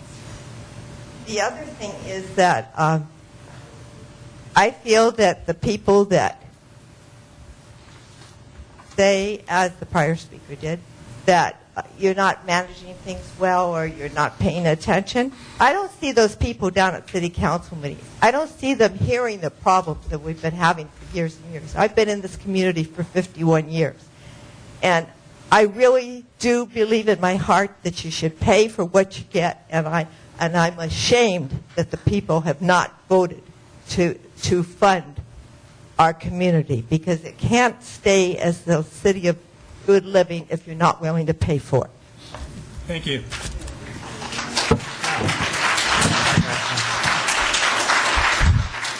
This is Saturday, so we'll allow you to applaud, I guess. Ed Dumas, and then Rosemary Gutamachi and Brian Randall. I want to thank you first for letting me speak here today. My name is George Walsh, and I'm the owner of Walsh and Fire Protection, located here in town. I've been living in San Carlos since 1972. In my business, I work with, like I said the other night at the fire board, I work with many, many fire departments in the 9 Bay Area counties, also through the state. I don't just say this because I live here, but San Carlos Fire Department and San Carlos Belmont now is one of the finest fire departments I've ever worked with in all these 44 years I've been in this business. The one thing I wanted to talk about today real quickly is I belong to the CERT program here in town. I've been a member of it for over a year. I've been in many of their drills, been working with them for the whole year. I really see the importance that program continues. I'm concerned that if CAL FIRE takes over, I've heard, I haven't had a chance to check the facts out yet, but I think CAL FIRE has taken over Riverside. I know, like you said, they talked about Half Moon Bay, and I've heard rumors that the CERT program has been dropped in those areas. I don't know if people in this town or this community are aware of how important CERT is. There's many, many citizens in this city and Belmont who have gone through the program and are here to help in case of emergency. If we ever have a catastrophic event such as an earthquake, a terrorist attack, or anything else, storms, we're here to help the community survive through that, because you're not going to do it with the limited number of police and fire that you have in this town. I think it's very important you think about that before you decide to switch to CAL FIRE, because I'm not 100% sure that the CERT program will still exist if that happens. But just something I want you to make in consideration. I think the fire department's done an excellent job in cutting back costs. They got grants over the last years. I think they've done their part. And I don't think if you'd ever ask a fireman who I've talked to where I've come in after fires, if they think they're getting paid too much, especially like the ones in 9/11, I don't think you'd ever get any of them to answer, yes, I'm getting paid too much. So they put their lives on the line for us. We should all appreciate them. And the one last thing is, I'm not too hot about the idea of closing down the youth center. A lot of us in the community donated a lot of money and did a lot of work to build that. It would be against my better judgment to shut that down. Great. Thank you very much. Rosemary, and then Brian. Actually, Mr. Dindas, you were... I'm Rosemary Guatemaki. I've been a resident of San Carlos for about 40 years. You didn't speak yet. And I want to say to you that what I think sets one city apart from the other here on the peninsula is the availability of good parks and recreation. And when we first moved here, we came from the Midwest. I had a 2-year-old daughter, and I took full advantage with her of the wonderful parks we had available at that time, and they have improved since. Now, I'm speaking on behalf or in support of the Adult Community Center. This is a jewel of an organization, and it's something that is a real tribute to the seniors in this area. People come to use our facility from surrounding cities because it is so excellent. And I would hate to see anything cut there. And I do appreciate the problems that all the other departments are having. And I'm really sorry to hear that the youth center has been closed, because I benefited from that when I had a young daughter. I have here, and I don't know who to give this to, in support of this adult community center, I have close to 200 signatures of people that really treasure and benefit from going there. And also 5 letters Great, addressing thank you. the same situation. Kristen, okay. Thank you. Thank you very much. Thank you. Ed, I'm sorry I skipped you. And then Rosemary. Rosemary just spoke. Thank you. Rosemary spoke. My name is Ed Dundas. I live at 1641 Arroyo. My family has built that house and lived there since 1946. I now live there. I voted for Proposition U. I really believed in it. I lived in San Francisco for 54 years, so I think all of our cities need more income. I think Proposition U was a very modest request, and I think I've read the article in the journal recently. Retyped it because I wanted to study it. And if the items that were in that article after the election failed had been mailed to all citizens of San Carlos, we would have had ammunition to discuss with our neighbors all of the things that could be lost if we didn't have this modest tax increase. So I hope that you can put some tax. I know it's a bad word in a conservative community, but if you can get some tax to increase our income, it should help a great deal. But I think it has to be promoted, and if the board and the council can't promote it themselves, then a citizens group could be got together to promote a similar proposition as Proposition U. Thank you very much. Thank you. Brian. No. That's Ed. That's it. Now Brian is next. Thank you. I got it.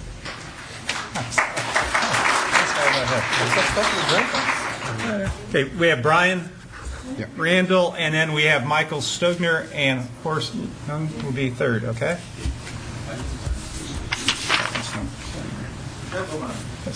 I also voted for... Brian, you're going to have to hold that up closer. Yeah, pick it up. Just hold it. Yeah, there you go. How's that? Good. Right there. Good. Thank you. It's a pleasure to talk to you all again.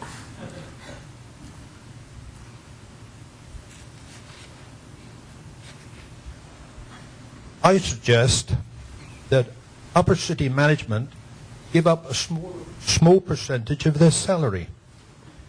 It will help the budget, improve the sagging morale of all those that have been taking cuts, and it will make upper management feel good for helping out in these difficult times. Also, regarding fire and police in this affluent city of good living, when it comes to whether my family and I live or die, I want the best, not the cheapest. We have the best now. Don't foolishly give it away to Arnold and the county. There will be no going back. Thank you. Great, thank you.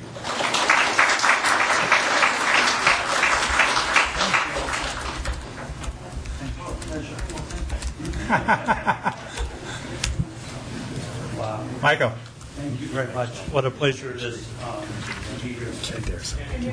Okay, is this better? Yep. All right. You're on. I was just going to say what a pleasure it is to be here. My name is Michael Stogner. I've lived in San Carlos since 1954.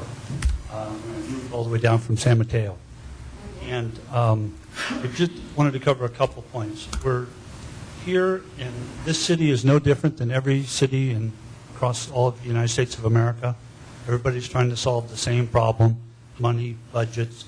A lot of it is all coming down to how do we pay for the things we're used to. In San Carlos, what Andy said about the youth and the police department. And by the way, I've been identified in a national legal magazine as a local government watchdog. And I've stated in the past some pretty critical things about certain people in the government. And I wanted to say publicly that San Carlos Police Department, I have 100% confidence in how this city runs its police department. and I do not have 100% confidence in the Sheriff's Department, as many of you know. I actually have, with the current leadership, so I'm not talking about the department. Our Sheriff's Department has excellent deputies in it, but I have zero confidence in the 2 leaders that we currently have. So if we are going to consolidate, I personally recommend we go with a different source. Maybe Redwood City Police would be fine. One of the other things regarding the youth center, I think we just have to pay attention to our kids because they're the ones that are going to keep going, and that's where we have to spend our money. It might also be San Carlos, as I know, has a lot of people that volunteer. So if we need 20 people to say, you know what, for the next 2 years, we'll take care of the youth center. Let's just put it out. Let's get this thing done. The other thing that is missing in every single conversation, whether it's city, county, state, and Matt's touched on it, and I think Omar touched on it, and it's just the obvious one. I think we have 107 city employees. I would ask how many have volunteered to take a pay cut. And the reason I ask that, many of the people that I know of who are in the private sector, who own their own businesses, their own restaurants, and in the auto sales business, real estate business, we have already been taking a pay cut of approximately 60% of our normal income for the last 3 years. So with that said, I would just ask, and I would actually invite the city employees to offer to the board a solution instead of a lawsuit and all that. Because I know the employees. Okay, if you could start wrapping up. Great. Thank you. Thank you very, very much. No, of course, next. And then we have Joe Caprioni and Brittany Nickerson. Actually, Get it right up to your. I actually give up my time because the points have already been addressed by other people. There's no sense repeating, but what he just spoke was very important. Speak And louder. I actually wrote a note to the city council saying, had the city staff volunteered, starting at the very top, to offer some kind of concession on salaries, for a position you would have passed for sure. But there was no effort made, no sign. Why should the average citizen go for an increase if no one else? So a big mistake was made there. Great. Thank you. Why don't you hold on to the microphone, hand it over to the next person, and we don't have to keep putting it in there. So we have Joe Caprioni, and then Brittany, you'll be right after that.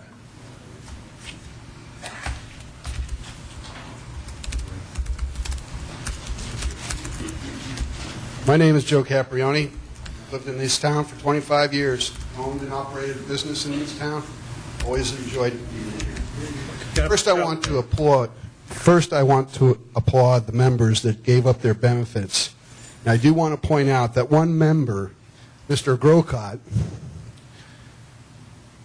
that has argued that city employees make too much in wages and benefits did not. That being said, I'd like to point out a few things about the city manager's proposals, especially the contracting out of parks. You plan to put strangers in the parks, which is a little bit scary. No one will know who's around our children. Low bid means low bid, and these are the contractors you're going to go after. Are they going to be held to the same standards as our employees, the city employees? Or will they just mow and blow and then leave? Will they interact with the citizens and leave us feeling proud and secure? Will these men make our parks the envy they are now? I think not. A small savings in the overall picture is not worth it. I've heard from many citizens that management makes too much. I have a proposal. Maintenance workers, some of the lowest paid on the list, make approximately 7% below the average of the surrounding cities on the survey list. Take this average, and of those employees with salaries over $100,000, we'll lower it by 7%, and that will be their wage. A figure that's still obscene. This just might make up the difference of keeping positions in-house or contracted out. Not only will it show that management is serious about helping and keeping jobs and lowering costs, but it will show unity throughout city employees and prove to the citizens that you are working together to keep San Carlos the city of good living. Thank you. Okay, Brittany Nickerson, and then Laurel Vogue, Henry Zatarin, and after Henry we have, actually, I'll stop right there. Hello, Hi, my welcome. name is Brittany Wilkerson. I'm 12 years old and a 7th grade student at Central Middle School. I'd like to share some thoughts on the possibility of the closing of the youth center. If it closes, there would be no regular safe place for kids to go. At the youth center, they have games, other activities. We can buy a healthy snack, we can work in the garden, we can get some exercise in the gym, and we can do homework with the help of high school volunteers and staff. The youth center empowers youth, giving us a chance to learn responsibility.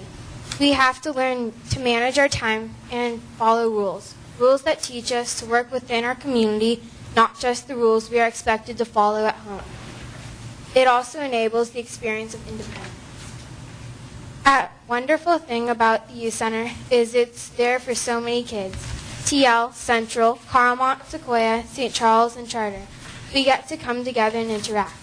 I'm sure with some serious brainstorming, there are lots of ways we can make the youth center more self-sufficient. Perhaps more volunteers, bake sales, membership fees, donations, or themed events. I'm sure there are many great ideas, but it all comes down to making sure this valuable community strengthening, youth empowering, and all-important safe place remains the tremendous resource that it is. Thank you.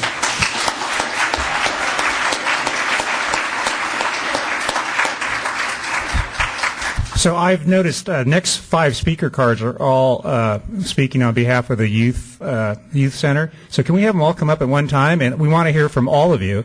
You could take it in whatever order, but I have Lauren Vogue, Henry Zatarin, Jordan Polster, Kevin Harris, and Kristen Winster. Come on all up at the same time and whatever order. And anybody else who wants to speak for the youth, any kids from the Youth Advisory Council or anybody, come on up. Okay, go. Thank you. Can you hear me? Get it really close. Hear me now? Now. Okay. Hi, I'm Lauren Vogel. I'm the secretary for the Youth Advisory Council. I've lived in San Carlos for all of my 16 years, and I'm here to share my experience on the Youth Advisory Council and its importance to youth. I've been involved with the Youth Advisory Council for 4 years as a member at large, a voting member, and the secretary. I initially joined the YAC because my best friend was on it, and she wanted me to join too. When I went to my first YAC meeting in 7th grade, I had no idea what I was getting myself into. I had no idea how government worked or what it does for our community. I thought that the YAC was just a place that made the amazing dances for our youth. However, I learned how to organize a formal meeting, how each of the individual government departments worked in our what public leadership is about. However, the most beneficial thing I learned was what it means to have youth voice in San Carlos. During my time on the YAC, the person I learned the most from was Jerry. She was the best mentor that we could have had for the council. After my 4 years on council, I've been asked numerous times by my friends, what do you get out of it? What's your favorite thing about it? And each time I explained to how much the council does for our city and for the youth, and how much it means to me. In time, I learned that being on the council is much more than working the dances. It gives us tools for success for the future leaders of San Carlos. Thank you.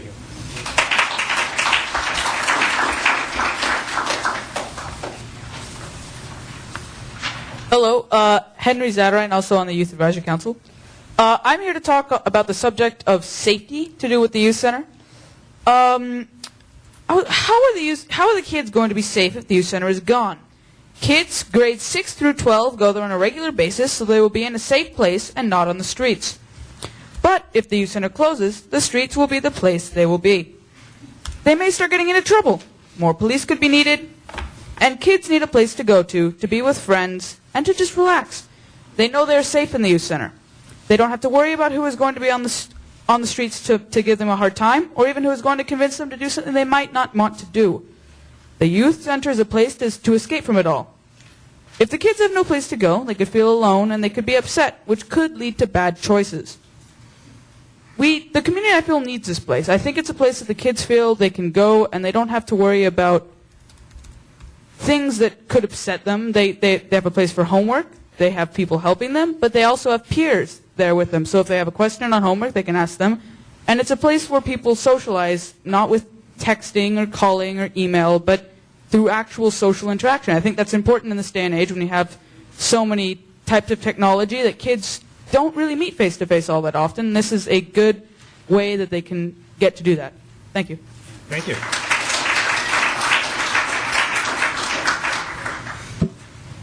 Hello, my name is Jordan Plutzer. I'm on the Youth Advisory Council as a voting member. And at the Youth Center, the staff has made it possible for the kids who attend the Youth Center to hang out with friends. And one way we can do that is by doing homework together. It might sound weird, but it's true. The Youth Center strongly supports the academics of the San Carlos youth community. We have a homework room, and staff strongly encourages completing schoolwork. What is unique about the Youth Center is that kids are encouraged to succeed academically in a place they enjoy spending time at. Kids who would not normally be motivated to pursue educational achievement are being influenced by the Youth Center to become good students and positive assets to the community as a whole. The kids are allowed to hang out at the Youth Center, and they can do physical activities, watch a movie, and much more. The staff also encourage kids to meet new people from different schools and branch out to different people they may not know. When we do that is through youth dances, giving opportunity for communication, not just texting and email. But that would be changed if the council decides to get rid of the Youth Center. Some things that might happen to the kids who go to the Youth Center might be they'll vegetate on the couch and will get no physical activities. Kids will be hanging out on the streets later at night. No way of branching out and meeting new people. Kids will have a higher risk of trying drugs and alcohol since they have no place that they can feel would be safe or supervised. And I think that there's a lot, I play there a lot now, and many of the youth advisory councils do too. And if you cut the Youth Advisory Council and the Youth Center, then every kid will truly feel like a second-class citizen and have no voice. Thank you. Thank you.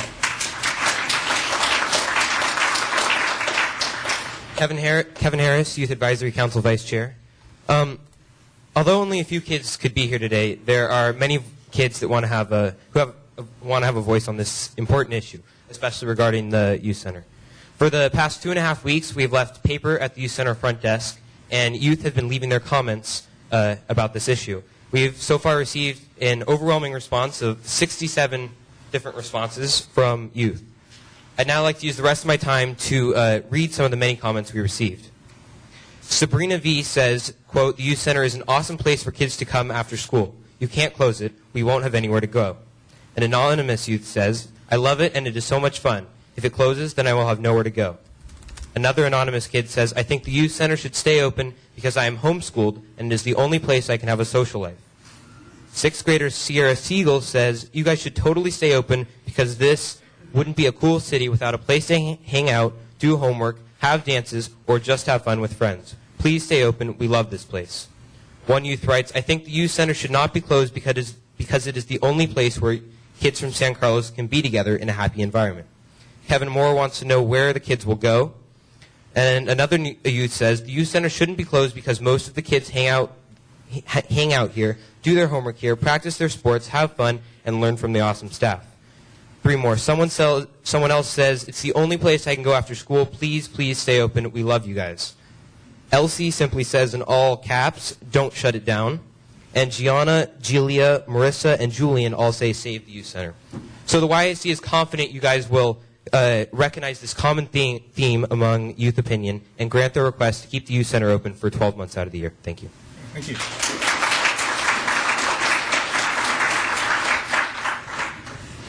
Hello, I'm Previn Naidu. Okay. Hi, my name is Previn Naidu. I'm a treasurer on the Youth Advisory Council, and I'm a junior at Carmont High School. And I'd just like to share my personal experience through my middle school years at the Youth Center. And well, really, throughout my whole entire middle school years, I had to find a place to go because my parents were at work after school. So when I needed a place to go, do my homework, hang out with friends, play a little ping pong or something like that, I would basically go there and I would be able to do that until they came home, and then I would be done with my homework. That way, when I came home, my family and everybody we'd be able to have some family time instead of me constantly work on my homework. And I'd just like to share that if you get rid of the youth center, I don't know how much percent of kids will be able to have that anymore, because the youth center does provide that outlet for kids to basically enjoy their lives and have a place to relax with their friends, get some schoolwork done, get physical activities, and be able to be a part of the community through and branching out with their youth. And that's great.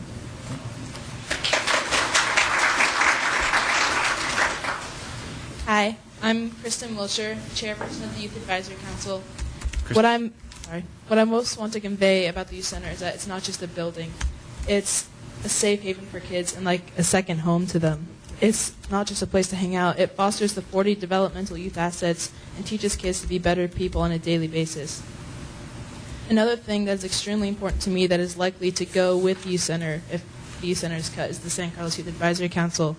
Please don't get rid of us. We are so much more than a recreational teen group that a lot of people think we are. We are a humanitarian and make San Carlos a better place for kids. We have dances so kids can have a safe place to go on Friday nights. We have awards for businesses who are youth-friendly because in a study we did, it showed that kids didn't feel welcome in San Carlos stores. So we're changing that. No other youth council in California is like us, and other cities model us because we are so advanced. I joined the YC when I was in 7th grade, and this council has made me a better person. It's taught me leadership, teamwork, and that you can actually make a difference in the community. What is most important is that we give kids youth voice, and right now they're saying to please not close the youth center down. I understand this is a very hard decision, but I would like everyone to keep in mind that while we're working in an effort to save San Carlos, we shouldn't destroy our best assets. Thank you very much. Great, thank you. Thank you all very, very much. Actually, hang on to that mic. Someone else will be coming up. We have a Gabe Brenner and Bob Black, and third is Neil Cullen. Gabe? All right. Thanks. I'm Gabe Brenner. I live on Roland Avenue. I'm a father of one of the pigs in the python. I'm a kindergartner and a second grader. And, I'm new to city politics as of January, but I have to say I'm really pleased with how the city's run, with my experiences with Doug and the thoughtfulness of everyone on the city council. Today, I don't want you to take away that there aren't a lot of parents here. My age bracket isn't heavily represented today. This is prime time for parents. Our kids are home, and we have to spend the time with them, and my wife is only so happy with me right now. But there's 746 of us currently on Facebook and an accompanying blog called Keep San Carlos Parks Open. And what I'll do is I'll go out of today and summarize everything that's been said and offer up a number of polls so that that group can be represented. It is harder for them to get out between work and family obligations. And what I'm going to tell them is that Parks and Recreation may have a 1 to 2 year lease on life at most. And it's not at all, the parks are not at all in a position of being saved. They're in a lot of jeopardy. And that it's really a choice between outsourcing public safety, which is being pursued with an eye towards maintaining quality. I don't think the city is in any way hoping to degrade responsive times, and that a death by 1,000 cuts is a certain path to a degradation in response times. I think there's a lot of skepticism and a lot of jaded views out there, but I'm also going to report back that this is a trim city, that it's professional and responsive, and that the conservative members of our community ought to be pleased with the government that they have. You guys are doing an excellent job. I think people are not educated. What I would encourage you to do is to communicate much more concisely. My age group has precious little time, and what we receive is kind of hard to wade through. We need executive summaries, and I think telling Parks and Rec is going to go away. It's that or outsourcing these things, and there won't be a reduction in response times. Thank you. And last, to everyone who wants to cut city workers' salaries, maybe we should give them some upside when things get better. Thank you. Bob Black?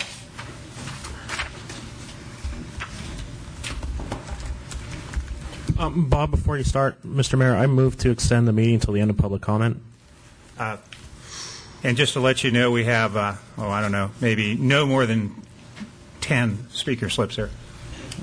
Second? I'll second. All those in favor? Aye. Aye. Opposed? Okay. Bob. Thank you, Mr. Mayor and members of council. I'm Bob Black, a longtime resident, and thoroughly in love with the city of San Carlos. When I arrived here, I didn't see it, but because I didn't want to, I wouldn't admit it was here. There's an elephant in the room, and it hasn't been mentioned by anybody. And it's a big, an ugly elephant.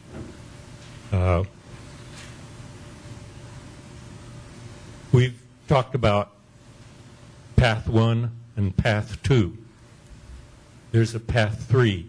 That's the elephant. And I think we should look at it, face it square on, and analyze it, and then dismiss it. But I think we want to look at it square on. And that elephant is disincorporation. Thank you. Okay, thank you. Okay. No applause for that. We love you, Bob. There's nothing but love from the council. Neil, and just to line up here after Neil will be Gail Goose, and John Hoffman, and Previn Nevin. He's already spoken. Oh, he has? Previn, yeah. Kevin? Previn. He spoke with the Youth Advisory Council. Oh, I'm sorry. There he is. Thank you. Please, thank you. Good afternoon, members of the council. I have submitted written comments to the clerk, the city clerk, pardon me, and I can certainly email them to the city manager if that's appropriate. I do support both the fire and the police studies. I think it's appropriate at this point in time. I do have concerns that the sheriff can provide a cost-neutral program given the information in the newspaper about the inordinate amount of overtime that the sheriff does charge. That goes to the county's general fund. With regards to the fire, my comment or question had to do with if CAL FIRE takes it over. Mr. Moore mentioned the overlap in stations, and it would appear that if CAL FIRE did do that, they're at Edmonds Road in the Cordillera Center area. Could they respond quicker from there up into the Crestview Drive area other than the Alameda station, which is really close to the Laurel Street station? With regards to options on the parking, certainly you want to end up with a study that has the, fait accompli, so to speak. One thing that was brought up is quite possibly, do you look at, or does a consultant look at reducing the hours of the parking limit on Laurel, issuing a permit, let's say for a fee to residents who could park longer, therefore do make them the revenues by more parking tickets for those who overstay their time, but still giving residents a break. As I said, I did leave my written comments with the city clerk, and hopefully you'll see those afterwards. Thank you. Great, thank you. Gail?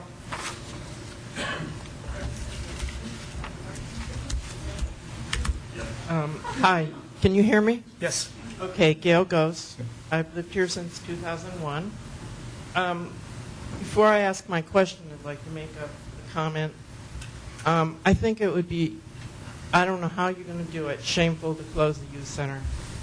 And my grandkids live in Belmont. I only wish they had such an opportunity to be in such a facility. Perhaps you could close it, then reopen it, and write the terms differently and rent it out to yourselves. I don't know. So that it could be used by more than one group. I also kind of think it's shameful to close Loyola, given what those people over there did to make that building possible. About Measure U. I thought the campaign was poorly run, and other measures have been poorly run, the others which have failed.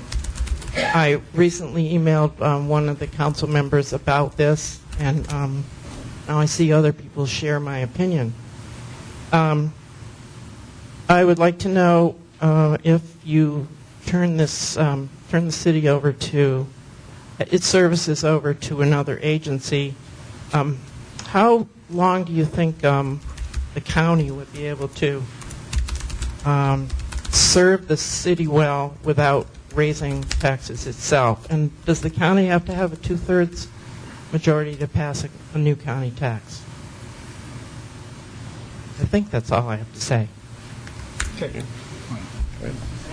Does anyone, what's the answer to the 2/3? Mark? Mr. Weiss, you want to take a hit at that? I think It's you the same rules discussed as that. for the city. I mean, the county, if it's a specific tax, it's 2/3. If it's a general tax, it's 50 plus 1. Mr. Hoffman, John. John Hoffman. Our Constitution says that all men are created equal. This, however, does not apply to city departments. I think that the idea of a 20% across-the-board cut is ridiculous, unrealistic, has whiskers, and should not even be considered. My second point, police equal for me, and I think most citizens, personal safety. Without good personal safety, you don't have a community. If you believe that the Sheriff's Department will have equal patrolling and equal coverage to what we have now, then I have some beachfront property just south of Tucson for you. I believe that there will be a lot of time spent in East Palo Alto, in East Menlo Park, and other trouble spots in the county, and some of that will come from patrolling in San Carlos. Finally, I think it's been very eloquently stated by the youth from YAC that the Youth Council is important. It's trite to say, but youth are the future. I just happen to believe that's true. Thank you. And we have Bob Farkas, John Spottiswood, and Kevin McCullen. Hi, Bob. Hi. Can you hear me okay? Yep. So I'm Bob Farkas, and I live in San Carlos, and I'm really proud to live in San Carlos. I think San Carlos is the... Why don't you hang on one second here. Let's get the music going here. Get you started. Okay, go ahead. Thank you. I'm a proud member of San Carlos, and I want to tell you that I'm very impressed with our city council and with the city management and with the fire and the police. That I think you guys do a great and professional job, and it's part of what makes San Carlos a great place to live. So I know this is all difficult time and stuff, but I think that we need to keep that in mind. It is the city of good living, and I don't think it makes sense to shut parks or youth center or the ACC because it just isn't in keeping with what we're trying to do. But I'm a businessman and in finance, and I know that we have had 4 ballot measures, and each time they lost, each time I voted for them, and no one cared, so we didn't win it. And I think you're 100% right that you need to develop a budget, assuming we're not going to get any new revenue. I looked at the outsourcing proposals that you provided on the city website, and I have to say, from my point of view, the savings that you present is stunning. I'd encourage and caution council to get feedback from the police department, from the people that are on the street, and from the fire department about whether the services are really comparable. And if they are comparable and you save all this money, well, of course, that's the right thing to do. In fact, one element of it is this red circle proposal where basically they say that if they use people that they have that are qualified for the job, they'll charge us one amount, but if they use the people we tell them to use and keep their compensation factors in place, then they're going to charge us an extra $700,000 or $800,000. Not $700,000 or $800,000, $700,000 or $800,000 a year. So I think it really should be thought about before you decide to go that route, although I understand everybody likes not to rock the boat. You're definitely rocking the boat with these changes. So that's pretty much all I have to say. Thank you very much. Great. Thank you. We have John Spottiswood. Yeah, John Welcome. Spottiswood. I live on Rockridge Road in San Carlos. I am I didn't put myself down on the comment as this, but I run the American Youth Soccer Organization in San Carlos, and I'm sort of, I think, representing the heads of 4 of our youth sports organizations and saying that we are interested in working with the city to figure out ways to keep the parks open. We believe that we can help with that. We haven't quite figured out the exact right mechanism for it, but we're eager over the next few weeks to try to figure out ways to make that happen. In regards to the youth center, we're not as directly involved with that or benefit from that, but I agree with previous speakers that there are, I have 30-plus board members in my organization that manage a very complex organization with 1,500 players.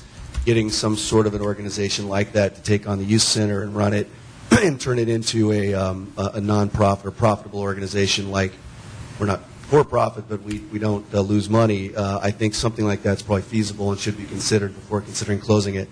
One last note: I wrote the question about the rural metro in Scottsdale, Arizona, and I did some research on that outsourcing of fire in an earlier life. I have a best friend who I grew up with who's a firefighter in Sacramento, and have spent significant time with him talking about his comp structure. And I don't know what it's like here in San Carlos, but the issue that I feel that he has and the department has in general is that they make so much, they retire early and they have a ton of money guaranteed afterwards, and that therefore the reason costs are going up in a way that seems unsustainable is not so much that salaries are increasing at an unsustainable rate, but that as people move out of the force, the cost of maintaining that burden of retired folks is really high. And I think if you move to the state or some other equally highly paid or even more highly paid unionized force with very similar benefit structure, you're not going to solve this structural problem. It's my gut instinct. I haven't looked at the details of it. So if you're going to really consider that, I would take a look at outsourced opportunities. I looked at Rural Metro on my iPhone. They actually do San Diego, Del Mar, a whole bunch of cities in California as well as Scottsdale. So I'm not saying that's the right approach. I'm happy with the services I get, but it should certainly be considered if we need to. Great, thank you. Kevin?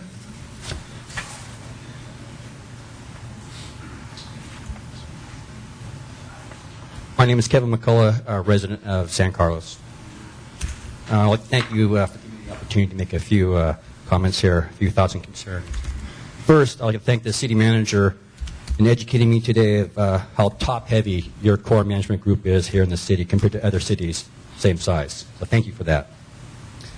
I look towards you, city council members. First, you need to do what's right for the citizens of San Carlos as well as the employees. Need for due diligence in looking into all possible options. Number one, keeping the fire department whole prior to outsourcing. And if you do look at outsourcing, you need to look for the formally request proposals from other fire agencies, not just CAL FIRE. And if you go down the route of CAL FIRE, go down that road, the employees of this department now will look towards going to Belmont, senior firefighters, senior officers that have that ability. The lower senior firefighters are the ones who can get stuck here in the city and work for CAL FIRE. And when that does happen, you lose the knowledge base of your city firefighters. And when you lose this knowledge base, excuse me here, I lost my point here. The junior employees will be the ones remaining in San Carlos, which increases the life safety issues to both the citizens and the employees, and also increased liability to the city. Another thing you may look at is contact the other Coastside Fire board members and look to see why they're looking at other options other than CAL FIRE at this point now. Thank you. Thank you. And I'll need some help. The last speaker card, I don't have a name. It's they want to speak on the San Carlos Senior Center, unsuitable for tiny tots. The name's erased, but is there? So maybe the open-ended question, if anybody else wants to speak, this is our last speaker card. You'd be welcome to do so now. Anybody? If I could ask our city attorney, Mr. Rubens, do we close public comment? We keep this open next meeting? What's your recommendation on our meeting here format? Well, the next meeting is your regularly scheduled meeting. So Yes. I think what you would do tonight to close, you'd close out. You wouldn't close the public hearing necessarily, but what you'd do is you'd continue the item to the next regularly scheduled meeting, which is on March 22nd. Okay. Mr. Mayor, I move to continue this item. Second. All those in favor? Aye. Opposed? Okay, just before we adjourn, just to remind you, our next Monday council meeting will be March 22nd. It does start at 6 p.m., not 7. We, of course, have gone through most of the presentations, so we'll start getting into more public comment, a lot more council discussion, and we'll be moving through a lot of interesting stuff. So thank you all very, very much for all 5 hours of your time. Thank you. Go Gators.